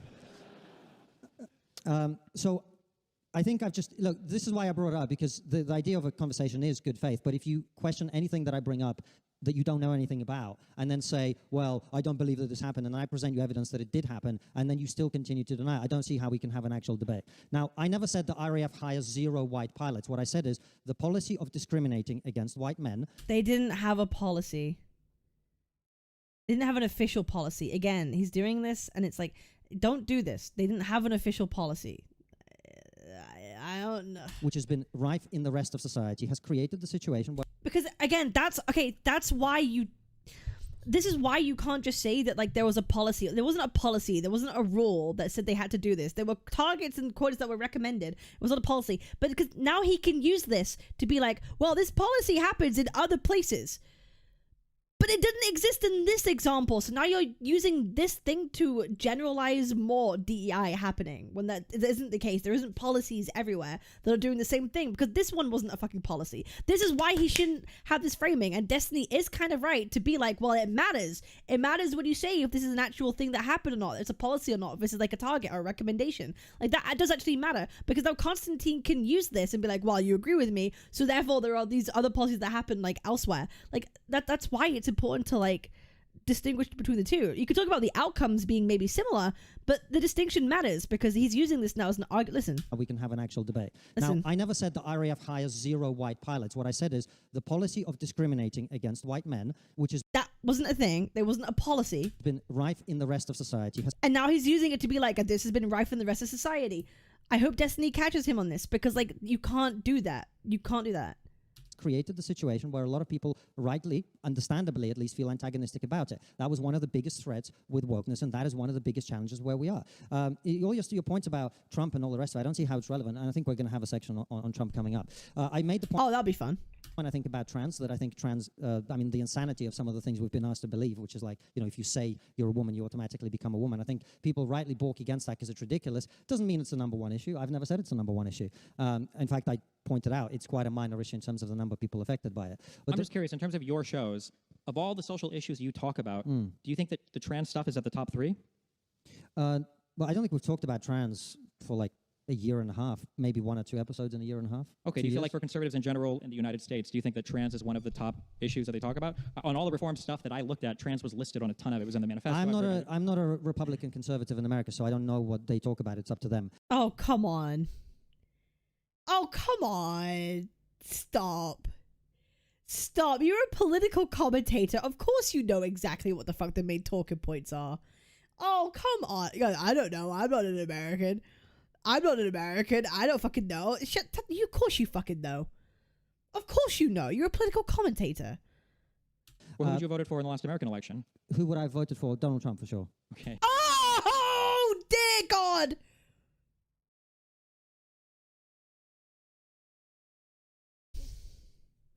Yeah, Shy, what was that? What was that? He's right to diss himself on the label.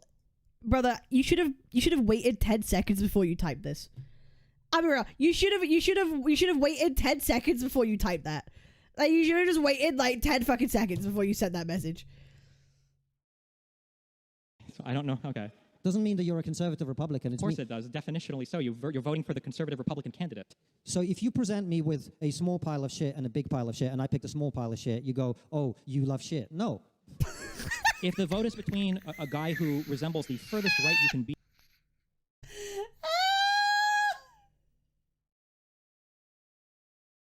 That's so telling. Dude, that's so telling. That's so telling. Yeah, Trump was the small pile of shit. Trump was the small pile of shit. Okay. Insofar as how they conceptualize the government. And a guy who has no brain, yeah, I'll go with the guy with...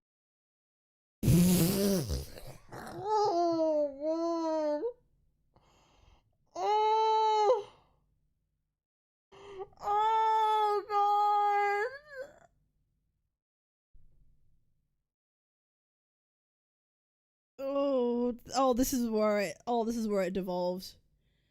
I have a feeling Con is right. He is, brother. If you want to know what my views are, I do believe if you think Donald Trump was the correct choice to be president, I feel that there's something fundamentally wrong about how your brain works. Personally. Like, someone who is... we can get into it, I guess. I guess they might talk about it. I guess I'll go specifics as they talk about it. But, like, I really do believe there's something fundamentally wrong with how you view the world if you think Trump was the best guy for the job. Trump has been the most, like, unsuccessful president in a long time. Everything that he said he would do, he has not done. In fact, he's gone back on everything that he said he would do. No new wars. I'm going to solve 100 deals in 100 days. I will solve the Ukraine-Russian crisis day 1. I will solve Israel-Palestine day 1. Failure, failure, failure, failure. A felon. He pardoned everyone on January fucking 6th. Fucking Epstein shit. Extremely corrupt. Like, in terms of, like, look at how much fucking money this guy made by being president, by the whole Bitcoin thing.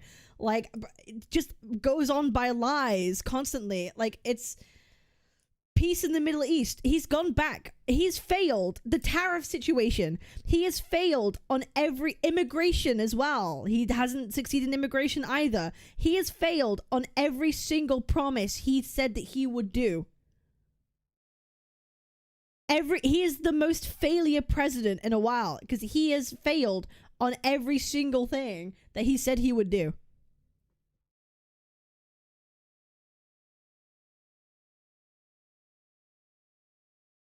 The brain. So yeah. Kamala Harris, the person who was a DA in California, Yeah. who was Attorney Yeah. General in Yeah. California, Yeah. who served as Vice President, Yeah. who was a Senator in California, versus Donald Trump, who brags about taking and passing 3 cognitive tests in a month. Yeah. The dumb person is Kamala Harris there. Look, I just explained to you that when you make choices... So he really think that Trump had a better brain than Kamala. Okay. between things, it's not because you necessarily love the choice you're making. If you're forced to choose between two things, you choose the one that is the lesser evil, effectively. Sure, I'm just curious. So he really believes that Trump was the lesser evil. I agree with a lot of Donald Trump's foreign policy. Sure, of course you do. I know you do, because you have a conservative view on foreign policy. Over the past 5 years, so you do this thing where you're like, well, I have to choose between two things. When you've had the same That's choice... what an election is. It's a choice between two things. Well, not two things. That is the lesser evil, effectively. Sure, I'm just curious. Over the past... I agree with a lot of Donald Trump's foreign policy. Sure, of course you do. I know you do, because you have a conservative view on foreign policy.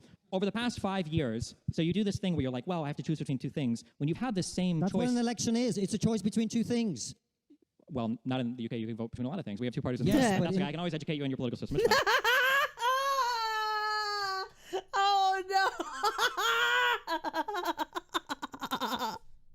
Oh. Oh my! Bros! Look at Browser! I'll be real, he didn't get him there. I'll be real, bro.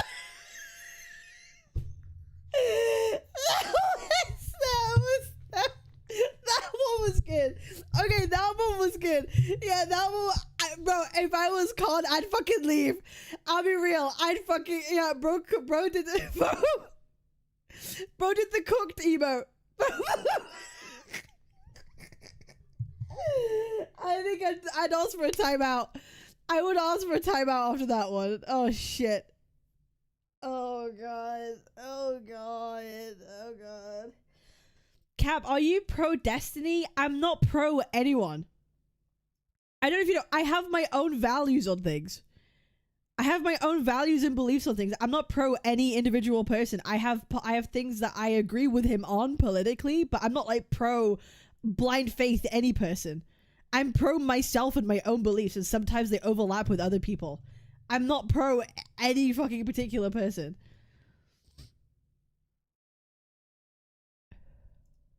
But so my question is, of all these things that you have to choose between, at what case in the last like 5 years have you leaned to the left on and would vote for the left on versus the right? I voted for the left. I voted for a Liberal Democrat at the last election, and it's likely that I will again. You kind of outed yourself saying Kamala was better than Trump.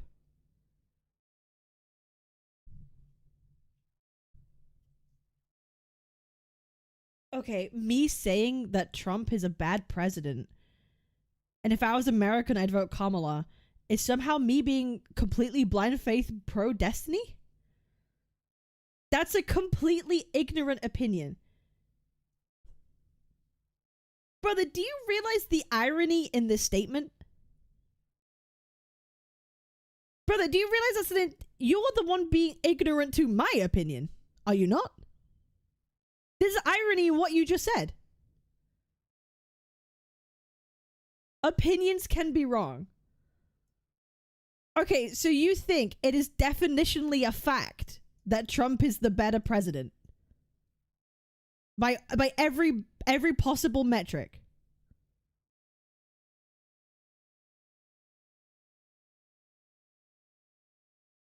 There is nothing that he has done that's led him to be a bad president. Yes, by every possible method. Okay, and you the one who told me that I had the ignorant opinion.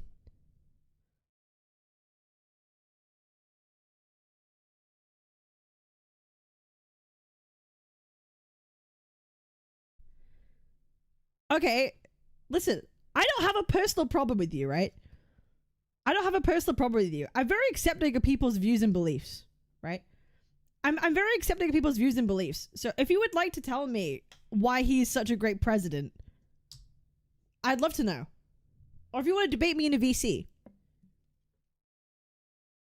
I'd love to know by every possible metric. Okay, please tell me how he has been a good president when he has failed at every single thing he has promised. By definition, he's an unsuccessful president, no? I'm gonna go for a piss. I'm gonna go for a piss real quick. So I expect he's lowered illegal immigration by record numbers. Has he? Is that the only metric we're talking about? I'm gonna go for a piss. I'll be right back.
All right, I'm back. Whew.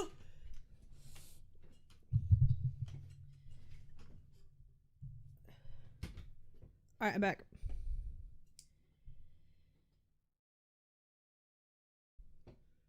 All right.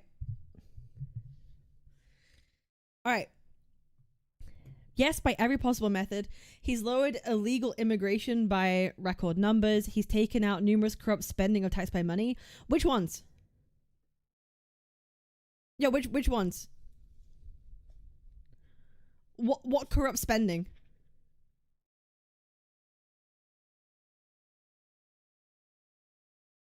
He's allowed more free speech than the Biden administration.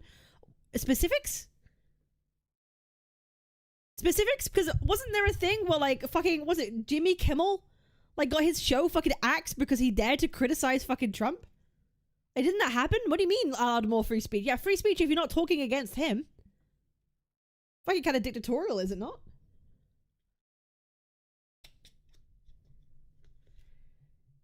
What are we talking about?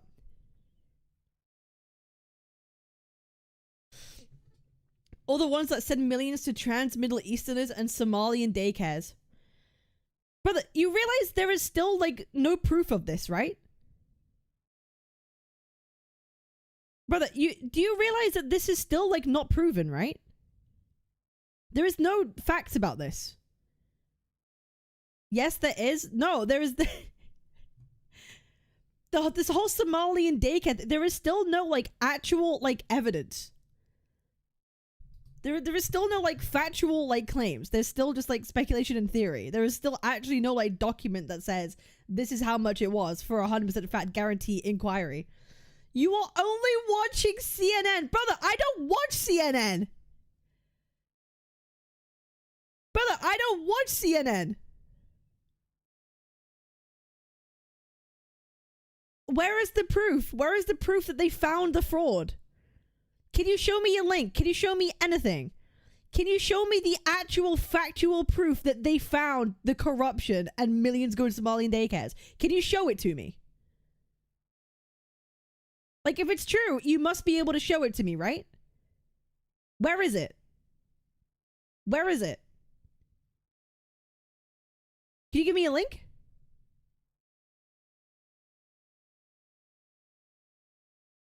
I'm not super duper prepared. Okay, but then if it happened, you should be able to find it pretty quickly, right? Or can anyone else who agrees find it? Where's the actual evidence? Did they get charged last week? If they did, show me. If they did, show me.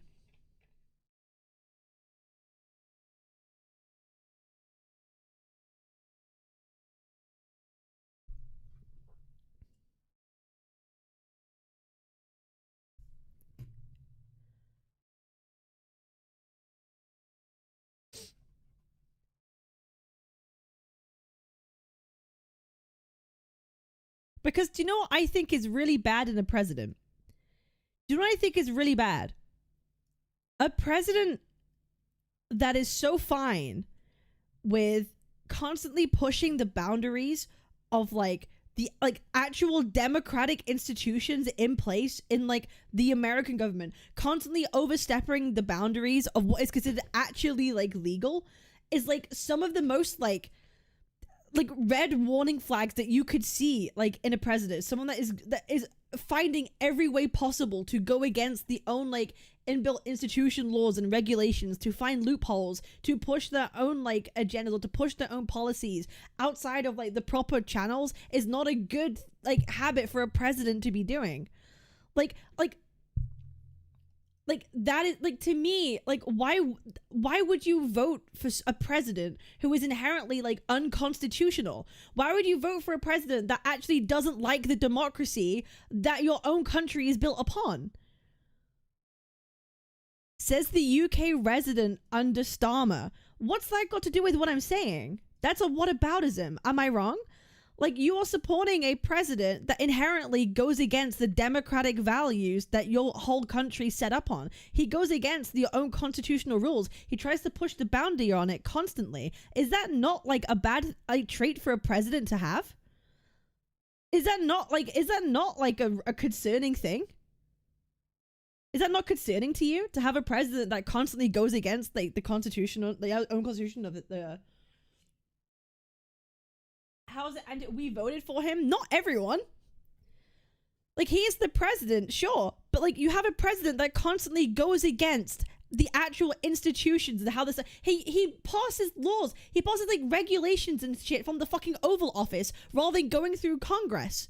And then they find out months later, look at the whole tariff situation, right? Okay, take this, take the whole like tariff situation, right? It now, after like the whole tariff thing happened, because he didn't go through Congress to actually do it, he did it all from the fucking White House itself. Now he has to like fucking pay the price because it's now that, oh well, actually that was illegal, you couldn't do that. Actually, Trump, all these like tariffs that you did, you couldn't go about it this way. Actually, what you did was actually kind of like illegal, you can't do that. After however fucking many months it's been, right? Like, do you not think that something like that is a bad thing for a president to do? Skirting around the actual methods to get things done, skipping Congress to pass like legislation or to pass really important things like tariffs, really important things like don't you think that that is like important to go through normal democratic channels that are every other president goes through and not try and skirt it? Like, isn't that like important? Isn't it, do you not think it's dangerous for a president to not go through normal channels to like get shit done? To me, that's concerning. Right? Do you not find that a problem? Because imagine if Kamala did that. Imagine if it was Kamala, right? Like, imagine it was Kamala, and instead of, okay, can you imagine the outcry if Kamala Harris was president and she decided to do the same shit Trump did, not go through Congress to get approval on if they should start like a war or not, just fucking do it and worry about the repercussions in 60 days time so they actually have to vote on it in Congress, like legally. If Kamala did that, bro, everyone would call her a fucking corrupt dictator witch. If Kamala did that, they would want her hanged. There would be riots on the fucking streets if that was Kamala. Oh, she didn't go through the democratic process. She's being unconstitutional. She's starting a legal war. That would fucking happen, would it not? If it was Kamala who did what Trump just did. You don't understand how corrupt our Democratic Party is? Brother, do you not think it's corrupt for your president to not go the constitutional way of passing regulations? Isn't that the definition of corrupt? Do you not think it's corrupt that Donald Trump, rather than receiving, like, what was it?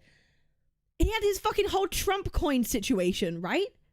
Where he received millions and millions from offshore people in funding because of his fucking dumbass crypto token, and he made hundreds of fucking millions just before his presidency. Do you not think that's like corrupt of someone to do? That's called capitalism?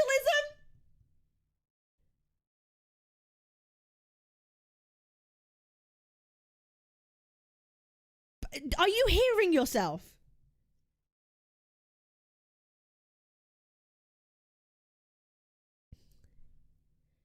If Joe Biden did that, people would be calling for his head. If Kamala did that, people would be calling for his head. And you're telling me that it's totally fine for Trump to set all these tariffs, which has now been deemed illegal fucking months later, doing all this damage to the fucking like country's like economics. And now you're just telling me, oh, it's fine. That's not corrupt. Actually, that's based. YouTube dropped me. Okay.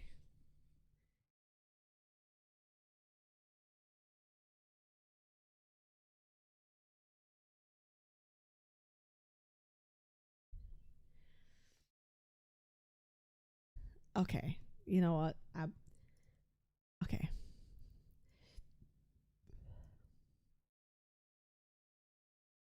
Okay. Like, I just cannot get the fact that you're saying that, like, corrupt our Democratic Party is. Brother, Trump is the one who literally tried to engage in voter fraud himself. Like, he literally tried to fucking rig his own votes. It was proven, factually. Like, literally, people went to court over this. It was found out. People admitted to it under oath. Brother, okay, you know what? We're gonna keep going. We're gonna keep going. No cap, no offense, but I don't think you understand politics. Proof? Yeah, let's just say things without having any substance to what we're saying. I'm sure you do, right? I'm sure you have a very good grasp of politics.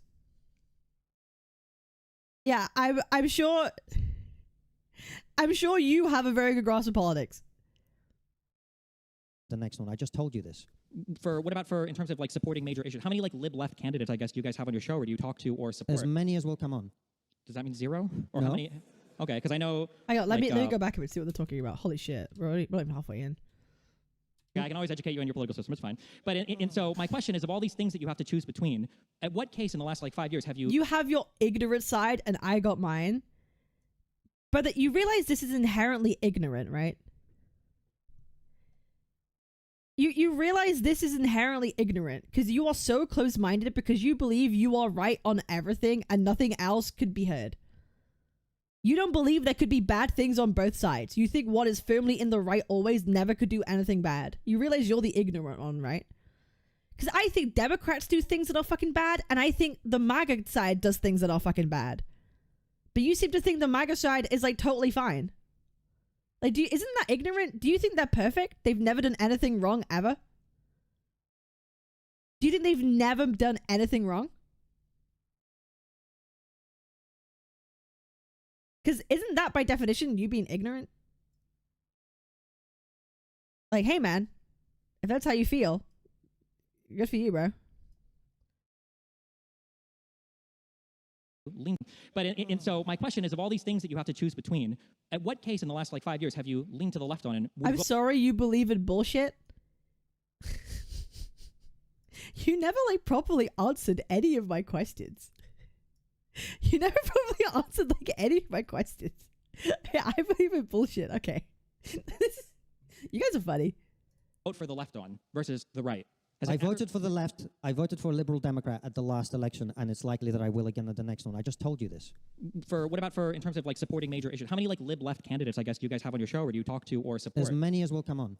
Does that mean 0? Or no. How many? Do you know what? I think it really speaks volumes whenever like I criticize something about like the Trump administration, and people are so defensive and angry about it. Do you not think that like it says a lot? Like people are like, no, you're wrong, you're retarded. You believe all this bullshit, you're the problem. Like, do you not think that like says a lot? Like, is it just me? Like, that's such like a cultish thing. It's very culty, right?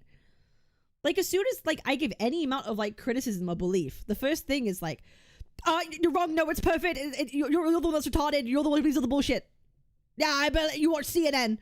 No, I bet you watch CNN and you're just dumb and silly. Like, it's so strange. It's so fucking strange, isn't it? Like, I don't know how people like that like think. It's like no, you're not allowed a conversation. Right? It's like you're not allowed to have a conversation. It's like when you're a gacha gamer and you criticize like Hoyo games and people freak the fuck out. Right? It's like, wait, hold on a minute. Can we not have like conversation like nuance with all fucking games? Like, whatever. It's crazy. You don't live in America, you don't understand. See, you're doing this thing again, man. I think you should just stop talking. I think you should stop talking for a bit. I think you're getting angry for no reason. You're getting angry because I'm having an opinion. You seem to think everything is black and white, but I'm sorry to tell you, but like no side of the political party right here is like completely like scot-free. Right? Like I don't think the Dems are the best, and I don't think fucking MAGA is the best. I think that's fine opinion to have. You know what I mean? Like holy shit, man. Yeah, it's like attack a Hoyo game. Like you're the worst person ever. Like the fuck? Holy shit. I hate how Americans always try to tribalize any political issue to us versus them. No, exactly. It's like as soon as you disagree on one thing, it's like it's us versus them. You're with us or against us. You know? It's like so strange. Like, man, hello. I'm allowed my beliefs. I'm allowed my opinions too. You know what I mean? Like, this is what we're talking about. We're talking about everything becomes team sports. Everything becomes politics. A lot of these people, you have to agree with everything MAGA does. Otherwise, you're part of the problem and you're stupid. It's so dumb. It's actually so fucking dumb. What a bitch! What a No. nasty, vile fucking cunt. Don't be touchy. I appreciate it. Because I know, like, I know Faraj has been on a ton. I know you've done a lot of content with Goodwin. Okay, they're not far left, right? But we've correct. also They're right, yeah. We've also My had point, the yeah. co-founder of Extinction Rebellion, who's currently in prison for blocking roads on the show. We've had Aaron Bastani, who's the co-founder of Novara Media, a far-left news organization in this country. We've had a bunch of. I mean, I could go down the list for ages if you want, if that's what you I mean, like. I've seen like the top 10 lists of like the people that you've invited the most on are all generally We had right-leaning comedian people, Mark Steele, who's a lefty. We had Deborah Francis White from the Sure. Guilty So I'm Feminist guessing when you say podcast. lefty for these people, they're populist lefties that think that the whole institution is rotted and they No, don't support no, actively. no, so not so at the all. guy you just described, is he like a Labour voter? Would he support Labour? Has he supported Labour? Which guy? Mark The Steele. one- He's yeah. a lifelong Labour voter. Oh, Yeah. okay, well then you get credit for that one, I guess. Okay. I haven't seen every episode of Triggernometry. I'm sorry. Okay. Well, maybe you should stop opining about who we have on then if you haven't seen every episode of I Triggernometry. don't think I should have to watch every single episode of Triggernometry to have a You rough idea. you of- should know who we have on the show regularly before you make a I judgment. have a on it, decent yeah. idea. No, you I- don't. like, You've just demonstrated I that you haven't don't. seen. I haven't seen you. I demonstrate. I don't know every single person that goes on. Right. Like you haven't made Would a you like Twitter me to give video you more saying, lefties? "Okay, well, call me left wing now." You did make one saying, "Well, fine, I'll be right wing now." Like So there's you- clearly you lean in a certain direction. No, Clearly no. people perceive you. Why do you think everybody perceives you as being right wing then? If you're so centrist or you Why lean does the left or right? BBC think I'm right wing? Why does everybody, on my side at least, everybody perceives you as being right wing? Because it's convenient for you, as you've demonstrated in the course of this conversation. In what way? I'm about to explain. If you just Okay. stop talking, I hope you actually explain. I will. Okay, we'll see. Can you be quiet? while I I feel this whole section's dumb. The mic is down. Okay, good. Stop filibustering. So This it's is all convenient to sections you in exactly the way that you've demonstrated throughout this conversation, where when I make a good point about anything, you say, you conservatives, and then you pivot to talking about Republicans in America, because it suits you, because then you can argue against things you came here prepared to argue against, instead of arguing with what I'm actually saying. What is the point That's you feel why. like I haven't? First of all, I'm pretty sure the debate topics were related to America. Number one. Were they?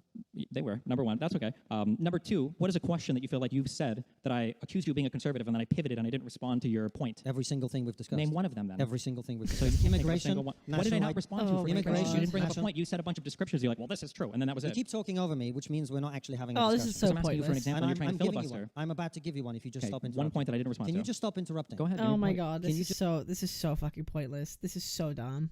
Just stop interrupting. I'm not even Just- interrupting. I'm waiting for you to Not finish. interrupting means when I say something, you don't talk after that. Can Ever? you do that now?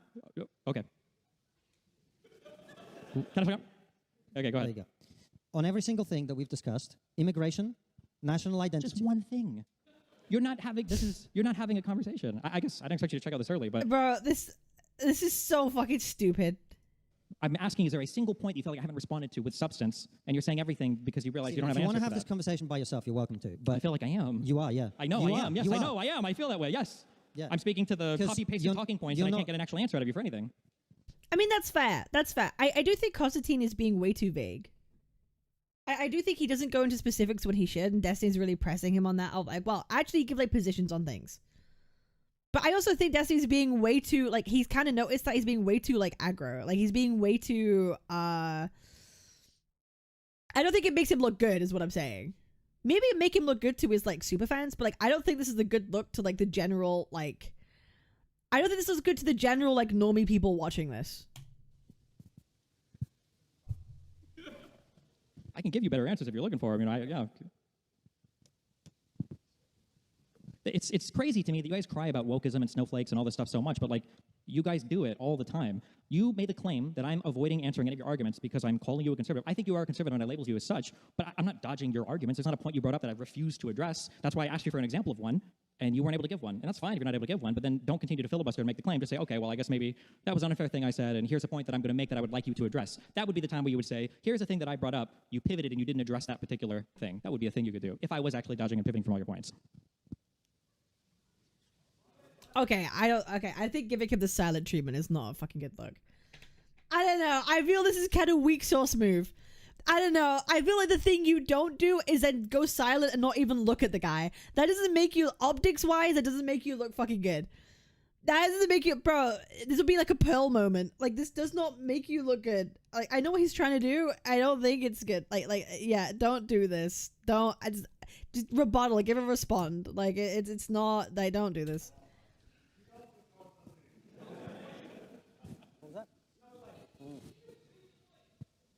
I can't hear any of you. You're going to have to shout louder.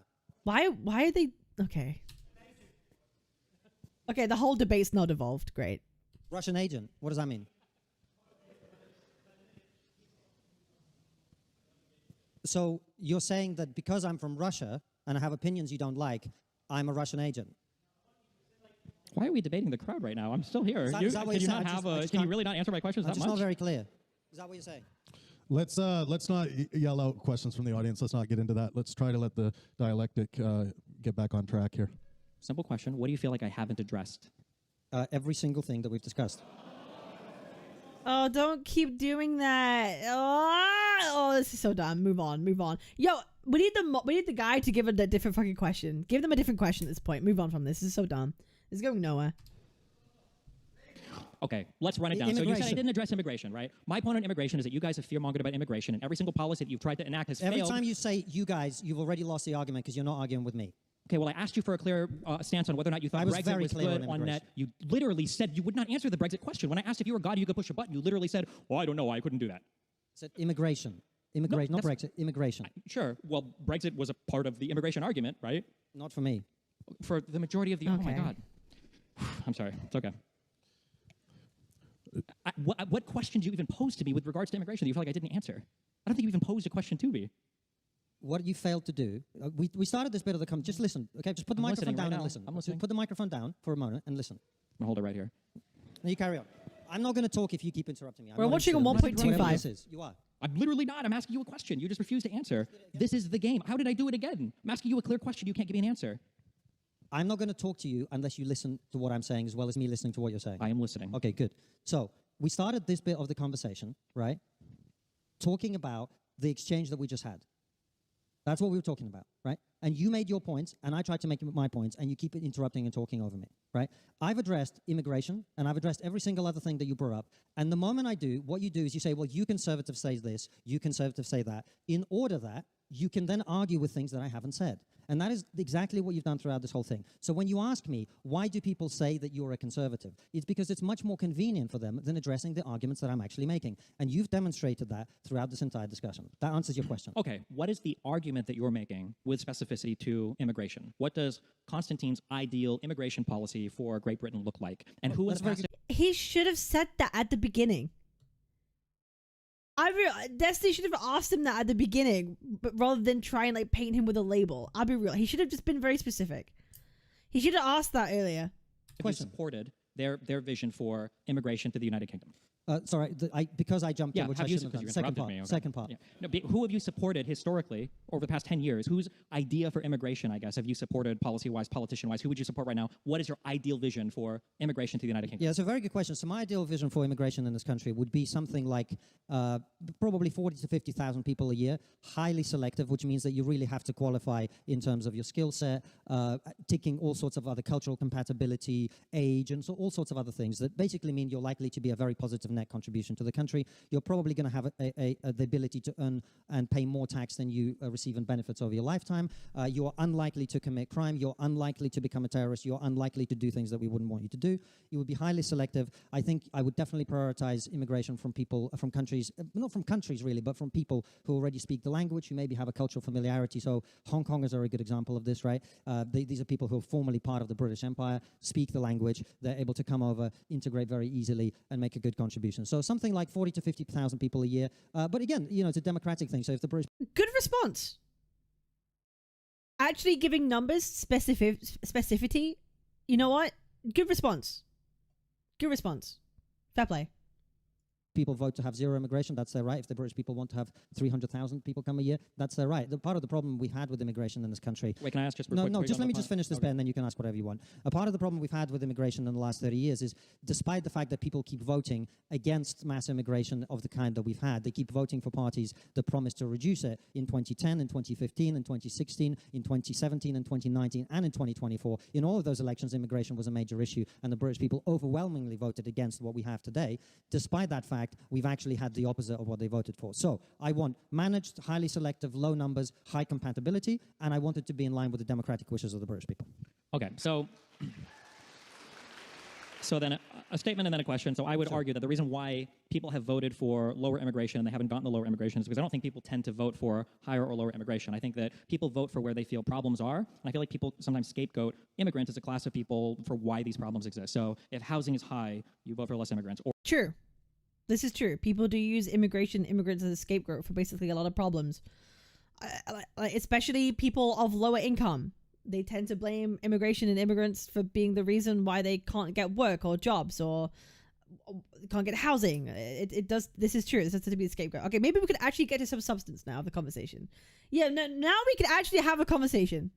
Or if the job market is bad, you vote for less immigrants. Or if the NHS wait times are too high, you vote for less immigrants. Or if Brexit is losing too much sovereignty, whatever, you vote for less immigrants. I feel like when it comes to these issues, the immigrants become this catch-all scapegoat, which I'm not even saying, and again, you can label me however you want, but like I'm not a woke person when it comes to immigration. I don't think there's anything wrong with being selective against certain groups of people, but I think that the reason why there's such this But the lower income people are the most affected too, so it doesn't come from nowhere. Sure, but the point being, again, like I said earlier, immigrants are not spread out through the entirety of the UK. They tend to be localized to specific cities. It doesn't make sense why you have people like in the north where they don't have a large like migrant population still have lower income, but they still tend to blame immigrants for a lot of the reason why their income is still lower, even though they aren't really affected as much by migrants, right? So it's more of a systemic issue, and there is a lot of people do have a false belief on the amount that immigrants impact their own quality of life. That is still like true. That is still like a thing that happens, right? So yeah, where it doesn't come out from nowhere to some people, it still happens to a lot of people where immigration isn't really as much of a factor for them,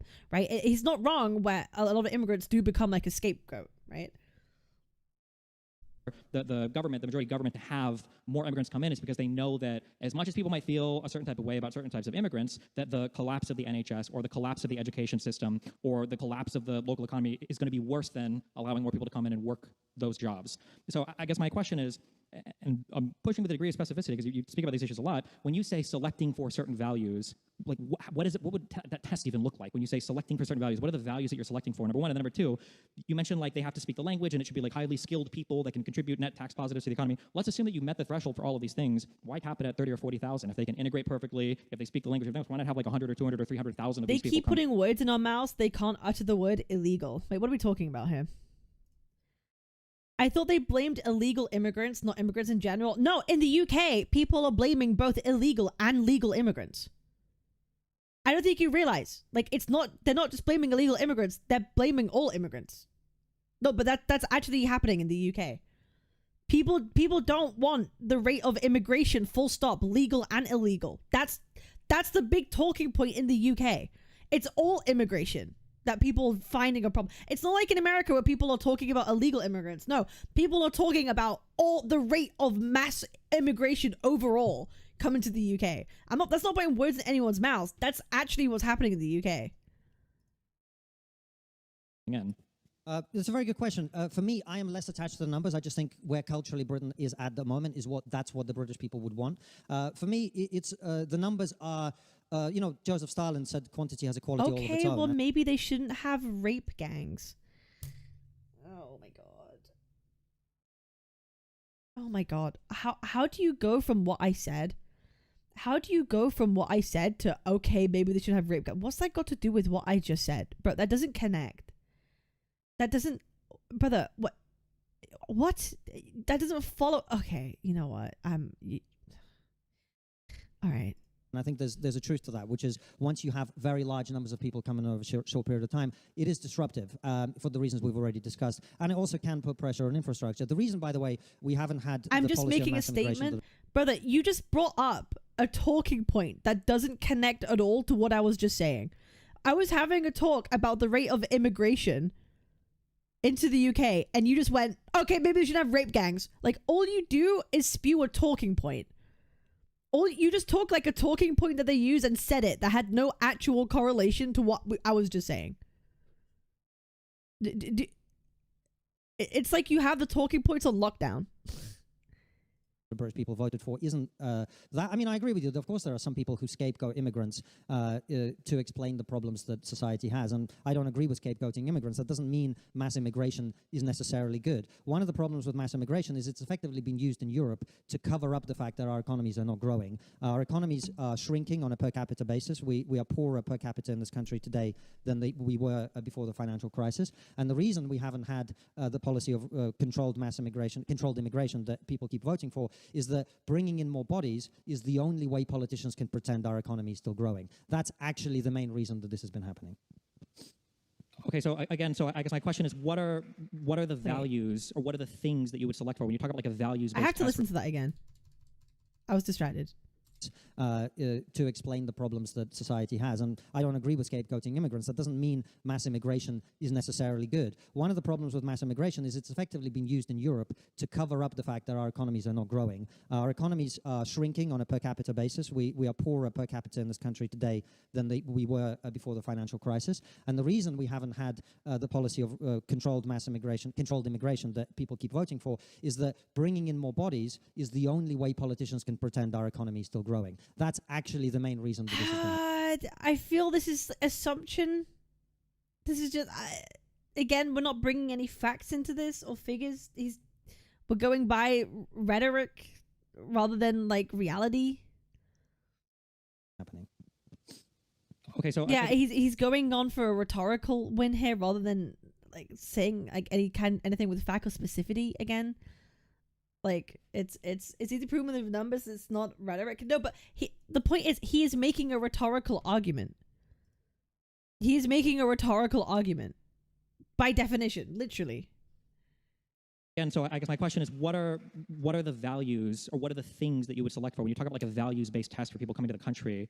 Like, what are the things that you're talking about? And then also just a comment on, the reason why we're bringing in immigrants is to shore up an economy. I think a lot of that has to do with the boomer generation as well. Because like because again, this comes down to the whole thing of like how much value do immigrants bring into a country? And it's like, okay, well, he's okay. So he's basically saying that like, you bring more people in, so they will directly contribute to the amount of like GDP or whatever it is, but there are still more people overall, so actually it's less.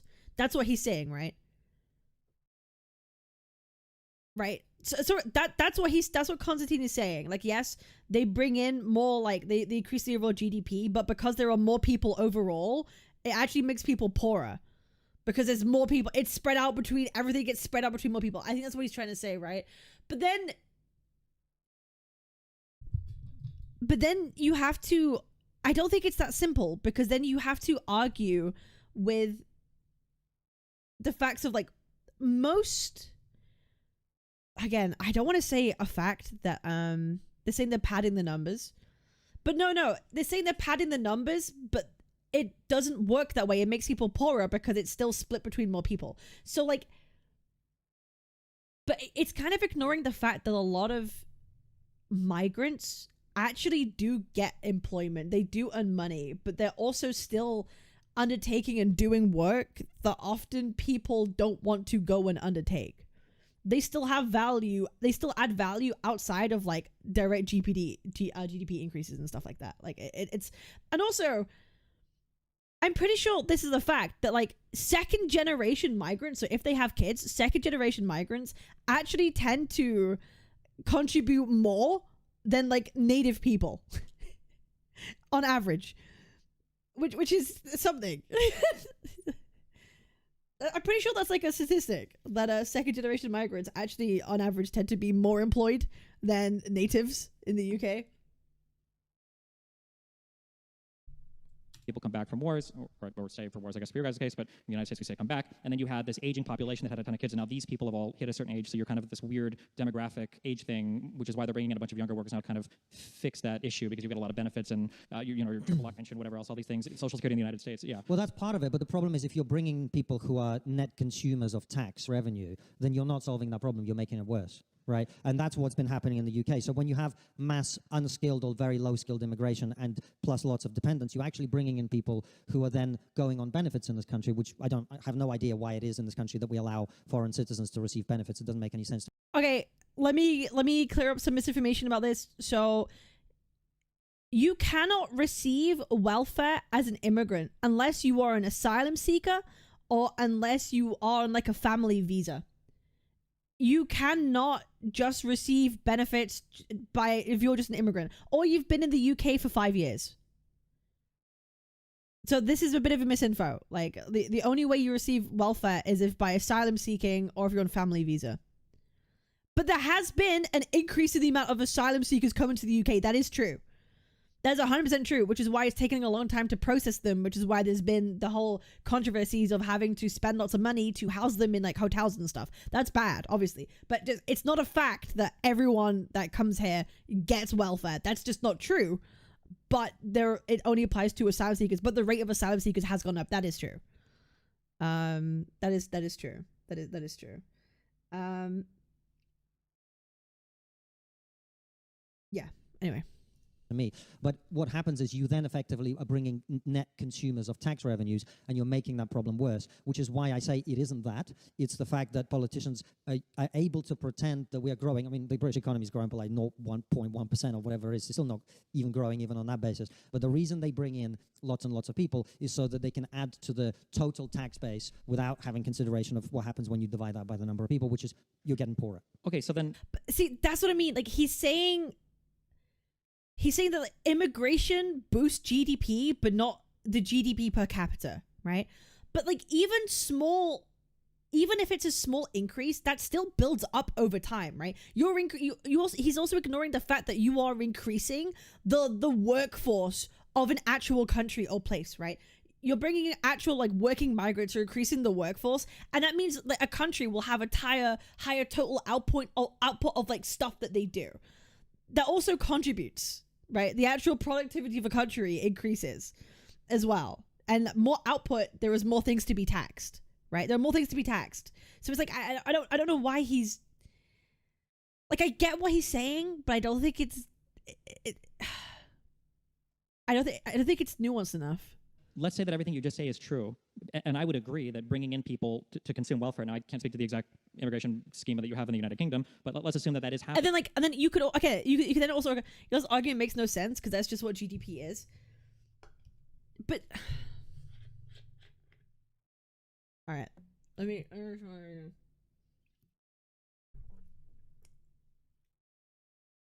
because Kissen is claiming that actually it makes people poorer. Kissen's claiming that, like, actually it still makes people poorer, but I don't agree. Or I don't believe that to be the case, though. Because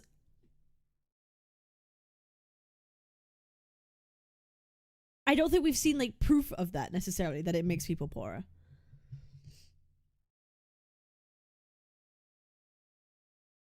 Right? And then if he's worried about GDP shrinkage... If he's worried about GDP shrinkage, then you could make... Okay, I'm kind of playing devil's advocate here a little bit. You can kind of say that, like, well, the UK has been heading towards an aging population, right? The UK is heading towards an aging population, and without migrants that are, like, younger and of working age, you could say that the increasing in age of a population would put more pension stress and therefore actually shrink the GDP anyway. So, you know, by bringing in more migrants, you can sort of counteract that. But the thing is, you're still talking about people who contribute to the country. Working migrants specifically. We're talking about legal working migrants still contributing. That's still a positive benefit, right? Because without it, like, it's still a fact that you would have an aging population. You would still have strain on pensions. You would still have worry about shrinking GDP. So, like, he's framing it like it's a bad thing. Is it really? Yes. If you were to remove migrants from the conversation, right? The UK would be having an aging population. Less people are having kids. Why? Because things have been fucking expensive, right? A lot of shit's fucking happened. Less people are having kids. So you could make the argument that without like the influx of migrants who are working, because a lot of them do work, without working migrants still contributing to the workforce and the output base, it'd be like Japan. We would suffer the same problem as Japan of having a aging population actually putting strain and shrinking GDP that way too. Right? Like we would be having the same issue as Japan would have. Then why not speak to I think it's happening in like Norway as well, actually. Correct me if I'm wrong. I'm pretty sure they're the ones who had bitch. What a nasty, vile fucking cunt. I appreciate it. I think it's either Norway or Iceland or one of those other countries where they actually had advertisements for people to have more fucking sex, because like birth rates are fucking declining in a lot of like these countries, and like the influx of migrants is helpful. Working migrants get like that even if it's low skilled leveled like jobs, still helps with that GDP strain of like a growing aging population and pensions, right? policies. Rather than attacking the concept of like, well, 200,000 people came in and they're all leeching from the welfare, why not just say that, if people want to try to immigrate, we'll do this. However, we're going to forbid people from qualifying for this much welfare. In the United States, you have to make a certain amount of money to qualify for visas or, long permanent resident cards, green cards, or whatever. Why don't I ever hear a conversation about that, changing the incentives? Well, that's exactly what I advocate for all the time. That's literally what I say every time I talk about immigration. Okay, that's good, but because I feel like I just heard you talk a lot about it. It was just reducing the number, high skilled only, reducing the number, but having like a cap on. The thing you just described is literally what I advocate for on a daily basis. Okay, I hear you talk a lot about the other stuff, but maybe I've just happened to miss those things. The thing that what I believe about immigration, one of the problems is because, for the reasons we've already discussed, when you've had this open... Because again, talk about this like the kind of like skilled work as well. Like the UK has massive problems when it comes to healthcare, as in like the care sort of side of things, logistics, hospitality. There's even massive gaps in like agriculture because these currently like wages don't meet what people need to fucking survive, right? Like a lot of people, it's happening in a lot of places that wages don't meet like demands of what people need to fucking like put food on the table like half the time. And I feel we should be targeting policies to help increase those things, to incentivize like higher wage pay that makes sense, right? To make sense, so people don't put the blame on like this whole like immigration shit the whole fucking time, because like immigrants aren't the reason why everything's so expensive. They're not the whole reason why wages don't increase. Like they're not the be-all end-all. They're not the scapegoat for everything. And I think people should turn to like the actual policies of why things are the way they are. How can we incentivize work? How can we make this better? How can we incentivize like normal domestic people, nationals, to take up these jobs? How can we incentivize them to do that, and so that it doesn't get pushed to like migrants or whatever it is. Like that we should focus on that. I think we should focus on that. We should focus on like how do we actually incentivize people to do the work that they don't want to do. Well, because the wages aren't fair. Okay, how do we fix that? I think those are the conversations which should be happening, and not scapegoating it to immigrants all the fucking time. Border policy combined with, the mantra diversity is our greatest strength, you build up a lot of resentment with other people against immigrants. And the reason you see people now on the internet talking about, Britain's been colonized and Britain's been invaded. I don't like that language. I understand why people use it, but I don't like it. And the reason I don't like it is I don't blame people for wanting to come to Britain. Britain's great. Of course they'd want to come here.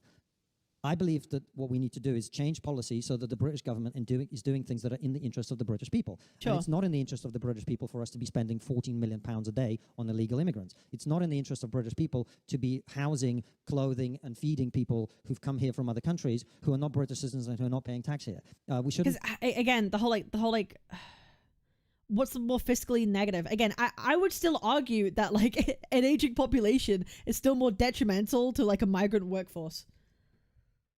I believe that personally. I believe that the aging population is actually more of a threat than migrant workers, because I still believe that it's still a fact that like they still contribute positively overall. That there isn't a net takeaway. High skilled workers definitely contribute to the country. Lower skilled, they do contribute, maybe not obviously to the same extent, probably more close to neutral to positive. But there's been no proof that they're a net negative to the actual overall economy. There's been no study to show that. There's been nothing to indicate that that's actually the case. But I do think what genuinely actually contributes to fiscal decline is an aging population. That's something we need to target. How do we convince people to have kids? How do we convince people to have kids, have families?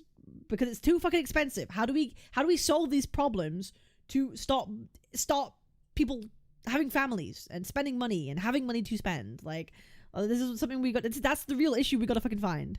We shouldn't have foreign nationals in social housing. We should not be providing benefits to foreign nationals. And I say this as someone who was very poor and a foreign national for quite a significant portion of my life in this country. So I advocate for sensible policies on immigration, on what happens when you get here. That is my position, which is why, with all respect, I'm glad a normal conversation has broken out between us, despite the conversation we were having earlier, because this is the reason I don't subscribe to political parties and this sort of team-based agenda, because every political party has lots of things about its policies that I don't like. I don't like lots of things about left and right political parties. I like to advocate for the things that I believe are positive for this country. I think a positive, carefully selected immigration policy, and then putting the interests of British people who are already here, who are nationals of this country first, is exactly what we should be doing. So Sure. I'm glad we agree on that. Yeah, so I don't necessarily disagree with anything you've said, but one of the issues with the statement of like I don't subscribe to a certain political party, I think that you can have a I don't know, a constellation of ideas that don't map cleanly onto some side, but when it comes down to elections or when it comes down to pushing people to vote in an election, you kind of have to choose a party or you have to choose a person. Things have to collapse into one choice. Sure. And I guess, I mean, you can tell me if I'm wrong, but the feeling that I get from you, from the things that I've heard you say is that if I were to look at the past 20 years of British politics and if immigration was a huge issue that I had with this country, I feel like the Conservatives have failed monumentally in dealing with the immigration issue. Of course.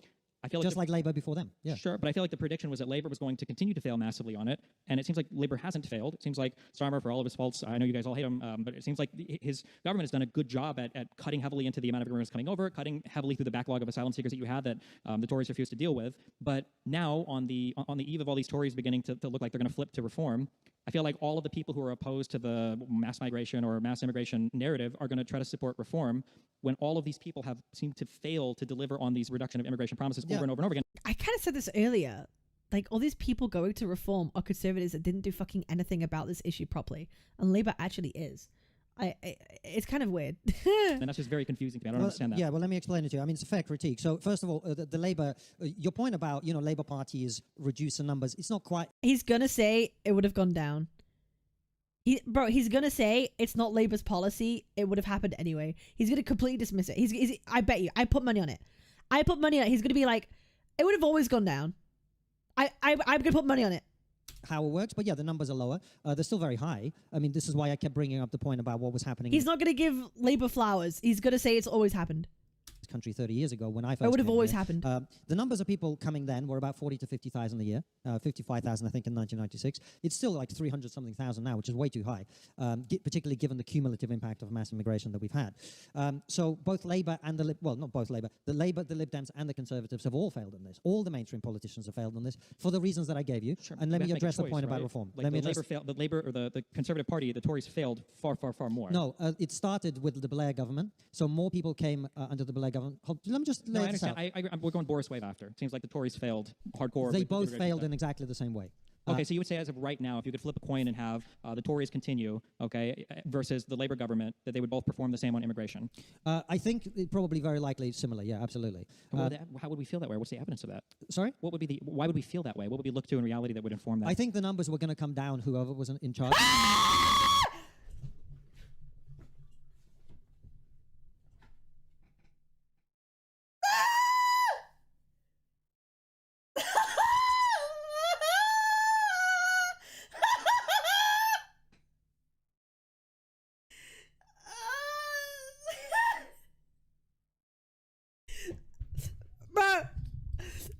I predict the fucking future, dude.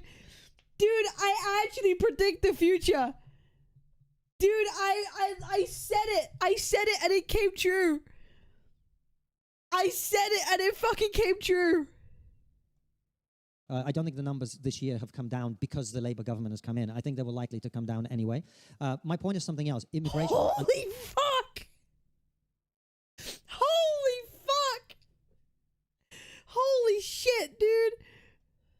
Both governments is way too high, particularly given its cumulative impact over time. But your point about a few Tories defecting to reform, it's not all these Tories. It's like 3 or 4 people in terms of the MPs. They were all people who would have been pretty hawkish about immigration, and when they were in power, tried to do something about it and were prevented from doing anything about it by their own party, which is why they're now moving to reform. So yeah, I voted. I think I voted for the party I voted most for in my life are the Liberal Democrats. Second most would be Labour. I think I might have voted.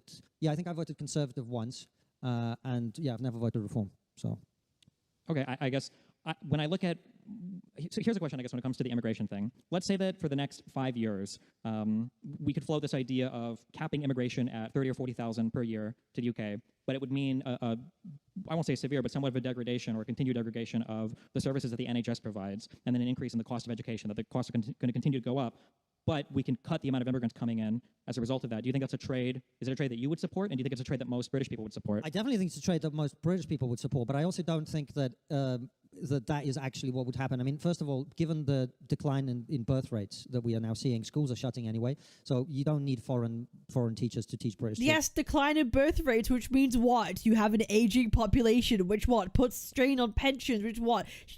results in fucking GDP shrinkage.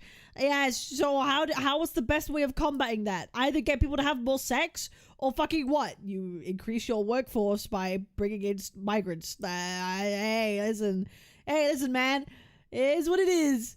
And that's not really happening. In terms of foreign students for money, right? Hold on, but you mean for universities? Yeah. Yeah, I mean, foreign students are coming in and paying fees and then going. Pay people to have kids, yeah, and then how do you then support the child? Who gives you the money to be able to support the fucking child? Fine, I've got no problem with that. We're exporting a British service. No issue with that at all. But in terms of the NHS, I do think... What's a pension? Oh, fuck. What's the American equivalent? What's the American equivalent?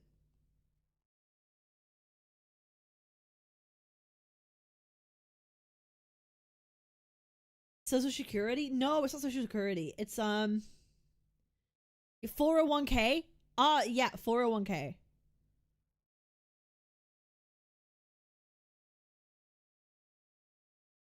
Maybe? Or it might be Social Security.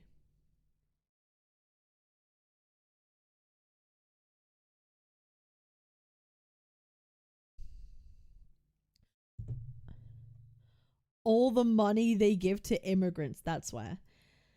Dude, do you realize, like, how...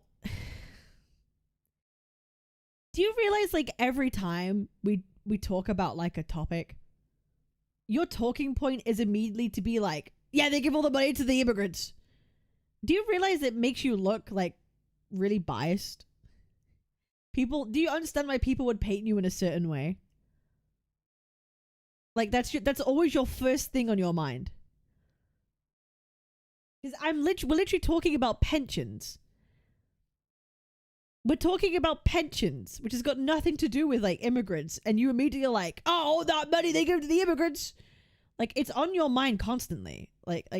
You keep giving these talking points that are relevant to the conversation we're having. It's very strange. It makes you look very, very, biased. Like, I'm just letting you know. All the talking points in the wrong convo. Yeah, like, we're talking about pensions. Like, what? Why immigrants goes with pensions? It would have a short-term impact on the NHS, but we have to train British people to do those jobs, inevitably so. And that short-term impact will be disruptive, but it will be worth it. But my broader point to you about mass immigration beyond specific shortages in specific industries, which, by the way, are exaggerated. You got to remember, right? In what is effectively a market economy, when you have a shortage of labor, what that does is increases the wages that people are willing to offer people to do those jobs, and that then creates more people who come in and do those jobs. So but it also increases the cost of those services. Yeah, right? Of course, but because British people are being paid properly to do those jobs, to me that's a trade-off that's perfectly worth it. The cost will ultimately rise more than there will be a concentrated industry that might be paid a little bit better, but the cost overall of the things, but like the NHS, wages for British people will go up, which will help them to be able to afford other things that they want, right? I am perfectly happy for British NHS staff and doctors to be paid better. Wouldn't you agree with that?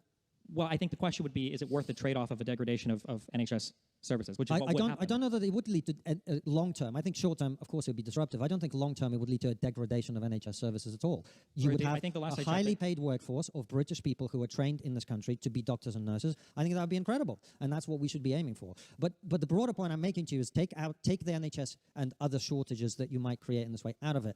The bulk of the people who've come over the last 30 years are not supporting themselves financially to the point where it's worth our time bringing them in, and that's the problem.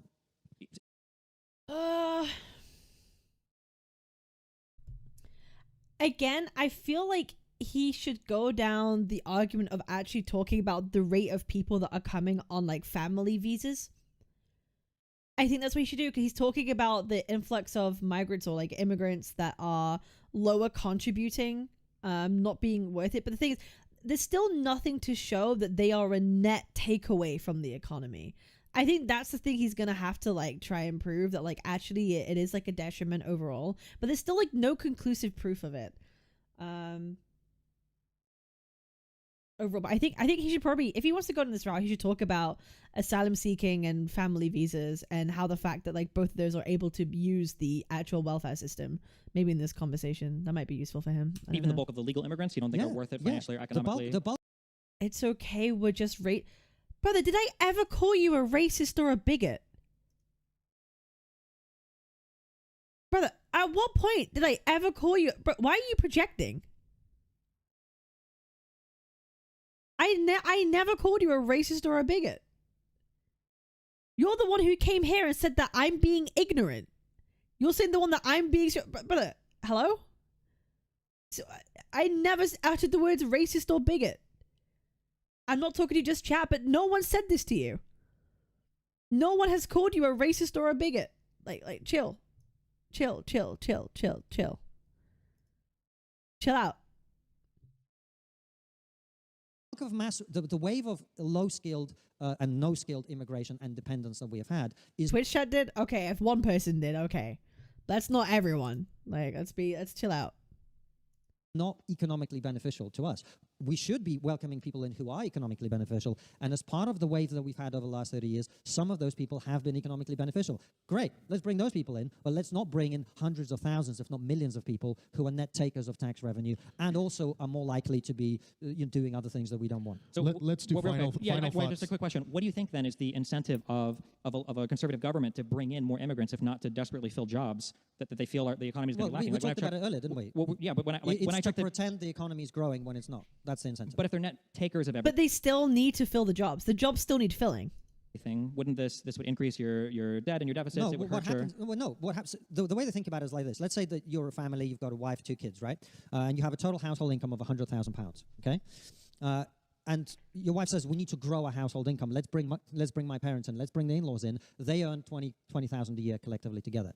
So you bring in now your household income is 120,000, except you now have to divide it among 6 people instead of 4 people. That's what they've done. They are the wife that says, let's bring the in-laws in so we can pretend our household income So I understand the analogy, but I feel like it would be more you have a household of 4 people, and then there's also some kind of work that needs to be done. Maybe you need grandma to knit, and you need grandpa to mow the grass or something. And if you can't afford to do it, you have to hire out somebody else to do it. Yeah, but you can't pretend you're getting richer. You're getting poorer because you now have to feed 2 more people. Yeah, but if you didn't bring... This is... Okay. Desi's kind of right though, because those people are coming because if they are being hired and they are doing work, they're still contributing to a workforce as well. Like they're all still okay, let me hear what they're saying. Those people in, the cost for everything would be so much higher that at the end of the day... It wouldn't. Okay. This is a mean question, but just to push, because like this is frustrating because, but in every single part of the world where this is tried, it is the case that bringing in even low-skilled immigration bolsters every part of your economy. They are taking jobs though. No, migrants absolutely do take jobs, but then a lot of them are taking jobs that like domestic people, nationals, aren't taking. Right? Like they're literally they're taking the jobs that they cannot employ normal people for. If the hourly rate is £20 and you get an immigrant for £5, but the point is that it's not happening. Like a lot of these sectors currently cannot get workers even at normal rates. Like they can't do it. It's not happening. Normal domestic people are not taking the jobs.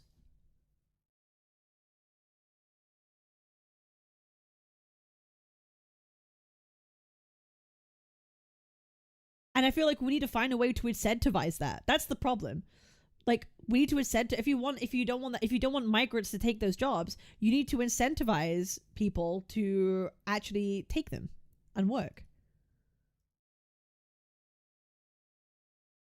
Because the jobs still need doing, right? How do you know if native people won't take certain jobs if we can't get them? Because because they refuse them. They don't want to work them. What do you mean? How do you know native people won't take them? Because they literally don't take them. There are people begging for people to like for hires. There are sectors that are begging to like hire people. But they don't want to take the work. Some exceptions, especially in Europe and the UK, where you have weird rules around like asylum seekers not being allowed to work. Maybe for a the year response for whatever reason, would be to fix wages, not import slaves to do the job. I don't disagree with that. You see, the thing is, I don't disagree with that, right? But also, I think saying like import slaves, I don't like this framing. To fix wages, like I agree. Like, how do you incentivize people? How do you increase wages without increasing inflation? Like, you can't just increase wage and then expect everything to be fine, right? You can't be like, oh, just pay them more and then it's fine. Like a lot of these sectors, especially like in agriculture, you can't just like increase wage. Agriculture in the UK is already on such a fine, thin line. Like there are farmers who lose money. There are farmers right now that are losing money, and the only way they even make a living is because they get subsidized by the fucking government. Like, they can't afford to raise wages, and agriculture is a huge sector in the UK, right? Like, fucking massive, and they cannot afford to raise wages. So, like, how the fuck do we fix it? Those are the things we should care about. How do we fix these issues? The healthcare sector, too. Care assistants are needed. It's so many things. Agriculture is mostly automated with machines now. Bro. Okay, I have a feeling you just don't know what happens with the agriculture and the current farmers crisis that goes on in the UK, right? There's a lot of shit, like the whole farming industry is in like a shambles right now, like in the UK. It's a really big fucking problem. It's not what you think it is. is a whole other issue to bring up. But this idea that if we just cut off immigrants, all of our native people can just work these jobs and it'll be fine. Like I hear this rhetoric from so many people all over the world, and this has never worked anywhere ever. Well, if bringing in 8 million people as we've done boosts your economic growth, and why aren't we growing? Well, I think Brexit hurt quite a bit. Number one, I think we're doing better than other European countries, which, by the way, have also done mass immigration. The reason our economies are growing... I'm pointing it out, your goal wouldn't be to other European countries. Your goal would be compared to where the United Kingdom could be otherwise. And I know that for all of your issues with EU immigrants from Eastern Europe or whatever, you've basically replaced all of those now with a high amount of just Indian and Pakistani immigrants, which earlier seemed like the ones you had the biggest problems with. So it seems like in terms of immigration or getting the types of labor that you would want to this country, that was pretty significantly impacted. Brexit didn't do on immigration what people wanted it to do. Yeah. It's one of the reasons I didn't vote for it. Just remember. Sure. Yeah. Okay, shall we move on? All right, yeah. Let's move on to the next topic. Is Trump's approach to political issues dictatorial? Oh, okay, we're moving on from wokeism and immigration. Okay, this is getting interesting now. Oh boy, okay. Here come the knives. Here comes the team sports. Here comes the team sports. Here comes the blood sports. Oh boy, here it is. Here's the moment. Talking about Trump. Okay, oh boy. Or sure. Yeah. Okay, shall we move on? All right, yeah. Let's move on to the next topic. Is Trump's approach to political issues dictatorial or reflective of democratic consensus?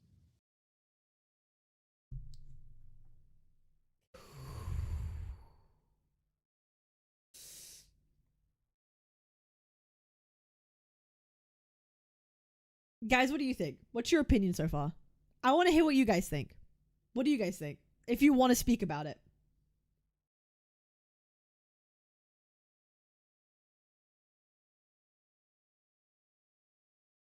You know my opinion? No. On this specific thing.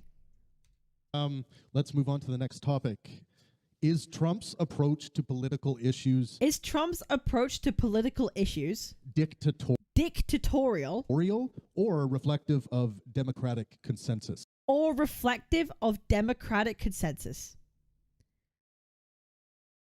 What are you guys' thoughts?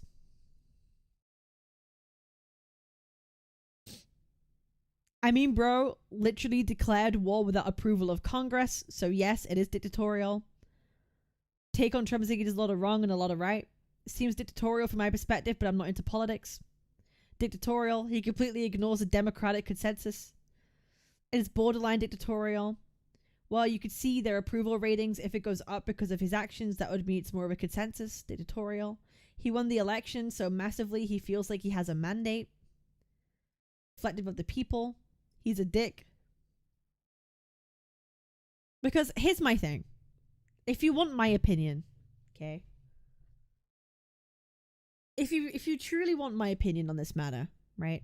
On if someone's dictatorial, from an outsider's perspective, I see a president that refuses to accept electoral outcomes. That to me is a red flag, okay? You have a president who repeatedly tries to undermine and circumvent the actual, like, independent institutions set in place to regulate power. That to me is dictatorial. You have someone that wants to use his executive power to circumvent stuff. That to me is a sign of being dictatorial. You have someone that is constantly targeting media, people, politics, other people around him of being bad faith, and to put more pressure on them and get people to believe that they are bad faith people. That's worrying. Someone who is every single day wants to take law enforcement and politicize it almost.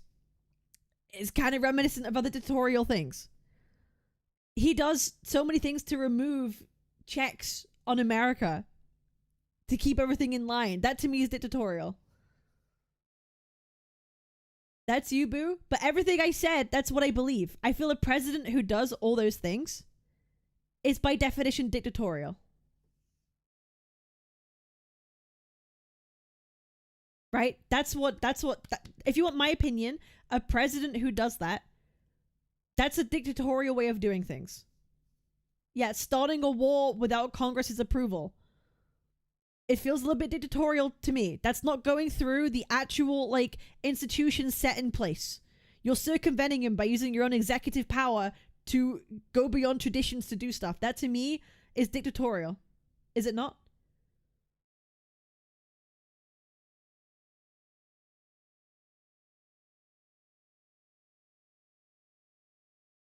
Yeah, Trump skirting around with the idea that he should have a third term. That goes against the Constitution. Like, there are so many things that he has done, to me, that scream dictatorial.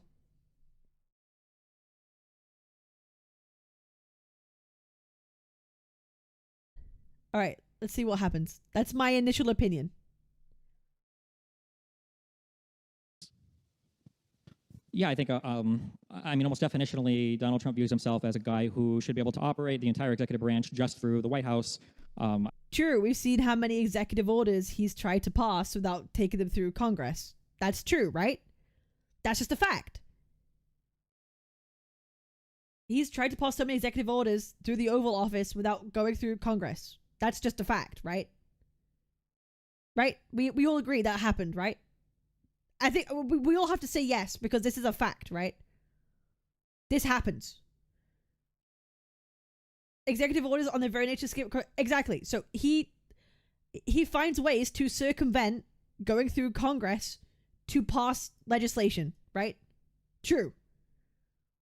True, that happens. That's not very democratic. It's funny how once... Okay, do you not think that's a problem? Okay. Do you not think that is a problem? Do you not think it's a problem that he uses executive orders constantly to circumvent Congress in order to pass legislation? Do you not think that that's a bit problematic?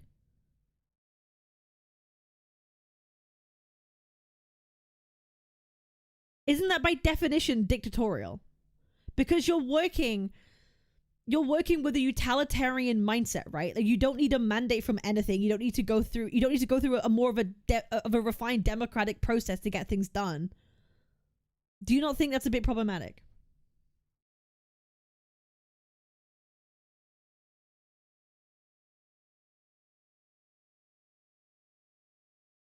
Or do you not think it's a red flag?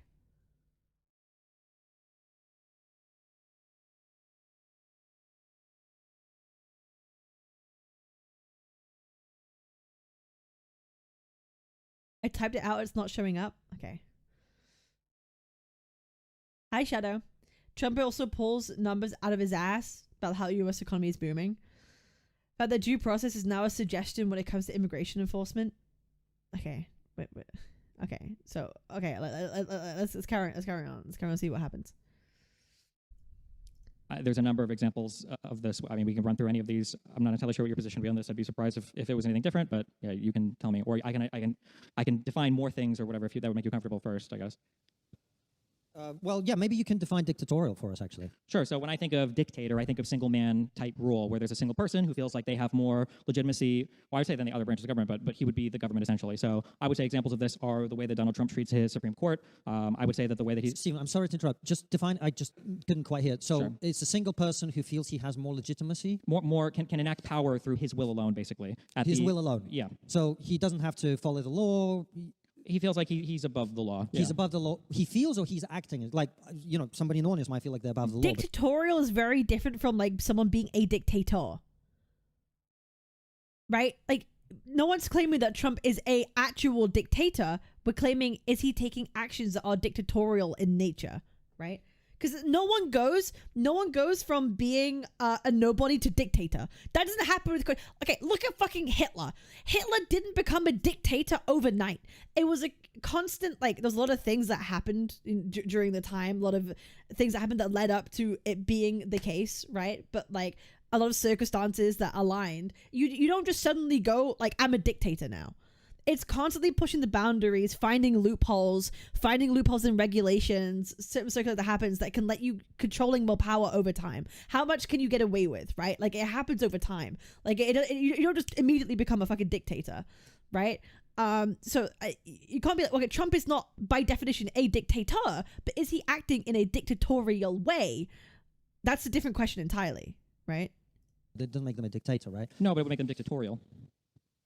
If someone in the audience thinks they're above the law, that would mean they're dictatorial. Yeah, it would be a dictatorial personality. They might not be a dictator because they don't have the power to be a dictator. Okay. And if someone is, say, the president, and they can be voted out, and they will be voted out, would they still be considered dictatorial? Yeah, they could be dictatorial. Yeah, of course. Yeah, just because is he gonna make the argument that because you could vote Trump out, he by definition can't be dictatorial? That's the stupidest fucking argument you can make. That's a stupid... Because you could vote him out means he's not dictatorial in nature. Don't make that argument. That's the stupidest fucking argument you could fucking make. Don't do that. Oh my god, don't do that. Even if they can be voted out? Yes. Really? Yeah. To me, a dictator is someone who just basically retains power, including by... It is true. By definition, he's not dictatorial.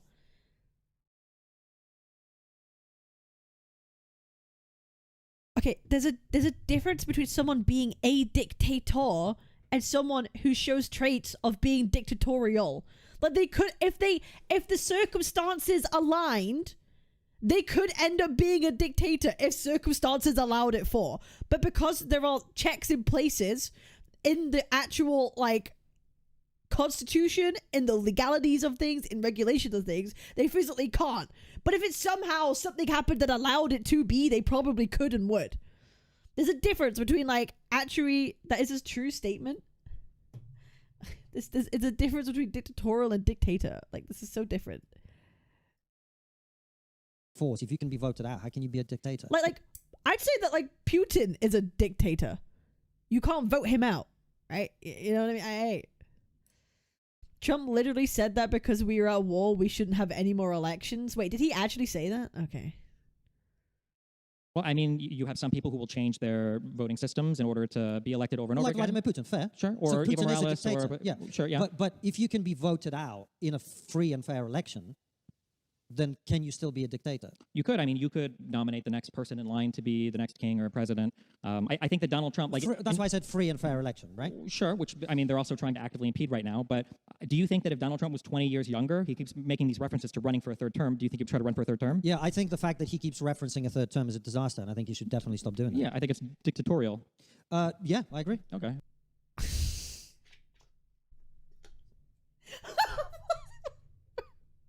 Yeah? Yeah.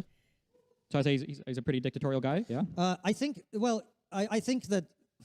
See, here's the issue with that, right? Is Trump talks a lot of shit, and he likes to piss people off. And so he says these things. Well, that was easy. Yeah, that's pretty dictatorial, is it not? Yeah, it is. Okay, great. I'm glad we agree. That's a fucking dictatorial thing to say. He's not getting a third term. He's just trying to piss off the left. Dude, I hate when people make this argument. Oh, Trump's just being silly. Guys, Trump's being silly. He's just trolling. He's just pissing people off. Yeah, you know when he said that he wouldn't do no new wars? He said he'd do 100 deals in 100 days. He'd solve the Ukraine-Russian crisis on day one. He'd solve Palestine-Israel conflict day one. He was just being silly, right? He was joking. You're so biased? No. Is that the same thing? Do you agree? Was he just being silly then? Was he just pissing off the left then? Or was he being serious? Yo, ich bin X. Was he being serious or was he just pissing off the left then?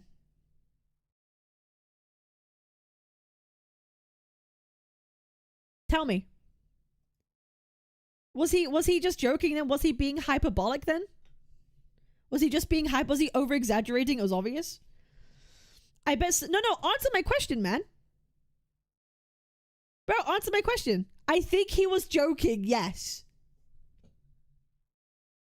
You think Trump was joking when he said, if you elect me, I'll do 100 deals in 100 days. I'd solve Russia-Ukraine day one. I'd solve Palestine-Israel conflict day one. You think he was just joking? You don't think people actually took him seriously? You don't think at all that people took him seriously on that? He was just saying it to be silly. That's really your position?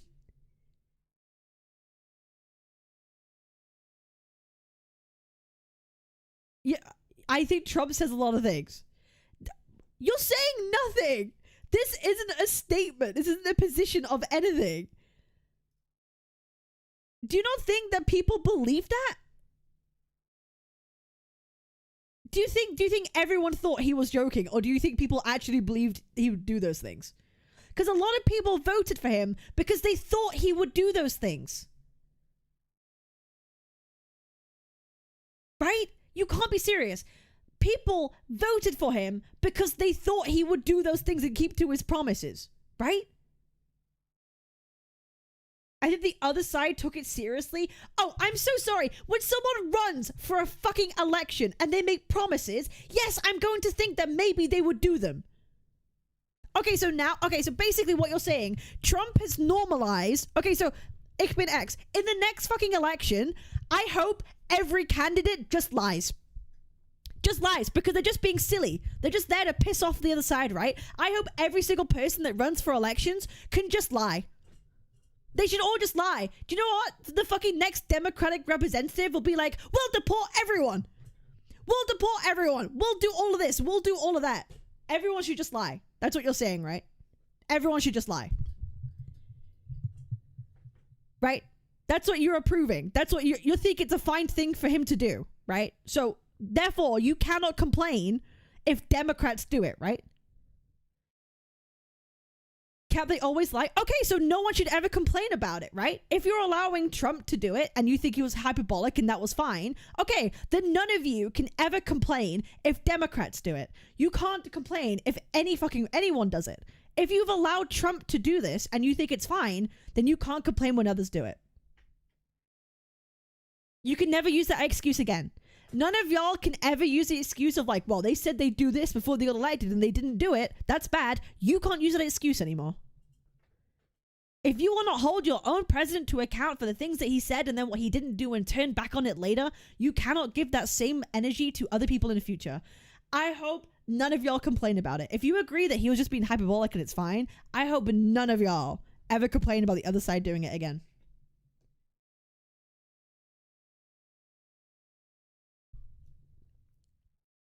I hope none of y'all complain about anything the Democrats do again. Or anything they might lie about. That's a stupid argument. I don't agree with that. But that's what they're saying, right? If people still support the guy that, like, goes back on what he says or fails everything he promised he'd deliver on, literally every single thing he promised to deliver on, he has failed at. And if people are supportive of that and be like, oh, but he's still fine, then you can't complain when the other side does it either. That he hasn't done or tried doing everything he's promised. Okay. Did he make 100 deals in 100 days? No. Has he solved the Russia-Ukraine crisis? No. Has he solved the Israel-Palestine crisis? No. Has he delivered on what he promised for immigration? No. He's literally failed in everything, has he not? things, and you kind of go, well, it's 99.999% that he's trolling. Wait, is it though? Hold on. Just let me lay out my argument. We've established that we're actually able to have a conversation, so let's have one. So 99.999%, this is my assessment anyway, he's trolling. 0.0001%, shit, he's talking about a third term. Not good. And I regard, particularly given what happened on January the 6th, the fact that he keeps referencing a third term as a problem, and as something that indicates that the risk... It's clear you're just set in your ways. Brother, I'm just giving facts. Dude, what do you mean set in your ways? Do you just hate facts? Do you just hate reality? I give valid points, and you're like, you're just set in your ways. You're facts. But no, it's true. Did he do 100 deals in 100 days or not? Brother, did he do 100 deals in 100 days or not? He didn't, did he? There's been nothing. So is that a fact or not? He did plenty of deals. How many? How many deals did he do?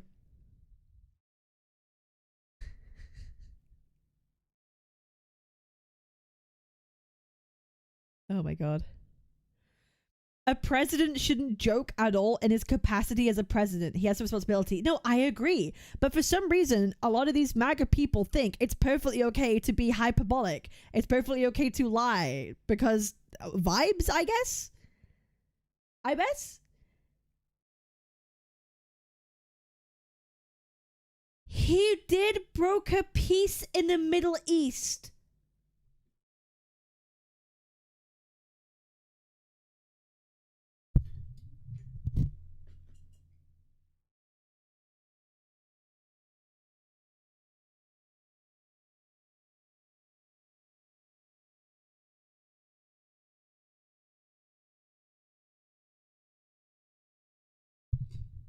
Yeah, clearly that fucking worked, didn't it? Yeah, clearly the peace worked, right? Clearly the peace in the Middle East worked, right?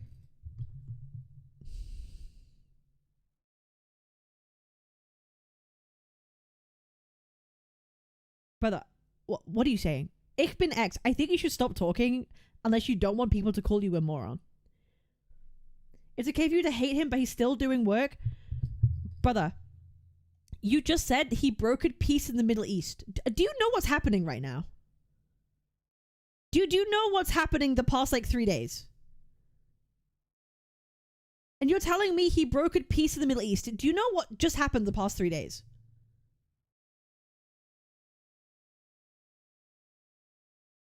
Do you think there's currently peace? No, answer the question. Not his fault. They can't stop fighting. Who escalated the fight? Ich bin X. Who escalated the fight? Who did the first? Who escalated it?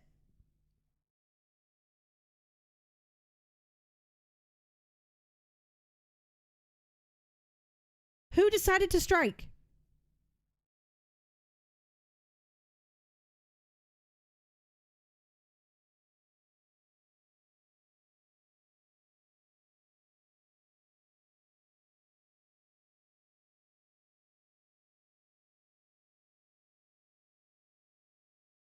Palestine?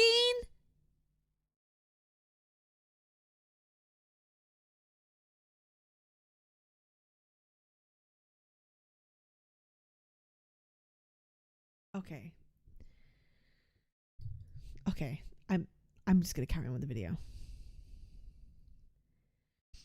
I'm not MAGA. I don't like either of those motherfuckers on both sides. Yo, the buns. I appreciate the $5.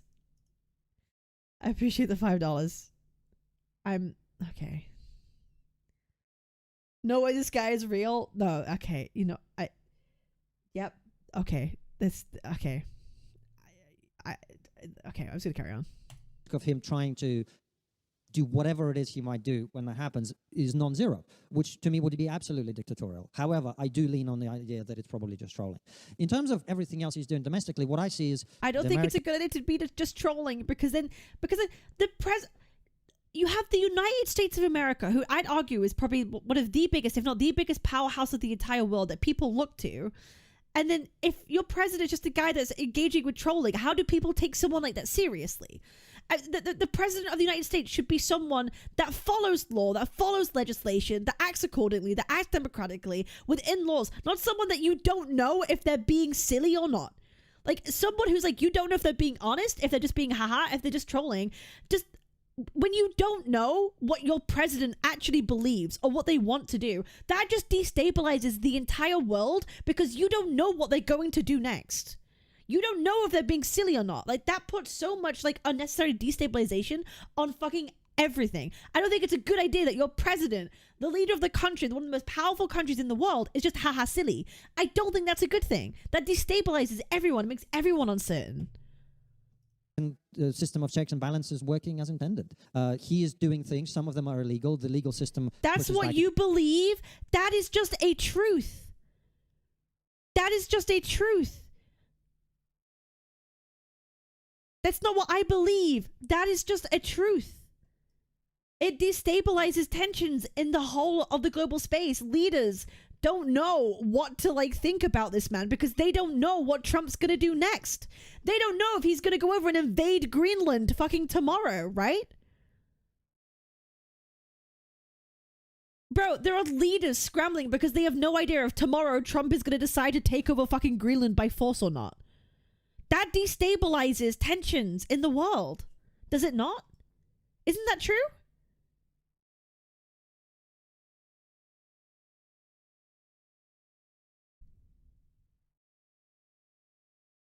Canada, your neighbor, had to go and make deals with China because the US is so unpredictable. Exactly. Canada had to go make deals with China. Fucking the EU now has no fucking idea if Trump wants to take over Greenland fucking tomorrow or not. That just destabilizes and raises tensions across the whole globe. That's not a good thing for a president to do. Someone working unilaterally, it's just not a good thing. Against that, in terms of which to me would be absolutely dictatorial. However, I do lean on the idea that it's probably just trolling. In terms of everything else he's doing domestically, what I see is the American system of checks and balances working as intended. He is doing things. Some of them are illegal. The legal system pushes back against that. The Supreme Court. Yeah, but months fucking later. Okay, wait, you can make the argument. Okay, the system works as intended. The legal system pushes him back. But yeah, like months later, after he's already done damage. No. Yeah, okay, like, legal system works after the fact. After he's already done the thing. What? What point is this? Or in which... Surely, rather you'd want someone that actually follows the law to begin with. Not be like, actually, you didn't follow the law months later. You want a president that follows the law from the first instance, no?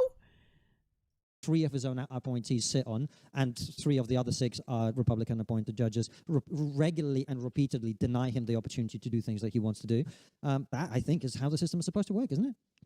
So, no, but I would also say that for the first part, I don't know where 99.999% of Trump's statements are trolling. I don't know where that comes from. I feel like... That specific statement about third term, I suspect is 99.9% trolling. That's but you said earlier if he was young enough, he would run for a third term. No, I didn't say that. Oh, I thought you said you felt like he would. No, I didn't say that. Do you think that if he was 20 years younger, do you think he would try to run for a third term? What I was saying was I agree that him talking about a third term is a worrying thing that he should stop doing. That's what I agree with. Okay. That might be that on that issue, but then there are a load of other issues where it seems like he feels like he alone is entitled to make these decisions that nobody else ought to have any oversight over. So, for instance, this idea that the president has usurped from the Congress the ability to do tariffs and worldwide economic policy, that's a pretty uniquely Trump thing, that you can levy tariffs across every other country in the world. The Supreme Court has finally checked him a bit on that power. Now he says he's going to go elsewhere and try to do the exact same thing. So it seems like we're just going to have a back and forth on this, maybe until he's out of office. Sorry to interrupt, but just I think this is worth double clicking on. That's why I said that is the system working as intended. So American democracy is robust and strong because when the president tries to do things he's not allowed to do by law, the legal system prevents him from doing that. Right? No. Surely you just want a president that wouldn't have to happen in the first place, and that's after damage has already been done. No, so I think that the American system is strongest when everybody is trying to act in good faith within the bounds of the system. I don't think continuously... When was the last time that happened? Joe Biden. Oh. I mean, if you want, we can run a whole host of issues. So I would look at like the weaponization of the Department of Justice by Donald Trump.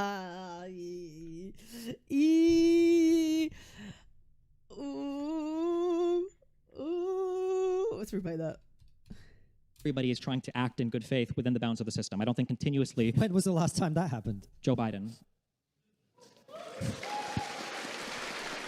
I mean, if you want, we can run a whole host of issues. So I would look at like the weaponization of the Department of Justice by Donald Trump. I think is a historically crazy thing by a U.S. president. If you want to give me any examples that you feel would stack up to that between Biden, Obama, and the Clintons over the past 30, 40 years. I didn't say that Donald Trump is not doing things that shouldn't be challenged legally. What I said is I think it's the part of the American system that all these different branches compete for power in the way that has been prescribed in your founding documents. And that is an ongoing process that has been going on for 250 years. There's definitely criticisms that you can make about Trump. I think there's plenty of criticisms that people can make about previous presidents of both Democratic and Republican.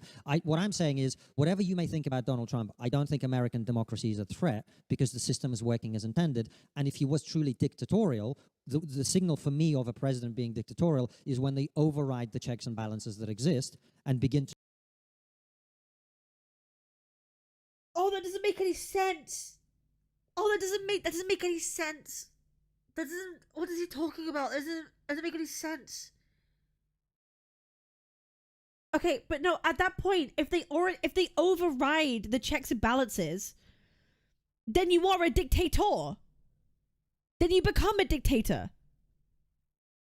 If you manage to override them constantly, and you manage to rule by unilateral force like that, then you are a dictator. But there's a difference between being dictatorial and being dictator. Again, like, I don't think he understands this. Doesn't make any sense. And Trump is constantly pushing the boundaries of what he can get away with. We've know this. Like, he's constantly doing it. Constantly doing this.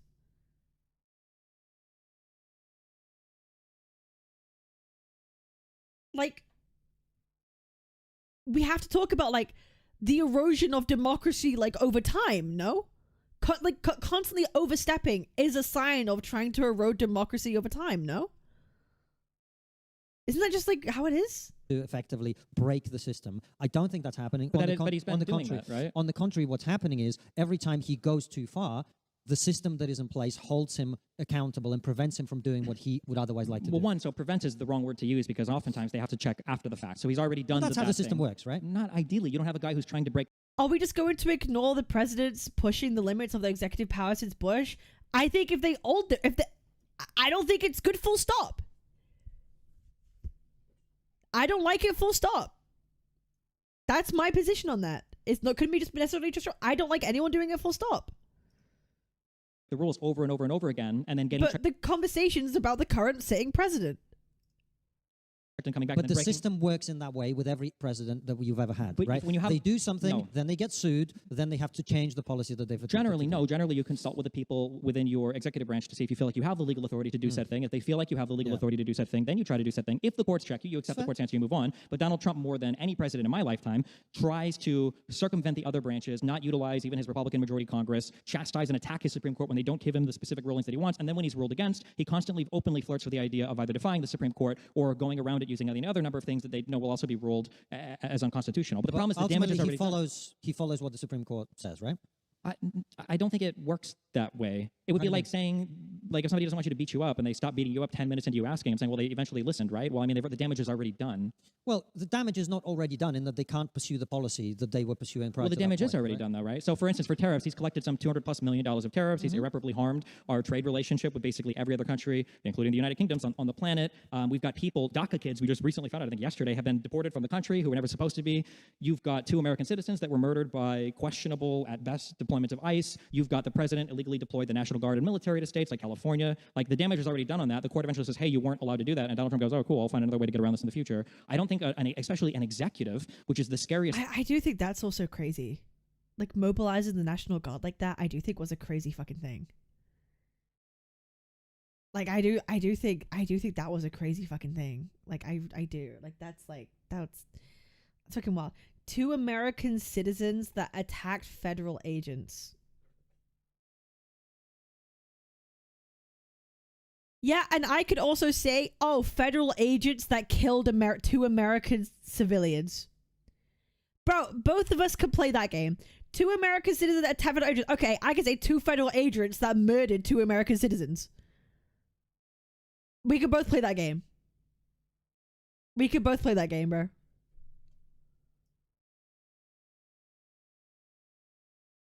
thing, because the executive is the guy who's supposed to enforce the laws, him continually skirting or going over these guidelines over and over and over and over and over again in so many historically unique ways, and then saying, well, eventually the court said, hey, that thing that you did 2 years ago that you've already... Is self-defense considered murder? Guys, I'm not going to have the debate of the fucking ICE shootings with you guys. I'm not doing it. I'm not doing it. I'm not going down there. Politically and financially benefited from, you weren't allowed to do that. I don't think that's a good system. I feel like it's a dictatorial guy. Don't hit people with guns with your car when you are asked to move. Yeah, maybe federal agents shouldn't also just walk across the front of a live moving fucking vehicle.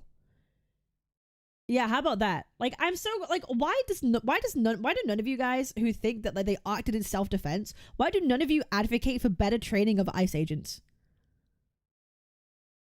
Why did the fucking ICE agent walk in front of a car that was turned on when you're not supposed to do that? Why do none of you advocate for better training for ICE agents? Why is it always, no, self-defense, they were in the wrong? Why can't anyone ever say more training is probably a good thing and they should do? The car was stationary. Brother, there was someone in the car and it moved 2 seconds prior. You can't say it was stationary. There was someone in the car that could drive away. Training suggests you shouldn't walk in front of a car that's on like that. It's bad. You shouldn't do that. Why does no one say, hey, maybe they should be trained more? Why does no one ever say that? Why does no one ever say that? Because they were about to arrest her? Brother, they're not supposed to walk in front of a car like that. That's just a fact.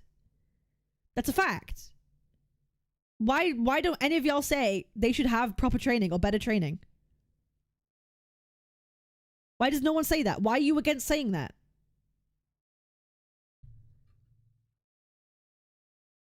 Why does no one say that?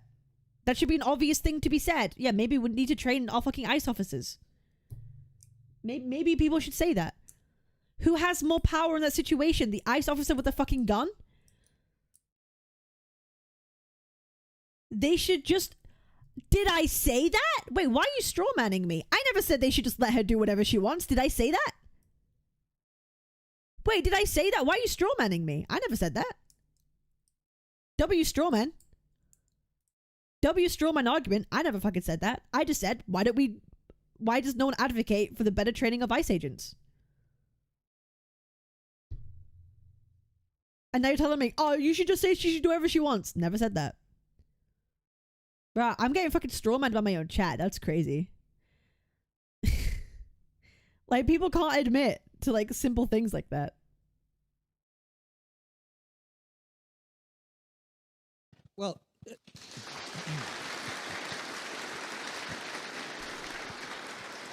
look, it's not for me to comment on whether the American system of division of power is good or bad. It is what it is. And what I'm saying is that system seems to me to be standing up pretty well on balance. Doesn't mean that there aren't individual things that you might not agree with. For example, it doesn't matter if you didn't say it, you're defending criminals. Why can't you say that those federal agents need better training because they did stuff that they get told not to do? Why can't you admit that? Wait, why couldn't you admit that? Why can't you admit that they need more training? Do you not think they do? But why can't you just admit, like, a simple thing? I'm so confused.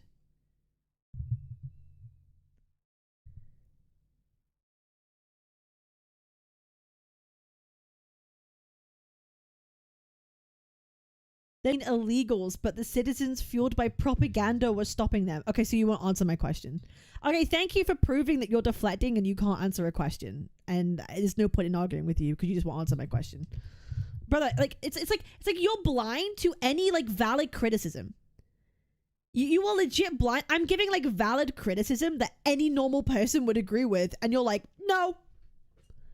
What the fuck, bro? And you wonder why people are saying that you are brainwashed. I'm giving literal valid criticism that anyone on all sides would agree with, and you're being like, no. Like, what? It's okay to admit some things are fine. You know what I mean? Like, it's okay to admit certain things. It's not my country. And it's not from. I don't vote in America. I don't live there. I visit a lot, and I like it, but it doesn't mean that I get... You're supposed to stop and comply. You're also not supposed to move in front of a vehicle. To sort of say, but if Britain was deporting people to a third country without due process, I would be against that, right? You'll just go to speed shoot questions, then say I didn't answer something. I'm lagged to no IT for fuck's sake. Brother, I asked you one question. Brother, I asked you one question. Do you not think that I should be given better training? And you just don't answer it. That's not speed shooting question. I asked you one question. Like 10 times. And you're making excuses. I'm lagging. Guys, I'm lagging. I didn't hear you. I'm lagging. Okay. Sure. I think they have enough training. Well, obviously not though, right? Like, obviously not. Okay, you know what? I'm just gonna... Okay, whatever. So you can deduce from that how I feel about the United States doing that. I would be totally against that. However, there is a system of checks and balances. You're putting all the... I'm not putting all the blame on... Oh my god. US, which is when the president does something which is, or anyone does something which is found to be illegal, you have to go through the courts. And the question for me is, has America become a dictatorship, which is what I think the important question is, right? Somebody can have all the tendencies they want. The question is America in a position where its leader is able to do whatever he wants and ignore the law? I don't believe that's happening.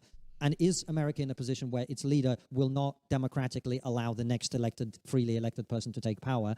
Is America in a position where that's not? They shouldn't need training to deal with civilians interrupting operations if the locals cooperated.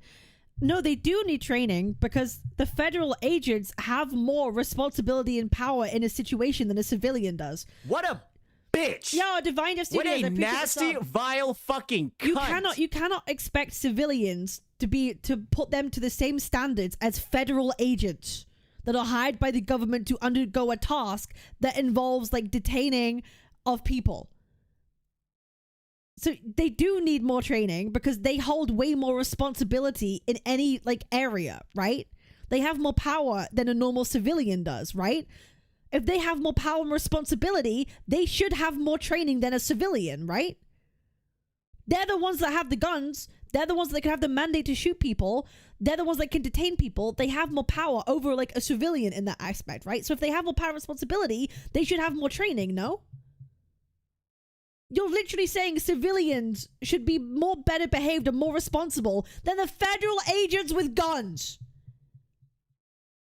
So you are actually telling me that civilians should have more responsibility than the federal agents hired by the government with guns? Yes? Oh my god, bro.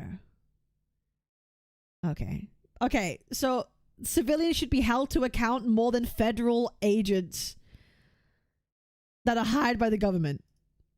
Okay, got it, guys. Got it. Civilians should be held to a higher standard than federal agents hired and trained by the government. Okay, got it. Jesus fucking Christ. Going to happen? I don't think that's the case either. I think power will be handed over peacefully and democratically, and I think the president of the United States is not unrestricted by the law in terms of what he's able to do. So to me, that's a reassuring thing. Do you think a dictator thing is only bad at the very microsecond it becomes a dictator, or do you think that all of the steps leading up to it are maybe cause for concern? Because when we say that there will be free and fair elections... Brother, you could spam this in my chat as much as you want. It just doesn't change anything. Had over 10 years of experience and was hired by the Obama admin. Okay, then he's retarded. Okay, then they hired a fucking retard. Okay, if he's ignoring basic training and he had 10 years of experience, okay, congrats, you hired a fucking retard. Great, thanks. What does that prove? That just proves you just hired a retard. Like, what the fuck? It proves you're wrong? No, it proves the guy was retarded then. If you had 10 years of training and then he still disregarded basic training, you hired a retard. Congrats. I'm fairly certain that that's the case, but you have the president right now weaponizing his Department of Justice to attack states to look for evidence of fraud in the 2020 election. A case that he's lost in front of court. Just move the goalpost? That's not moving the goalpost. That's just a fact, right? If you're telling me, well, no, Cap, he was properly trained. He had 10 years experience. Okay, then why did he not follow basic training then? Okay, if he had all this experience, why did he not follow basic training? Is he just stupid? Did he just forget that day? Does he have amnesia? Like, clearly the guy's not mentally sound if he forgets basic training. Maybe that's a bit of a problem.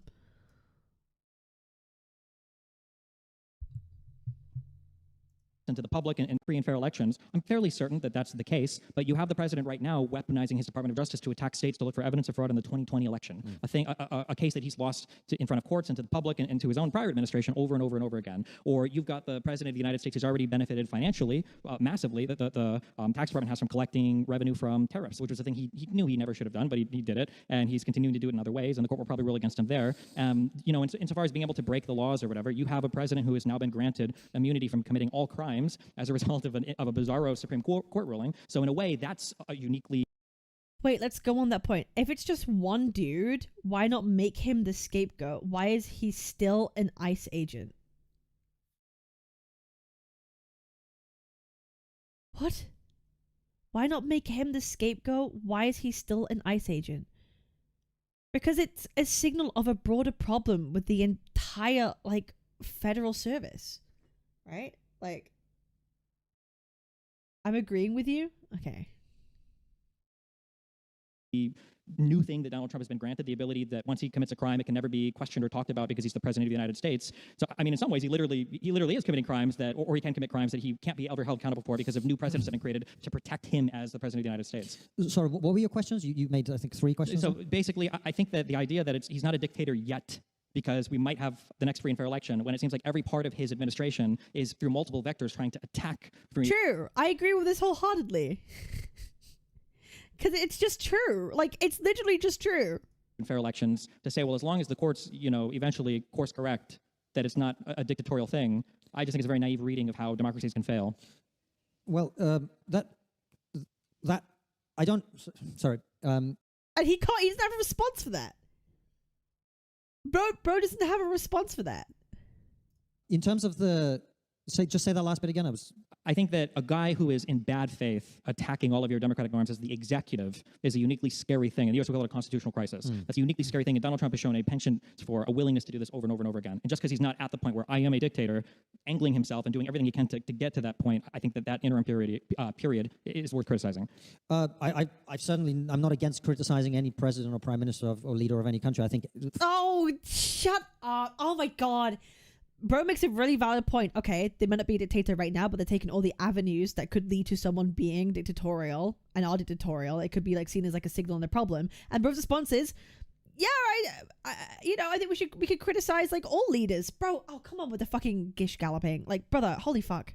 It was somewhat humorous to some people, but I genuinely beve that there are good and bad sides to every person and every decision. Oh, everyone's good and bad. Everyone has good things and bad things. Blah, blah, blah, blah, blah, blah.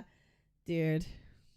So on. So there's plenty to criticize every leader of every country for. President Trump is no exception to that. There's lots of things I don't agree with him on. There's lots of things I agree with him on, as with every other person. But to me, words are important because they have certain definitions. You don't say that someone is pregnant until they've actually become pregnant. In the same way, I wouldn't call someone a dictator until they are a dictator. No, but you could say if someone is dictatorial. Bro, I feel like he's purposely being obtuse. Is there a reason why he doesn't want to criticize Trump? Is there a reason why he won't? He admitted he said one thing was dictatorial. That was the whole election thing, right?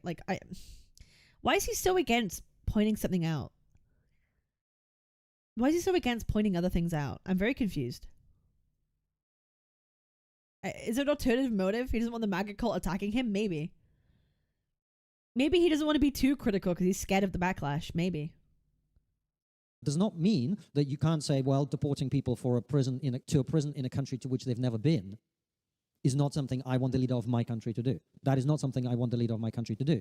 And that is something that I would want the judicial system of my country to challenge the leader on doing and prevent them from doing in the future.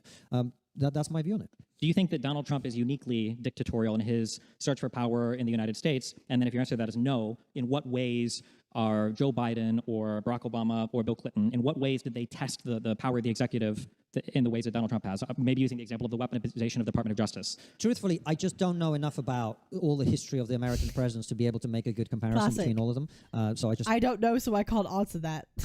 It's such a shame whenever that gets used. It's such a shame whenever that gets used. I don't know, so I can't answer. It's such a get out of jail free.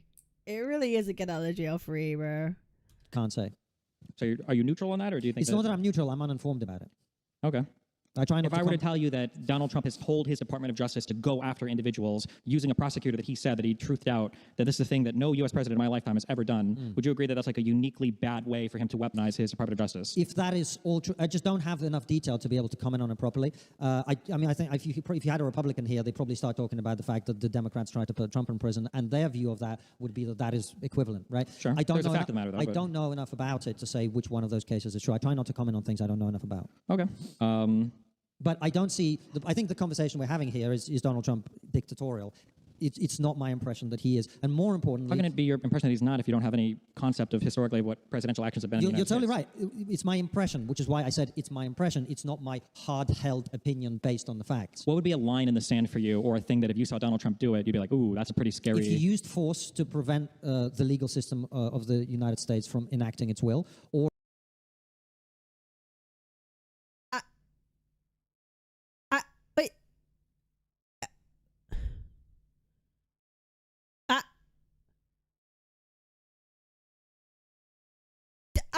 Did January 6th just not fucking happen?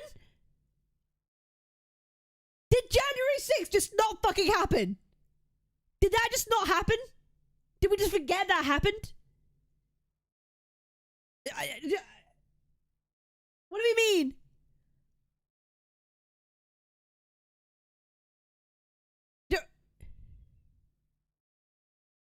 You mean when Trump told January 6ers to like not... Brother. Oh no. Okay, now we're gonna have a bunch of people saying that January 6th was not a problem at all, and Trump actually told them not to do that thing, right? That's what's gonna happen, right?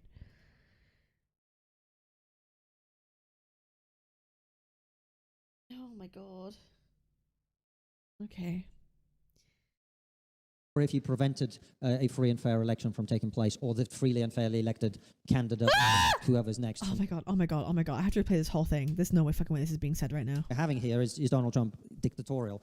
It's not my impression that he is. And more importantly... How can it be your impression that he's not if you don't have any concept of historically what presidential actions have been? You're totally right. It's my impression, which is why I said it's my impression. It's not my hard-held opinion based on the facts. What would be a line in the sand for you, or a thing that if you saw... Honestly, if I was fucking American, I'm being so honest. If I was American and I saw January 6th happen and the response that happened following it, I would fucking never vote for Trump again. That issue alone would make me never vote for him. Just that alone. January 6th would make me never vote for him, ever. Just that alone, if I was American. Like, holy fuck. Trump do it, you'd be like, ooh, that's a pretty scary... If he used force to prevent the legal system of the United States from enacting its will, or if he prevented a free and fair election from taking place, or the freely and fairly elected candidate of the whoever's next from taking power. So when Donald Trump, I think he wrote an executive order, when he's talking about utilizing ICE to help the states manage their polling stations, would that be an example of that? Because these are things he's already said he wants to do. In the United States, our individual states all run their own elections. It's a very big deal for all of them. The federal government doesn't intervene in that traditionally. Yeah. But Donald Trump has been on record now saying multiple times that he would like to have more control over elections in the states. Well, it depends what those ICE people do. If they're stuffing ballots into voting booths, then yeah, that'd be a problem. If they're preventing people who are not citizens of the country from voting, I think that would actually help election integrity. So it depends what they're actually doing. So I mean, it's not like Donald Trump is going to say we're going here to prevent people from voting, right?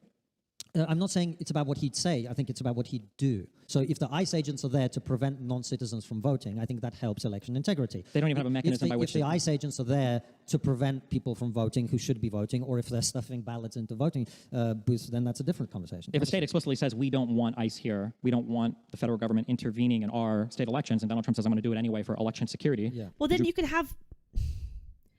Then you could have, like, better checks that don't involve ICE. If that's what you care about, like if you care about non-citizens not voting in like elections, I feel like you can do that without having... I do believe in like... I'm someone who does believe in like a voter ID. Like I do believe in that. Like I feel like that should be a thing have. I feel like everyone should have their identity like verified before like you do votes and stuff like that. Like I do believe in that kind of stuff. So I feel like you can do that without having to have like ICE, because there. You know, I feel that's what I feel. That's what I feel. Don't need voter ID if you have compulsory voting. agree that that would be highly problematic and somewhat dictatorial? Well, it depends on what the reason is for the state to do that. If the state is doing that to ensure that non-citizens vote, then no. If the state says that for other reasons, then yes. Well, they're never going to, even if they were doing it to ensure non-citizens vote, they're never going to say that, right? Right. And then if Donald Trump is here for election security, he's never going to say... But if that was the rationale for them doing it, then I think you'd want somebody to prevent non-citizens from voting, wouldn't you? Yeah, but it would be up to the state to enforce that, number one. What and if number the state refuses to enforce that because it's in their electoral interest to do that? I mean, it would be up to the people of that state to vote to have their state do something different in terms of the accountability. That's just how our system works. Okay. But I mean, like, given that I know that Donald Trump has tried to interfere with elections in the past, why would I even trust his administration to do anything related to election integrity utilizing federal officers, even if he said that that was his intention? I feel like just seeing him send those agents to any state just in and of itself would be enough to say this is a dictatorial action. Well, no, your suspicion does not make it dictatorial. But yes, I agree with you. January the 6th was not a good look, and it created a lot of doubts in a lot of people's minds about his intentions when it comes to accepting the results of elections. Democracy depends on losers' consent, and when people lose, they should accept it. But you can also see it from the perspective of someone who might say, well, if you've got a situation where there seems to be, you tell me if this is wrong, but there seems to be some kind of, inexplicable desire to have people vote without ID or to have people vote who may or may not be citizens, that would also make you question election integrity. And I think people are totally entitled to question it and then act accordingly. So they are, but the process is to vote on your state. Then if you want to have a different requirement for identification at the time you go to vote, you need ID to vote in the United States, just not when you go to the ballot to vote, but to register to vote with your own ID, which I think it was like that even in the UK up until I think a few years ago. I think you didn't have to show a voter ID. You still don't. Oh, you still don't? So that's a problem, and that's something we need to fix as well. Yeah, so I'm saying that but in the United States, it would be up to an individual state to fix what they want. The president coming in and deciding that he wants it to change, and then given his whole history with election conduct, it doesn't seem like it's coming from a place of good faith. That would be a thing it does right now worry me as a U.S. citizen. You've seen him invade Georgia right now with his FBI to seize voter information from 2020, and you've seen he's got an entire cabinet. His whole cabinet has refused to even concede that he lost the 2020 election, which is kind of insane, given that we were supposed to be that's so strange, a bastion of democracy and everything, the leader of the free world in terms of liberalism and democracy. So yeah, I don't know why I would ever be okay with the president overstepping his boundary with federal officers to go into states and enforce stuff and not see that as anything but dictatorial. Well, the 2020 election was scuffed. White vans with stacks of papers at 3 a.m. People stopped from voting in conservative areas, etc. Dude, you hit every single talking point in every single conspiracy theory. Like, you really do. Like, you are the perfect example of someone who hits every single... Yeah, this was all, like, disproven. Like you hit every conspiracy point, every talking point possible. Like, are you surprised people are telling you that you look like a certain thing or not? Like I don't know, man. When you say stuff like that, like, are you surprised when people come back with, like, points? Like, I don't... Let's not mention the Elon fraud. Yeah, let's not mention, like, Trump asking people to find more votes. Let's not talk about that, right? Let's not talk about the fact that Trump asked people to find more votes. Like, let's not do that, right? Let's not do that, right? I think never happened, right? Trump never asked people to find more votes. That never happened, right? you have a legal system that will ensure that the law is ultimately followed, and that's what differs it from a dictatorial system like the one that I lived in for some time, first in the Soviet Union and then in Russia, where you actually have a situation where you cannot remove a person who's in power from power. And so I just insist on defining words in the way that I think is accurate, which is a dictator is someone who cannot be removed from power and who's deliberately using force to violate the law. That to me is what a dictator is. Someone can have dictatorial tendencies. I mean, I might have dictatorial tendencies about parenting, whatever. That doesn't make me a dictator. No, but if you were the president of the United States, I would be really scared about your dictatorial tendencies. No, the fact that Donald Trump has already embarked on so many horrendous actions that have been contrary to every president prior to him. But as I say, I think he is constrained, rightly, like all previous presidents, by the system of checks and balances that you have. The executive will always strain to exceed its authority, and there will be other branches of government whose job it is to restrain them and to use their power for their own agenda. That's just I how it understand what you're works. saying, but I mean, with President Trump, it has been unique. It has been a unique stretch in almost every single realm regarding executive authority. So, but he is following the law No, once he's the not. judgment. Which laws is he not following? Once the Supreme Court says this is a thing you're not allowed to do, he still carries on doing that thing? No, but if they say that Well, it's not a that's thing what that I'm he's allowed to do, then he broke the law up to that point. Okay, but the moment, well, but if I don't know, if I'm doing something and I don't know that whether I'm allowed to do it or not, right? Is he implying that Trump doesn't know that he's breaking a law? I think the fact that you... Okay. What? Now we're just assuming. But Trump doesn't know that he's breaking the law. I mean, there's no particular reason why he does so many executive orders and does stuff from the White House. He's completely clueless that he's trying to skirt around like democracy. He's just a silly little guy. Yeah, he's just ignorant. Yeah, he doesn't know what he's doing. He's just being a silly little guy. Like, he doesn't know that he's breaking the law. No, of course not. He doesn't know. Okay, so you're saying your fucking president's a retard. Okay, so you're admitting that the president is a retard. Okay, great. What would happen to you? And someone comes in and says, you're not allowed to do this, and I stop doing it. Isn't that me, in fact, the system working as intended? No, because what would happen to you if you did that? Exactly. There'd be accountability. You'd go to jail probably, right? If you were doing democracy is what put him in power. So how is it an attack on democracy? Because he is constantly going against the systems that are put in place. He's using executive orders to go against the actual institutions put in place. He's pushing the boundaries of it massively, no? I'm sorry, Your Honor, I didn't know I'm supposed to rob a bank. Fine or whatever, right? Yeah, exactly. Doesn't that mean, in fact, the system working as intended? No, because what would happen to you if you did that? Guys, he's just trolling. He doesn't actually know. So far we've got Trump is just trolling most of the time, and also he doesn't realize he's doing something illegal. He's both. So basically, you've admitted that the president's fucking incompetent. Oh, he's just silly. He's just trolling. Oh, he didn't realize he was doing something illegal. Okay, you're admitting that the president's fucking incompetent, right? Like, is that what we're getting at?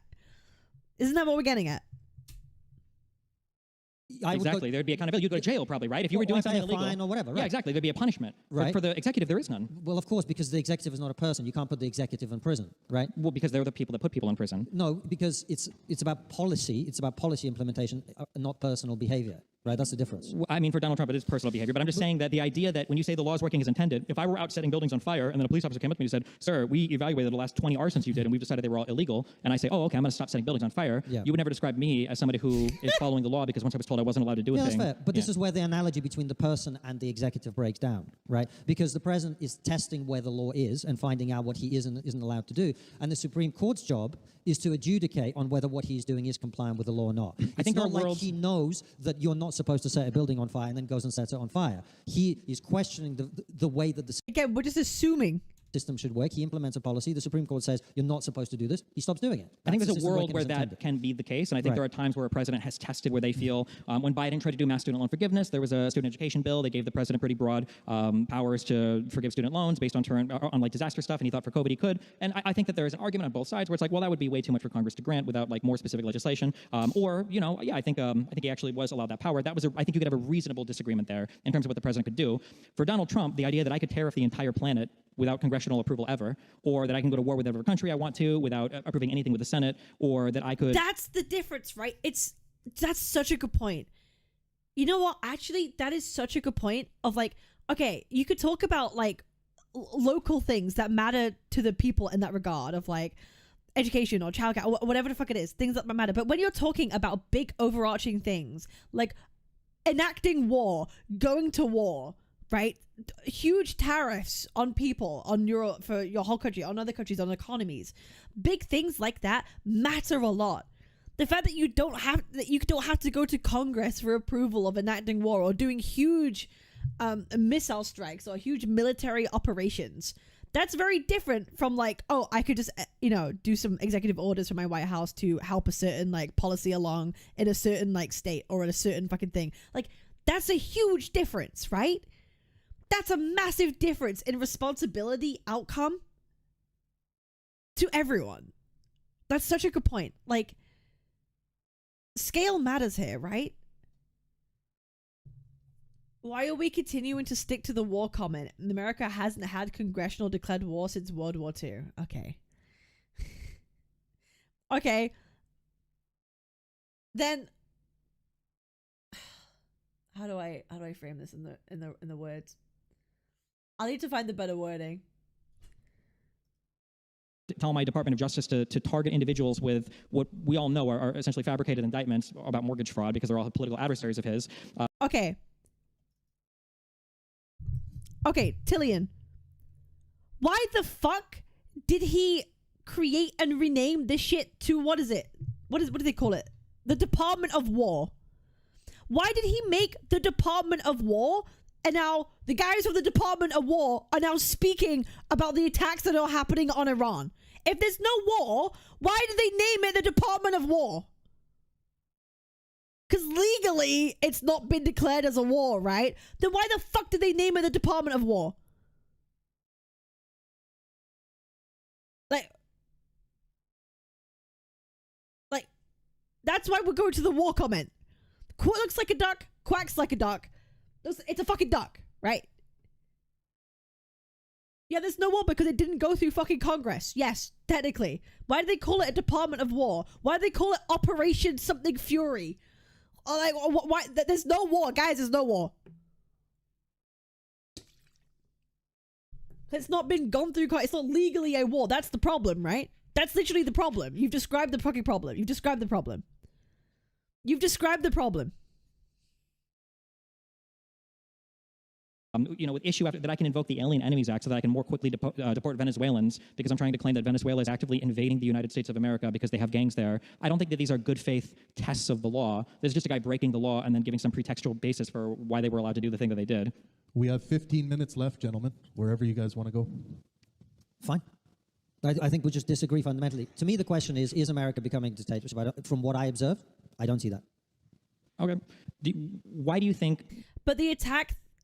But attack the conversation. America hasn't, doesn't, and for a long time, not used congressional act authority for military operations. Okay, do you not think that Trump and the current administration has escalated tensions, calling things the Department of War, right? Enacting unilateral force over Venezuela, threatening it over Greenland, doing the current, like, strikes in Iran. Do you not think that the current administration has been doing these? Have they been doing those things or not? To a greater extent that other administrations previously have done in recent times. Has that not happened?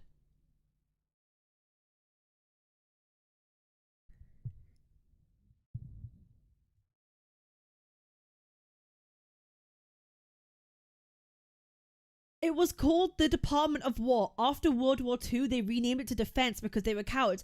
No, do you know why after World War II? Because people decided that actually we don't want wars.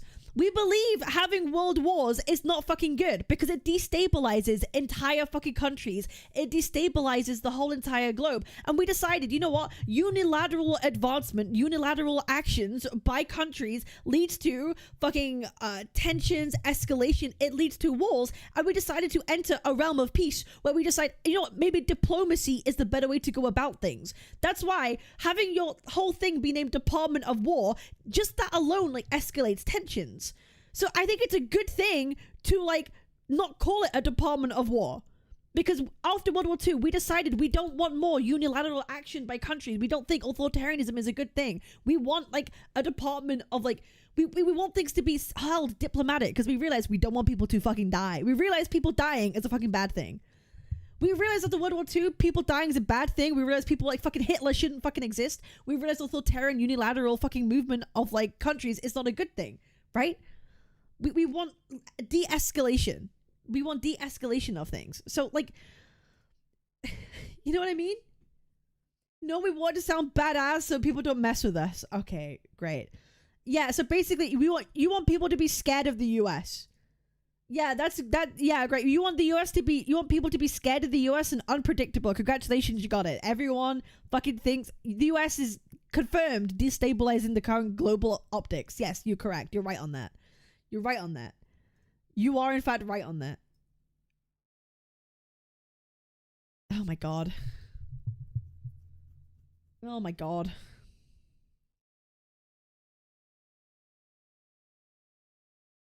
Do you agree that if you could push a button right now to vote for Trump or Kamala Harris a year ago, my guess is you would probably favor Trump? Well, I don't know what Kamala Harris would have done with this year, but probably, yeah. What do you think Donald Trump did over the past year and a half, or what policies does he have versus Kamala that you think made Trump a superior candidate or do better than Kamala would have? I think, look, again, I come back to this thing about the fact that I'm not an American citizen. So my judgment of President Trump is not the same as an American.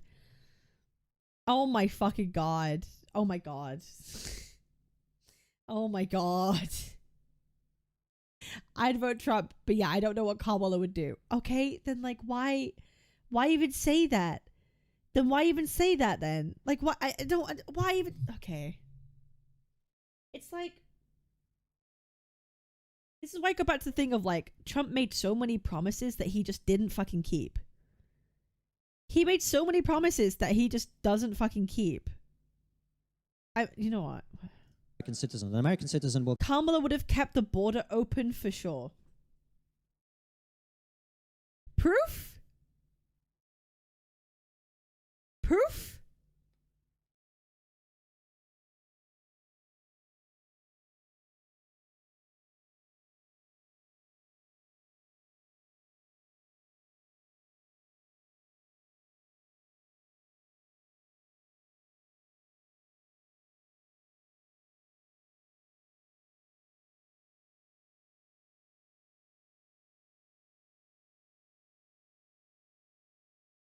This is so fucking oh, I know. I also do a question and you're gonna throw proof at me.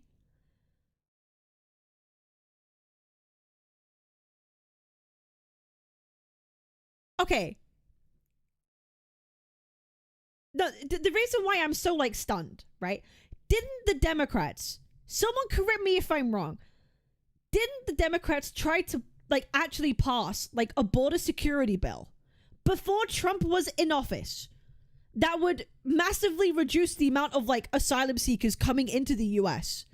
And didn't Trump tell everyone not to vote for it? Didn't Trump and Republicans literally shoot down the bill that would massively reduce the amount of asylum seekers coming into the US before he came in? So therefore he could use it as a talking point in his presidential run. Did that or did that not happen?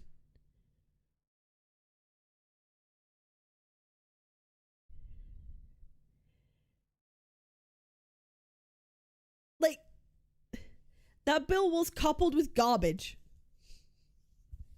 You are retarded.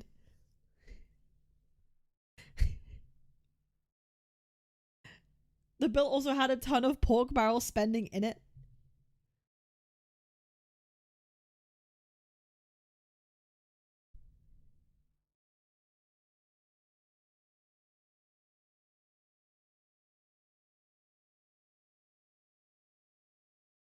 Wasn't it a fuck ton of extra money for Ukraine? It happened. But I think it just, the reason why I bring it up, because like it goes against your narrative that like Kamala would have kept the border open. Like I feel like Democrats are like absolutely open to like better border enforcement. That's the point. Like Democrats are clearly open to more border enforcement in some extent. And to paint the narrative that they never would is kind of like silly given the fact that they clearly were open to it. To even a certain extent, right? Care about the cost of living in America, about immigration into the United States. These are things that don't affect me, that I don't... Cap, please don't be a what?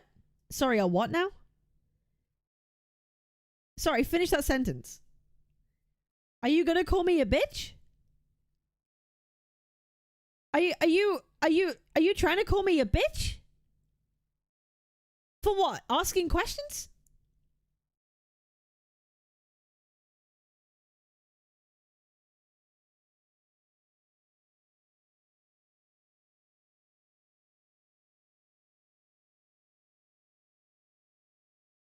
But you realize you don't actually respond to me. You just respond to me with like ad hominems, right?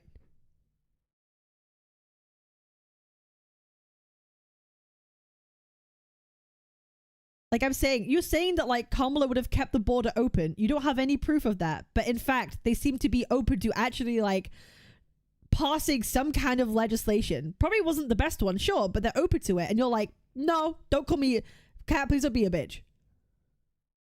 Like, you're not actually able to, like, engage with anything that I'm saying. Don't dodge it. You straight up said I was retarded because I don't share your views. I never said you were retarded because you don't share my views.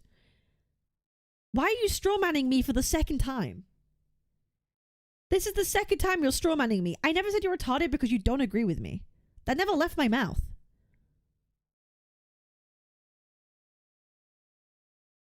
That never left my mouth. whatever by. You see, this is what happens, man. You rebuttal with like truth, and people can't handle it. This is crazy. This is what I mean. Like these people get so up in arms if you dare criticize the MAGA that they can't handle it. They feel they have to defend it tooth and nail. There's no way they can be wrong. It has to be right.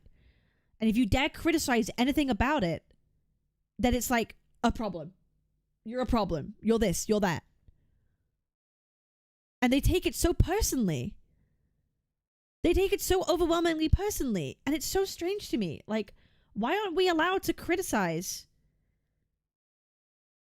Why aren't we allowed to criticize people in power? Why can't we criticize also? Why is it that you can't criticize MAGA?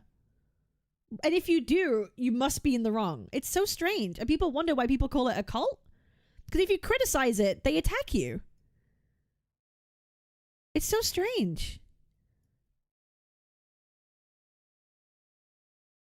It's so strange. Like, I want to have like actual nuanced conversations, but like you criticize something and it's like, nope, you're wrong. It's all wrong.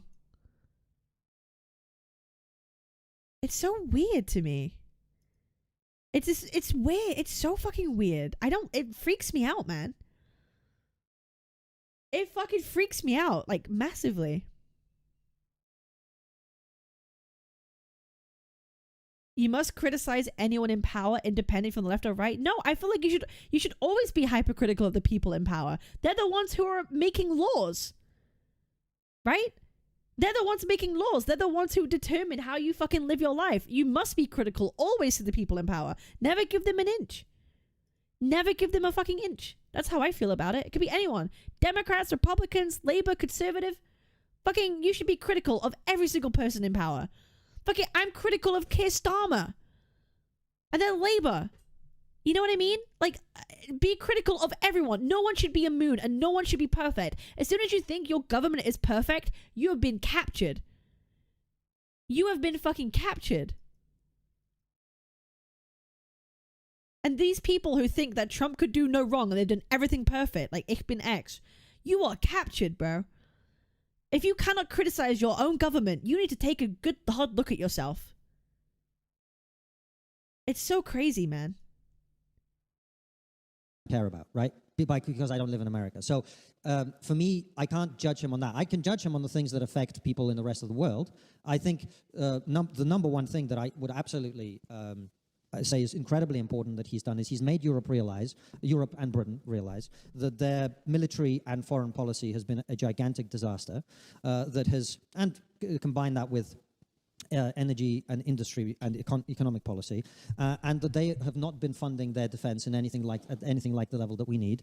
We've made ourselves reliant, well, not Britain so much, but Europeans made themselves incredibly reliant on Russian hydrocarbons, Russian energy, Russian gas, Russian oil, and that meant that when the war in Ukraine broke out, Europe was completely toothless in responding to that invasion, to the point where the Germans' first offer to the Ukrainians was 5,000 helmets. That's what they offered the Ukrainians in support. So what President Trump has done is he's come in and he said, look, we are happy to be allies with you, but you guys are going to have to carry your own weight. You're going to have to fund your own defense. He's been saying this, by the way, for a very long time, when the Germans openly laughed in his face when he told them all of these things.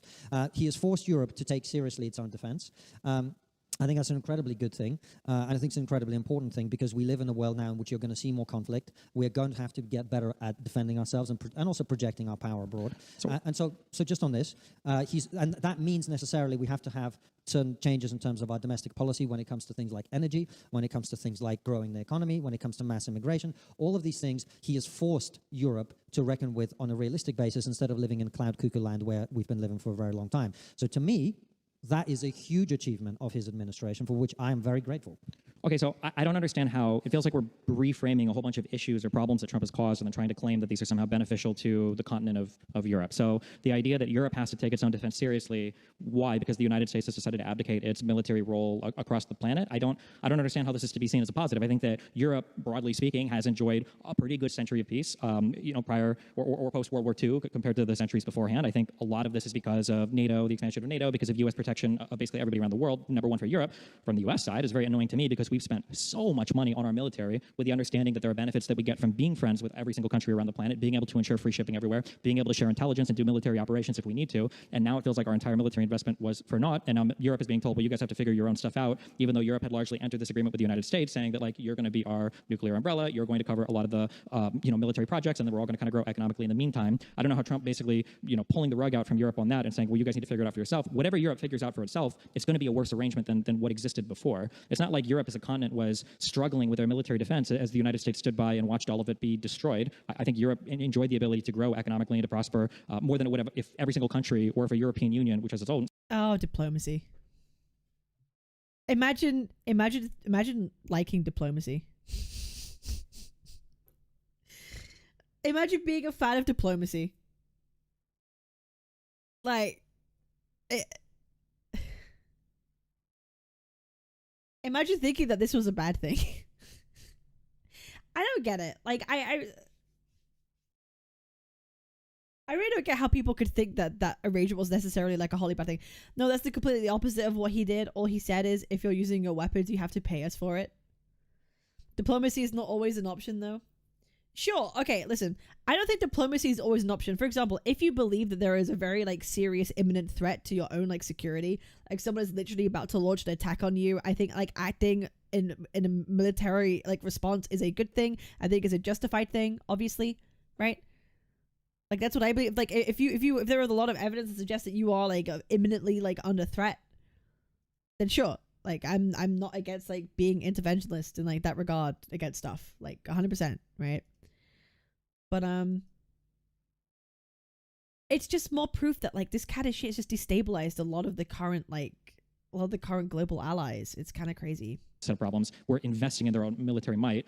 Number one, for the military thing, for the trade thing, I mean, the United States has undercut now its trading relationship with the European Union, and I think sadly even with the United Kingdom, regardless of what people think at the time. I think we can safely say that MAGA and the Brexit movement kind of like grew up together and shared a lot of similar rhetoric. Kind of crazy to me that the United Kingdom, which was one of the only exporter economies, or that we exported more than we imported from, somehow still got punished with tariffs, that the United States didn't honor that trade surplus that we had with them or honor any of the prior commitments of history, and now the United Kingdom has gotten screwed by the U.S. tariff regime, along with the rest of Europe. And the idea of saying, well, Europe is going to have to figure out its own stuff because the United States has abandoned Europe is a good thing. I don't understand that. I feel like if my position was I wanted to create a weaker Europe. What's the correct response, in your opinion, for Iran's constant funding and action through proxy against the US? Well, I can tell you what you don't do. You don't just missile strike a fucking country without going through Congress. I can tell what I wouldn't want to happen. I would want people to actually vote on this first before doing it. Like, that's what I would say. Like, hey, maybe that should be voted on first before that happens, you know? Like, that's not what I asked.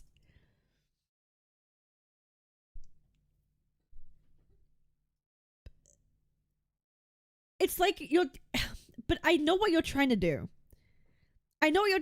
Like, are you trying to say, like, okay, do you believe what happened was the correct response? Do you believe what happened was the correct response? Because if you want to ask me what I always would do in this situation where you have a country that you think is a threat, obviously I would go down the route, obviously try to engage negotiations first. Obviously, I would want to go and enforce sanctions. I would then try and utilize things like the United Nations, right? To go through the actual, like, diplomatic channels that we have set up since World War II over the course of, like, the fucking, like, 50 fucking years or however long it's been, like 100 years, building up these channels to try and effectively use the institutions we've set in place to enforce better negotiations, the high sanctions. We tried. Yeah, I know it's been tried. I'm fully aware. I'm telling you what I would still do. I would still push for it harder. I would still push for it. So I would actually try to have even more movement in that regard. And then if that fails, and then you believe that you are at risk of immediately being, like, attacked, right? Then I would still think you would have to go to a vote before you strike a country. Like, I really don't think that you should just have free will, be able to unilaterally decide to be able to strike a country like that and destabilize it massively. That could have massive, like, repercussions without it being voted on in the first place. Like, I don't think that that's a good thing to do. I don't believe that's a good thing to do. I don't think you should be able to unilaterally enact such strong military action without vote of Congress. I don't believe that.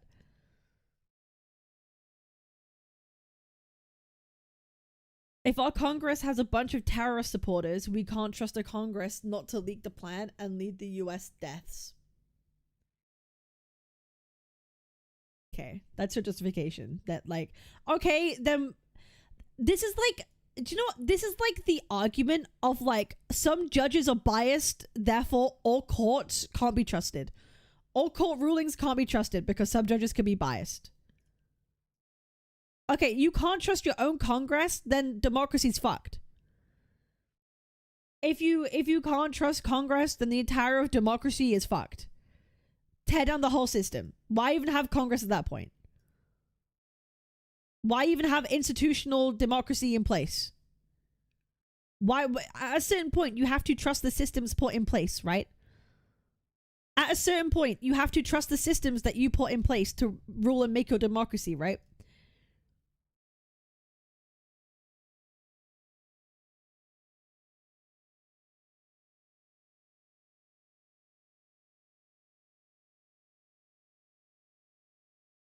You know, when we talk about Russia, I want to create a weaker Europe in any way possible.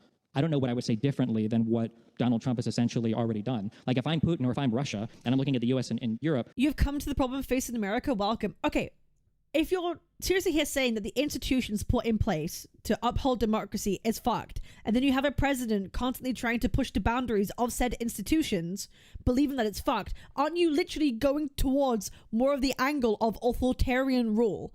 Like, isn't that what this points more towards every single time?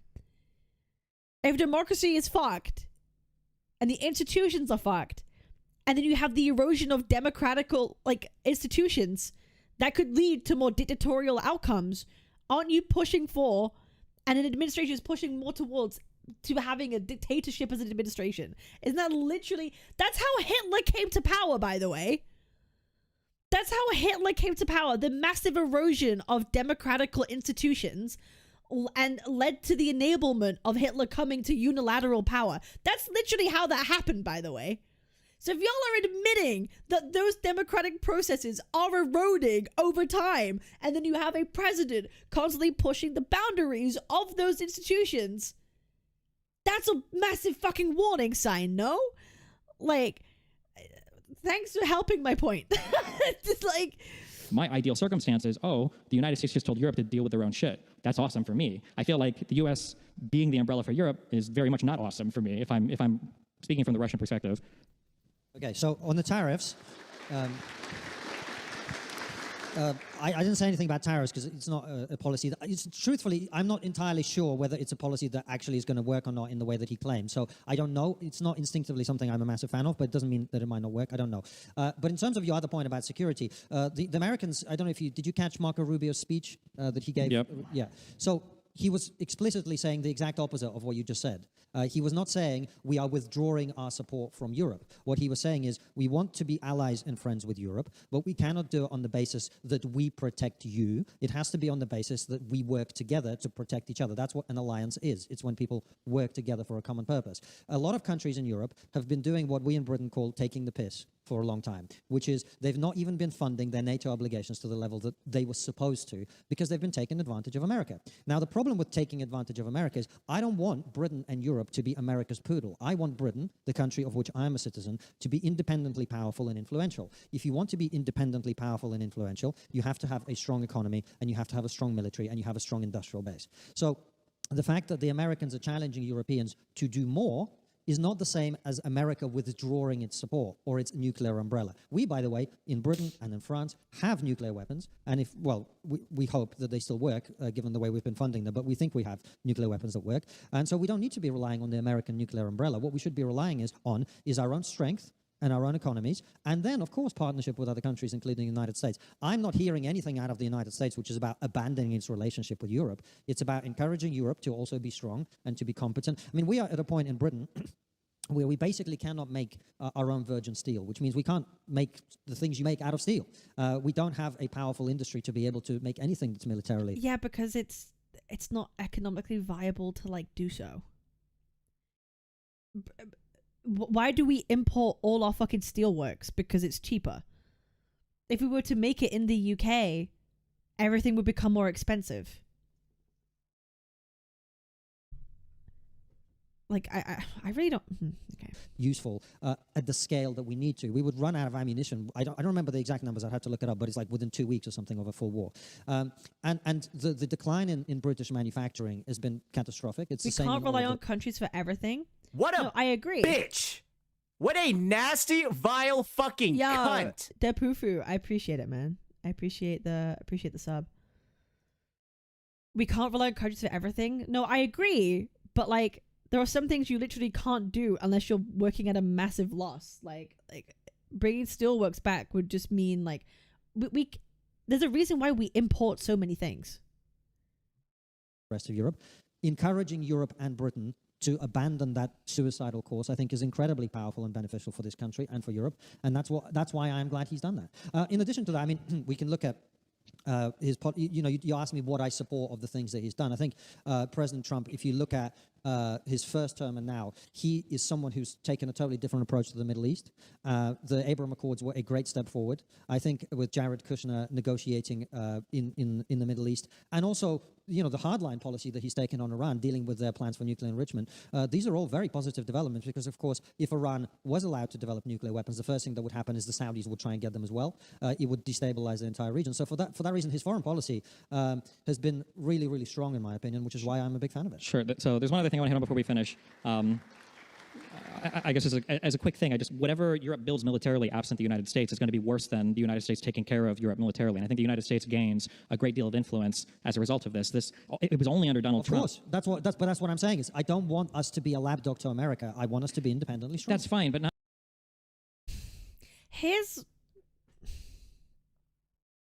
You want Britain to be independently strong, okay? But you realize Britain can't be, as the country that we are, on equal terms with America. Right? I don't understand that. You want Britain to be independent. You can still do that in the previous NATO agreement. Like, that doesn't stop Britain from being independently strong. I don't get this. I don't want to be mean about this, okay? But if we're realistic about the United Kingdom, we're realistic about Europe, and we're realistic about where... Like, I don't know what he's thinking, that Britain is somehow going to become the next fucking China. Like, that's not going to happen. That's literally not going to happen. Like, I don't, like, unfortunately, like, Britain is always going to be dwarfed by fucking America's military. And Britain does have a strong military compared to other European countries, like, massively so. Britain for its size, I'd say that Britain for its size has one of the strongest militaries, like, in the planet for its size and population. Like, its actual arsenal and strength is huge for its size. Right, but still, not to the magnitude or the extent of like America. Like this, I don't know what he wants out of this. Everybody's obsessive investments have been over the past century, right? The United States invested heavily in a lot of military stuff. Whatever the UK and Europe will look like as a military thing, it's going to be significantly worse than if the United States is essentially doing... That's precisely what I'd like to end. But that won't end. That's impossible for that to end. That will never end. Because we blow things up and we fuck shit up. That's what we do in the United States. We've invested trillions of dollars year after year after year after year after year in this technology. And the idea that the UK, which is also struggling, or even all of Europe, which might be struggling in other areas, is going to magically catch up to the United States in that. No, we're not going to catch up, but we are going to be strong enough relative to the size of our country. And maybe, but at such an unnecessary cost. Like right now, what is the pressure? You talk about who are you to decide what military Britain should have? The defenders of Britain. What do you mean? Well, okay. Like if nobody is going to invade a country, who elected you to decide whether Britain should have a military or not? When European countries to be able to defend itself. He's not saying that. To have a strong economy, to have a strong industrial base, to have jobs for British people. That's what I'd like. And I don't take kindly to an American coming over here and telling us we're going to be Okay, this is kind of a nothing bigger point. This is nothing. Okay. Things up. This country has a great history of blowing things up. Thank you very much. Yeah, that's fine. But the reality is whatever country you're trying to enact or design is going to be worse off in a world where the United States doesn't. You can say no, but that's the reality of the case. It will be. If we are more powerful, we will get more of what we want for our country. That's how power works. I'm just curious, what is the projected timeline for that? Because none of that has worked out since you didn't become more powerful from Brexit. I don't see the more power coming in from what does Brexit have to do with this? This idea that isolating yourselves, and I don't necessarily mean just the UK, but that further isolation and entrenchment into your own autarky, fantasies are... No. I'm not in favor of isolation. Europe has not been doing what it needs to work collectively together to be stronger. I'm not in favor of isolation, but NATO bad. Okay. Right? Because it hasn't needed to, right? What I want is for Britain and other European countries and America to be stronger together, given the challenges we face from Putin's Russia, China, Iran, and other threats. That's what I want. The cloud cuckoo world of holding hands and singing Kumbaya is over. The geopolitical moment now is going to be more violent, more disruptive, and we need to be ready for that in this country, in Europe, and in America. Yeah, I wonder who escalates that. Crazy. To European leaders but talking. in order for that to happen, European countries, Britain and America all have to be stronger. And what Trump is saying and what Marco Rubio was saying to Europeans is, let's be stronger together by you taking ownership and responsibility. Has NATO done anything? I think the point is that like we don't want people to be attacking each other, right? I think we can all agree, like we don't want anyone to actually be nuking people. Yeah, the whole point is NATO doesn't have to do anything. That's literally the whole point of it existing, right? Is that we go along diplomacy and NATO is there as a deterrent, not as an enacting military force. If you want to talk about that, you got to talk about the United Nations, right? NATO is a deterrent for each other. Because like America has basically said, if someone nukes America, the whole world ends. I'll be real. If any one person nukes America, America says, fuck you, everyone's dead. Right? Like, that's basically what this is. They will simultaneously launch thousands of fucking nuclear warheads. Everyone's dead. It's like, okay, we can't win, no one wins. That's what happens, right? Like that's... Anyone who uses... That's the whole point of NATO, is a deterrent. Mutually assured destruction. So that's why, do you understand why it's kind of like scary or a bit concerning when America wants to pull out of like NATO? And they want to act more independently. Like, isn't that kind of fucking terrifying? Like, that's what I want. And I'll just say that spending the better part of the last year threatening to invade Greenland, I don't think has done much to foster a positive resentment in Europe towards the United States, but I guess we'll see where that play out. Just one more thing. I see this rewritten a lot in the media. I see you talk about it, and a lot of other people talk about it. Why is it that so many people are obsessed with pretending that when Donald Trump said that there were good people on both sides of that Charlottesville protest, why... Oh, Charlottesville. Are people pretending that it was anything other than saying that the people in like the far-right neo-Nazi march had like good people in it? I don't understand where this like historical rewriting comes from. Have you seen the clip? Yes, I've seen all the speeches. So you've seen that he says, I'm not talking about the KKK and neo-nationalists who should be condemned totally. I'm talking about some of the people who were there to protest about the statues. Yeah, but that doesn't make sense because it was a KKK neo-Nazi march. Well, what he's saying is that there were two groups there. But there weren't. Hold on. What he's saying, just let me finish the argument and then we can talk about it, is that there were people who were there to protest about the statues being removed, and there were also people there who were neo-Nazis. That is what he's saying. So but it's not true. What do you mean it's not true? There was a Unite the Right, far-right, neo-Nazi KKK. And there were also some people there to protest about the statues. There was no people who were there to protest about the statues. There might have been one or two, but like... Hold on. There were no people there who were there to protest about the statues who are not neo-Nazis. I don't think there were people in the Tiki Torch March that were just innocent wonder buyers. Nor do I. But there were also people there protesting about the statues. I mean... That's not how you would characterize... If there was a neo-Nazi march and there were a few people who just happened to be there that weren't necessarily neo-Nazis, you would still care... I'll be real. This whole Charlottesville thing, I think Trump just shouldn't have said what he said. I mean, it just no matter how you paint it, no matter what the optics are, he shouldn't have said what he said. He just shouldn't.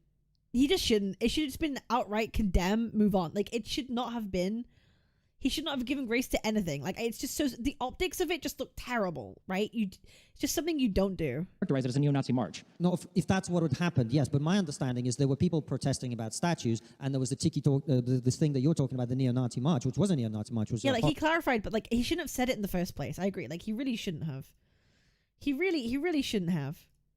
Right? And these two things happened at the same time in the same place, right? They didn't. That's the point I'm trying to bring. Is there the only march there was the Unite the Right march, which all of their advertising memorabilia and all of the people who organized it were all well-known white supremacists, white identitarians, neo-Nazis. There was no other group of people. So there weren't any normal people there just protesting about the statues? I'm sure there might have been a couple normal people in the crowd, but... Isn't it funny, like the far right? Guys, would you consider like someone like Nick Fuentes to be like a far right guy? Would you guys consider Nick Fuentes to be in that category? Yes. Who? Nick Fuentes. Probably. I don't know what far right is anymore. I would say he's far right and I'm on the right. I have literally never heard of Nick Fuentes speak. Okay, well, Nick is going all Democrat these days. Here's the thing. Even he thinks MAGA sucks because they're not right-wing enough. He's like, fuck it, I'm voting Democrats right now. I'm gonna be voting Democrats because, like, Trump isn't Hitler enough. He's like, they're not going far enough. We need someone worse. He doesn't want to vote MAGA anymore because they're not being insane enough. That's fucking crazy. Like, that's fucking crazy. Like even someone like him is denouncing MAGA and Trump because they're not going far enough.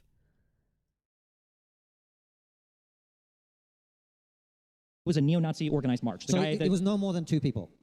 Is this the... Hold on, wait, just I just want to understand real quickly. You would agree with this statement. There was not a single BLM whole riot anywhere in the United States, because in any riot, there were not every single person rioting. So you would never characterize it as a riot. No, I'd characterize it as a riot, but if someone said there were also some decent people who just care about social justice, I'd say of course there were. So when we saw the videos of people setting car dealerships on fire and everything... Yeah. Nick is doing the Hassan strat to punish the party who is closest to his political beliefs. Bruh, it's the fucking horseshoe theory, isn't it?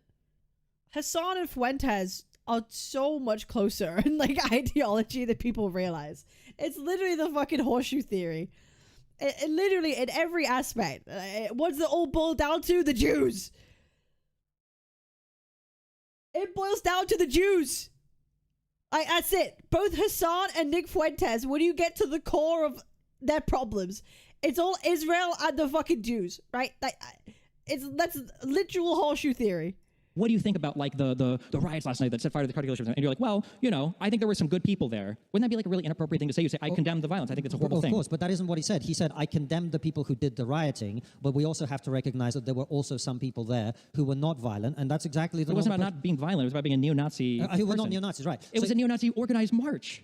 But I'm not arguing with you about that point. What I'm saying is what he was saying was that there were some other people. You gave me the BLM example, right? If you said to me there was a BLM riot which burned down a police precinct, but also next to it there were some people standing with placards saying Black Lives Matter who are just decent people, I'd be like, that's fair enough, but the riot is what matters. Yeah, but I wouldn't talk about the people with the placards because I'd probably be asked for a clear comment on how do I feel about the rioting. Well, what he said is there were people there who I condemn, who were the neo-Nazis, and there was the other people. So your argument is, did he defend the KKK and neo-Nazis? I don't think he did that. Every single person that was there that was a neo-Nazi felt like they'd been defended by Donald Trump.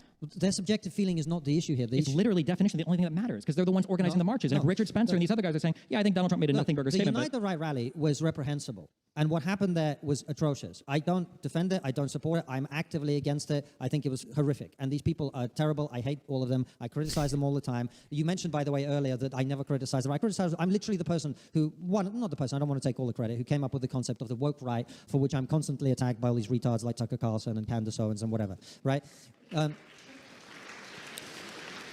I believe in criticizing both the right and the left when they're going wrong. The point I was making is that Donald Trump did not defend the KKK and the neo-Nazis. He made a distinction between those people and the others. And he condemned the KKK and the neo-Nazis, which he did. Sure, I understand your perspective on this, but the people there felt like they were being supported. This exact same thing played out with the Proud Boys before, where he said, stand back and stand by, and you can see the leaders of the Proud Boys and the Oath Keepers on Parler and Gab saying, like, oh, we heard you loud and clear, President Trump, and then they showed up on January 6th. You can see the organizers of the march, Jason Kessler, I don't remember the guy's first name, him, you can see Richard Spencer, you can see Enoch, all tweeted out or were given press interviews where they said, yeah, we feel like, Trump was supporting us. It was a neo-Nazi organized march. It's just a very weird thing, and Donald Trump has a history of this inability to criticize people that he thinks supports them for being violent. This happened a lot in the way These are all perfectly valid points on their own right, but they're separate from the only thing I've ever said about that, which is the people who claim that Donald Trump came out and said there are good people on both sides, and by good people he meant the KKK and the neo-Nazis. I don't think that's true. I don't think that matches the evidence of what he said. Sure, although to be clear, nobody made that claim in particular. They said that he said that there were good people on both sides, where one side was an organized neo-Nazi alt-right march. No, I think he made the distinction very, very clearly, and people do this all the time.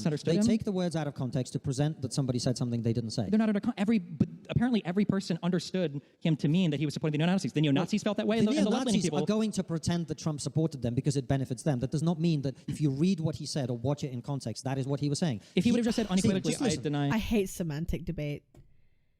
I hate this semantic debate. It just rots my brain. I think it's so pointless. I do think this kind of debate I think is just pointless.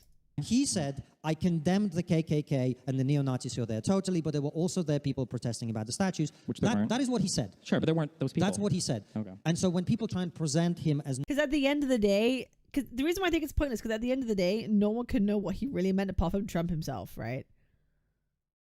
No one can know. Like, no one can know what he really meant apart from the man himself. All you could do is like look at the optics of how it looked. Like, it's not having condemned them. That's just factually incorrect. And I care about the truth, and I care about the facts. Okay, those are the facts. I think the truth is really important, and I think using weird syntactical, out of context arguments to try to pretend that one thing was said when every single person understood a different thing. When you're asked to disavow a group of neo-Nazis that are marching, ostensibly supporting you as well, and your go-to immediately as well, I think there were good people on both sides of that, and then you ham up all of these people that were supposedly just defending the tear down of a statue, and he went on to describe, there were a lot of people there who were just trying to save statue. That's not true. That whole march was organized by alt-right people. If you listen to Trump's statement, you come away thinking, oh, I guess maybe there were multiple marches or multiple protests, or there was a decent protest in the morning and then the neo-Nazis came later, but that's not true. There was a singular alt-right neo-Nazi march that was organized. That's the only one he could have been referring to when he said there are good people on both sides. And what a pointless statement to make of saying, well, some people there might have been good people. That's true of the Nazi regime. That's true of literally everything in all of human history. Why even bother saying that unless you're just trying to obfuscate when you're being asked to take accountability for a group of people that you can have this argument with We should finish with some final thoughts, guys. We are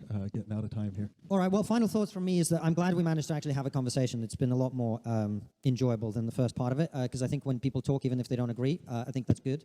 I think that it's helpful to understand that putting people in tribes and then ascribing the worst opinions that you wish they had so you can argue with them is not the way to actually conduct public debate. I think those of you who don't agree with me might have seen that I don't hold some of the opinions that you hope I hold in order that you could disagree with them, and that a lot of my opinions are actually quite reasonable and rational and based on the logic and facts of what I see. Doesn't mean you're going to suddenly start agreeing with them, but at least they make sense and there's a coherent worldview. So I'm very grateful for all of you coming out, and thank you very much for being here.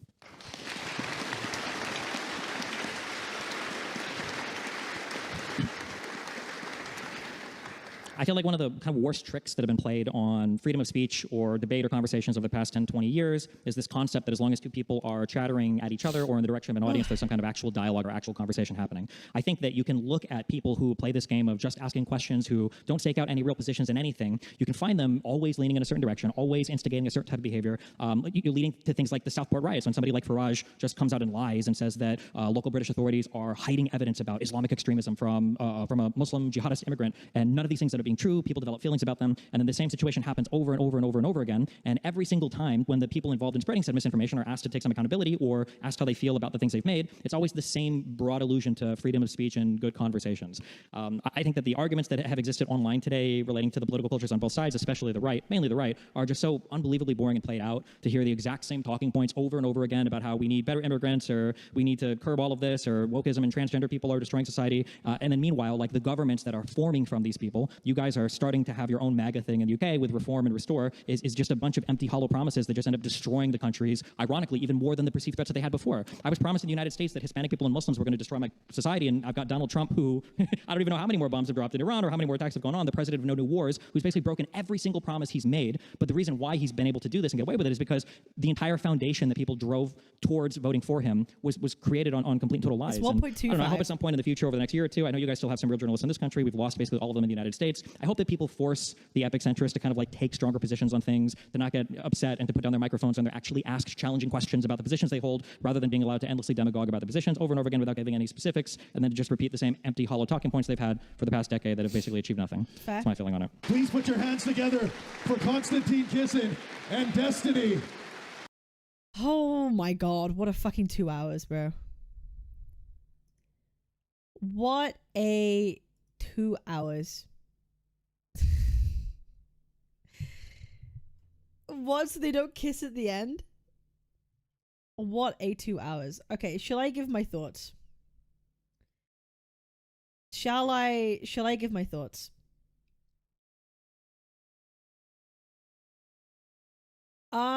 Okay, these debates make me feel so tired. I feel mentally tired after this. Let me give some final thoughts. Okay, so they started off the talk with like immigration, right? And I feel like the whole immigration section, I think, Konstantin did come across more like composed.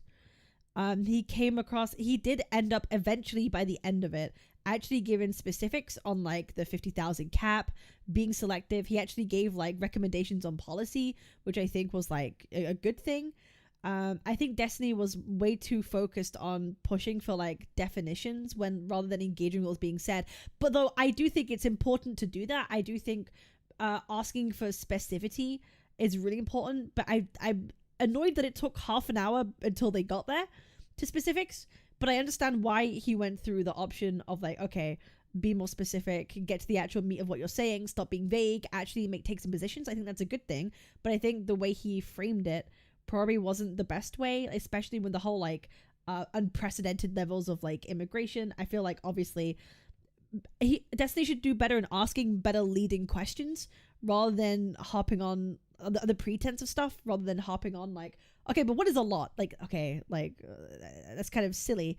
But they eventually got to a better conversation about immigration. So I think maybe Kissen might have had like, to an outsider perspective, a better overall like look to him from that regards of like the debate.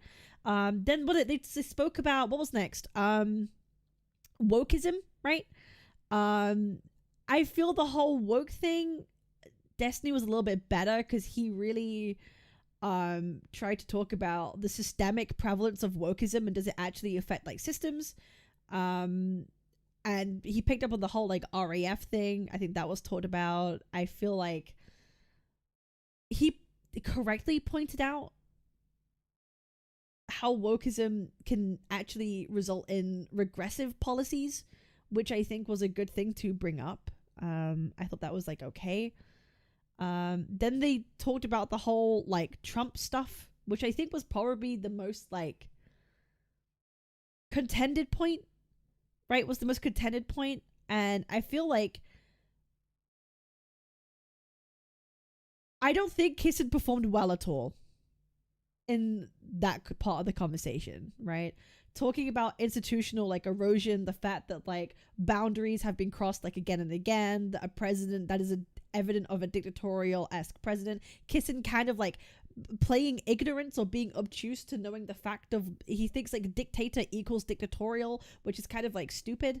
And Destiny was kind of more on point with talking about the whole democratic risk with that whole thing. So I feel like he sounded more, the sanity testing on that made Destiny seem a bit more reasonable when it came to the whole like that democracy Trump kind of like suggestion.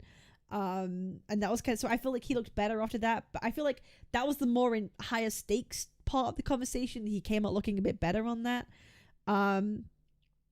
But I think Destiny doesn't help himself by being very aggressive or interrupting a lot. It doesn't make him look good from an optics thing. I think him taking Konstantin and constantly like painting him as like, you guys, or you conservatives, or you MAGA, I don't think painting him with that brush and then attacking that was like a good thing, like optically. Like it's very like tribal in its framing, is it not? I don't think that's necessarily a good thing to do. And I think in a debate like this, like people do consider like your tone in that kind of thing. But I think this goes to show like two different ways of like Kissen's very much a rhetoric driven guy, whereas Destiny is more of a substance and analysis and specifics kind of thing. So I do think they clashed on that like quite a bit.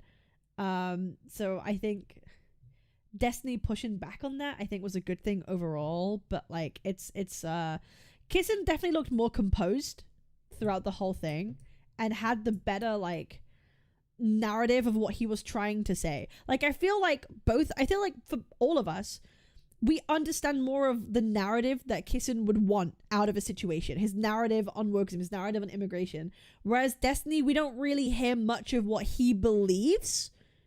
We just hear him constantly rebuttaling of like, can you give us specifics? Do you know what I mean? I feel like Kissen definitely, we hear more of what his narrative's beliefs are, less so with Destiny. He's more concerned with like pushing Kissen's narrative. That's the kind of thing. He doesn't really give a narrative of his own. He mainly rebuttals on other people's narrative, or Kissen's narrative in this regard, right? On Konstantin's like narrative. So I think this was an interesting debate. I think this is an interesting debate.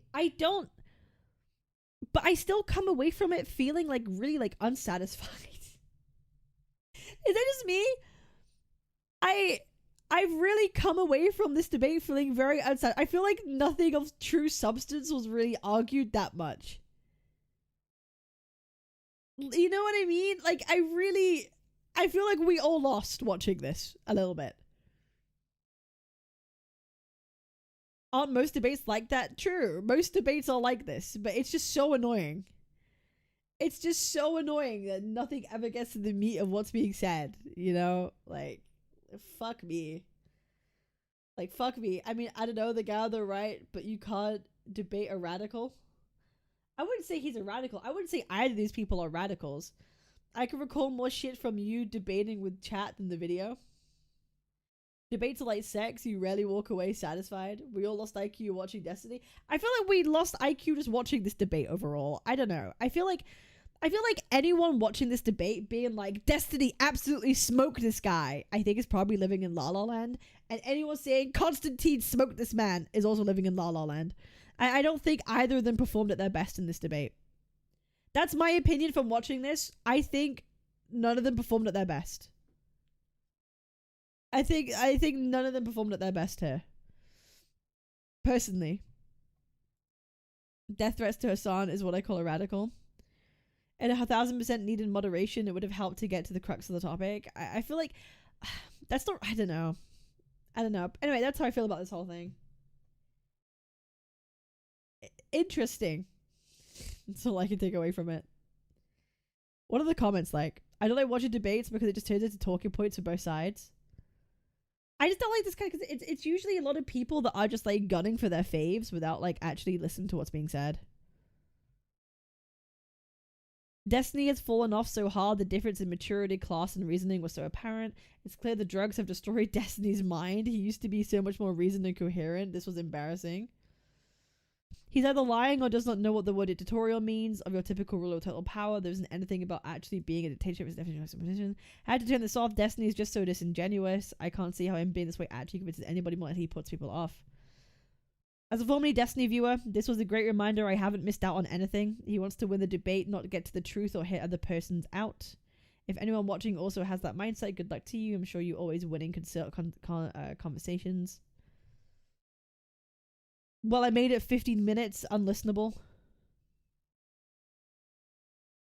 Konstantin does some shallow reasoning. He's trying to argue as if his positions are axioms, and Destiny is trying to dig into these, and Konstantin becomes confused.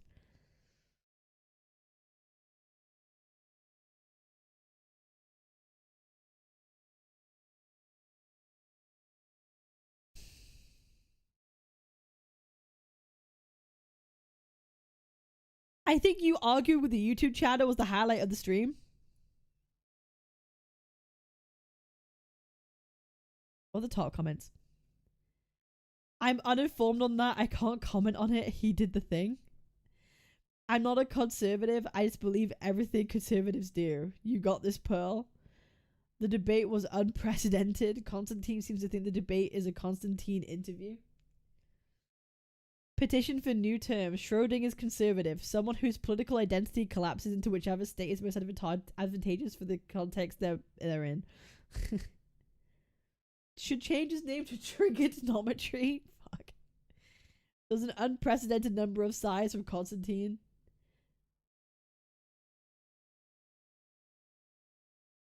Oh god. This debate actually began an hour in. True.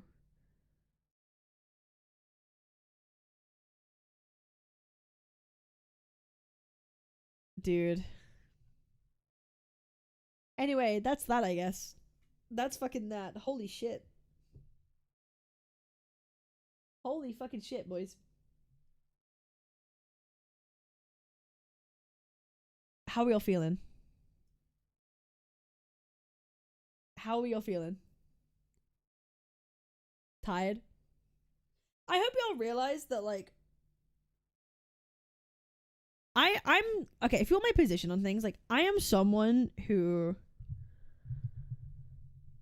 I don't blind support fucking anyone. Like, I don't play sports teams when it comes to politics.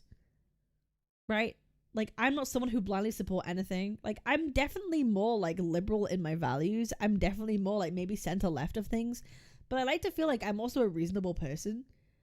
And I will criticize anything or anyone with, like, power. Like,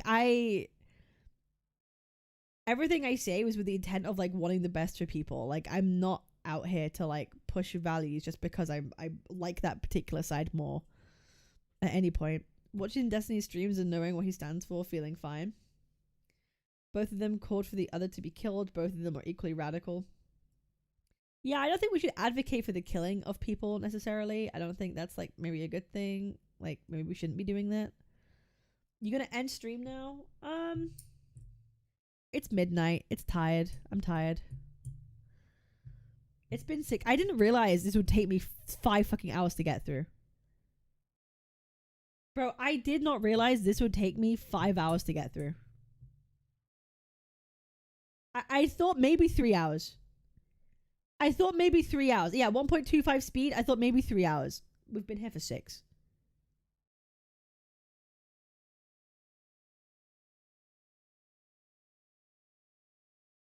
I did not expect it to be this long. In all honesty, like, I really fucking didn't. So, we're gonna take a break from talking about this shit for a while after that, because holy fuck. Cabinetz took up 1.5 hours, to be honest. It's so fun to see, like, MAGA people, like, in the wild. Yeah, to me, it's just so fun to see MAGA people in the wild. But I don't know. I kind of refuse to be someone that's, like, grift for the most popular, like, online POV. Like, I feel like if I wanted everyone on my side and I wanted a shit ton of viewers and people to call me based, I could just say, yeah, love Trump, love ICE, fuck immigrants, rock on, dude, go nuke things, we've got a big dick. Like, I feel like if I said that, I would get a lot more support. You know what I mean? I feel like if I just did that, I would probably get a lot more viewers and a lot more people, like, on my side. I could just, like, grift that for all fucking eternity. I'm just not. I'm just not. I refuse to just change my views just for the sake of, like, that's what people would, like, optically think is best. You know? I just don't really want to do that. I only support Trump for how he handled the cartels. Clip it out of context. No, you won't. You'll get more haters. No, I get more people supporting me saying that I'm based. Do you know any VTubers that actively advocate for liberal values in political social commentary? Because I feel like that doesn't really exist. I was thinking about it yesterday. Like, I don't really think that exists. Does it not? Like, I feel like there's a Kershaw. Is she liberal? Is she a liberal? Honestly, it's nice and refreshing to be challenged. No, she isn't. Kershaw ain't liberal at all. I don't really know too much about her. But I've never seen her advocate for anything on the lib side of thing, but maybe I'm wrong in that. I don't know. All the VTubers I know are either apolitical or Nux Taku.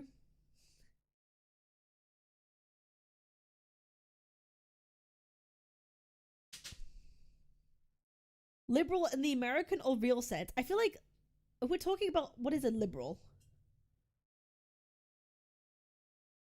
what do you guys define as being a liberal?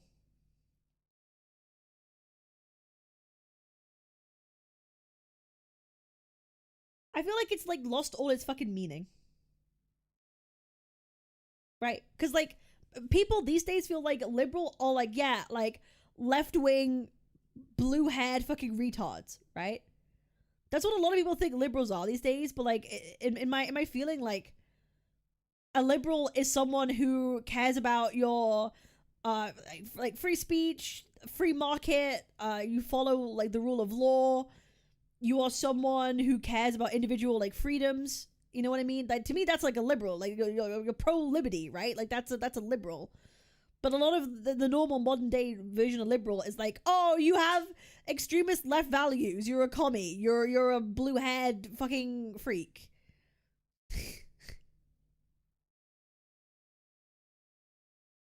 Like in my view, it's like someone who's for like, you know, civil liberties.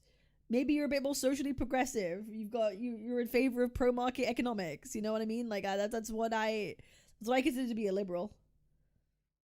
That's what I consider to be a liberal, an actual libertarian, like not libertarian, but actual like liberal, fucking libertarian. I mean, Trump was a liberal, and many of his policies are the same policies Bill Clinton had in the 90s. Yeah, but like I don't think he's much of a liberal these days, judging by what he's doing. One day, right winger is shouted down as far right. Even center people are called far right. Sure, that does happen to a certain extent. Sure. Sure. To be honest, liberals at this point are the let's hear the worst side's argument still. They are basically the meme. I just feel like traditional liberals need to get a better fucking label. I think people should abandon the word liberal. I'll be real. I feel like people should abandon the word and pick something else. I don't think liberal is a good... I just think it's an instant L. Like, without actually hearing what's being said. Like, I really feel that. Freedom advocates. Safira is a liberal VTuber. I've never heard of that person before. Even Bernie Sanders was against legal migration. But I'll tell you what I'm not. I'm not a fucking commie. I'm not a tanky, I'll tell you that. Yeah, no, I am not a socialist. I love capitalism, bro. I love capitalism. I'm not a socialist. I'm not a communist. I'm not a Marxist Leninist. No, I'm good, bro. Those people scare me. Those people fucking scare me, dude. Well, you get both sides getting painted, but I'm against crony capitalism. I'm for capitalism, but I'm massively against crony capitalism and corrupt capitalism. I feel like we have a lot of that going on. And I would like more checks put in place, but that's a different conversation entirely, right? I call myself a social democrat more than liberal. Imagine how much the libtard insult affects me. I'm much more right-leaning, but I appreciate Cap is up for debate. I'm like, listen, I don't care if you're more right-wing, as long as you can make intelligent arguments, right? As long as you can make intelligent arguments, like, cool. I used to be a lot more right-leaning when I was younger. Like, massively more right-leaning when I was younger.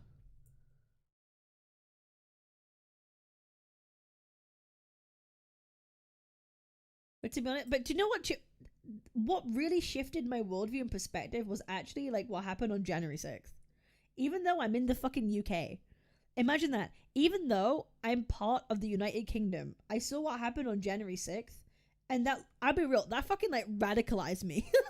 Like, that whole thing legit made me lose complete faith in, like, shit. And that pushed me to be more, like, liberal in my values. Because, like, I'm like, okay, these people actually want to, like, overturn democracy. And that, I was like, this is where we're at now. This is where we're at now. People actually want to, like, overturn democracy. And that legit radicalized me. Like, ever since then, I've been more center-left liberal ever since January. And I'm British! The fucking elections don't... You know what I mean? I'm British. I'm not even American. And I was like, yeah, no, that's fucked up. That's fucked. It's supposed to be the rulers of the free world, America. And they're literally, like, trying to go against the actual elections. I'm like, okay, damn. That radicalized me. That's all that matters, because we need people to talk, otherwise we end up with what happened to Charlie. I lost faith in American politics long ago. Too many damn dates for me to care about. Capital stuff, yeah, that shit was retarded. That's something I disagree with. Yeah, no, I don't know how anyone could defend January 6th. Like, that to me, that, like, I don't know how anyone could defend it. I kind of voted left side politics anyway, because the right side in Australia is cooked. I know nothing about Australian politics. I know absolutely fucking nothing about Australian politics. Also, I just realized we got a bunch of people, like, following today, which is kind of crazy. We got people actually following for politics, which is kind of fucking wild. I'm probably going to end there. I think Trump is tame compared to what comes next. Well, you've got people like Fuentes advocating for like they need a new Hitler. Like I'm like, okay, damn. What solidified me as being liberal was others against legalization of gay marriage. Like why? What solidified me was a social democrat was Trump's first term. What radicalized me more to the right was what happened to Charlie. The guy was talking to people and they killed him and cheered his death. That day I completely was like, yeah, I'm done. Fuentes was saying to vote Democrat a few days ago. Yeah, but like, he's saying that because he hates MAGA so much. He is a joke. I don't think he actually wants Democrats. That's not the thing. He just hates Trump administration so much because they're not radical enough. After I saw the Iran insurrection, Jan 6 was nothing. Anyway. I hope we can have more sensible, intelligent conversation. The fact both Reform and Greens are the main parties at the moment, both extreme to me. Yeah, let's... both of them are kind of wild. I don't really want to talk about... I mean, maybe we could talk about Reform at another point in time, but, like, I'm not going to talk about it right now. I'm kind of, tuck it out. I'm Tucker Carlson out. Alright. We'll be back tomorrow. Again, I'm going away on Friday and Saturday, so, we're going to be streaming every day until then. I'm going to be doing some long streams. I've been really enjoying the long streams, actually. I've been massively enjoying the long streams. But I appreciate everyone in my chat who's been reasonable. Apart from a couple people, can I just say, I mad respect everybody who has been very, like, civil. And I actually really respect the people who are, like, offering pushback and are engaging in, like, discussion without being dicks. Like, I respect that a lot. I respect people giving pushback. I respect people giving their own views, even if they're different. I think that's actually really cool. I want that. I'm not going to ban you for having different views to me. As long as you're not being, like, outright, like, genuinely fucking hateful, I'm not going to ban people for having different views. I actually like the fact that people ask hard questions or they ask alternative questions. I actually think that's a really good thing because it gets me thinking too. It helps me to strengthen my own views as we delve more into this political topic. Like, I will probably strengthen my views over time. I feel like having a back and forth with chat is a good thing overall. So I actually kind of like fuck with that and vibe with that. And I kind of like that personally overall. Like, I like everyone has their own opinions. I think that's cool. So yeah, I appreciate it. Anyway, like Yagami did nothing wrong. They're putting chemicals in the water to make the Shinigami gay. I was ready to go in on the Cabinetz if he called you a bitch though. It's okay, man. It's all fine. But anyway, I already appreciate the back with the conversations. I'll see y'all tomorrow. Alright? So, bye guys. Have fun.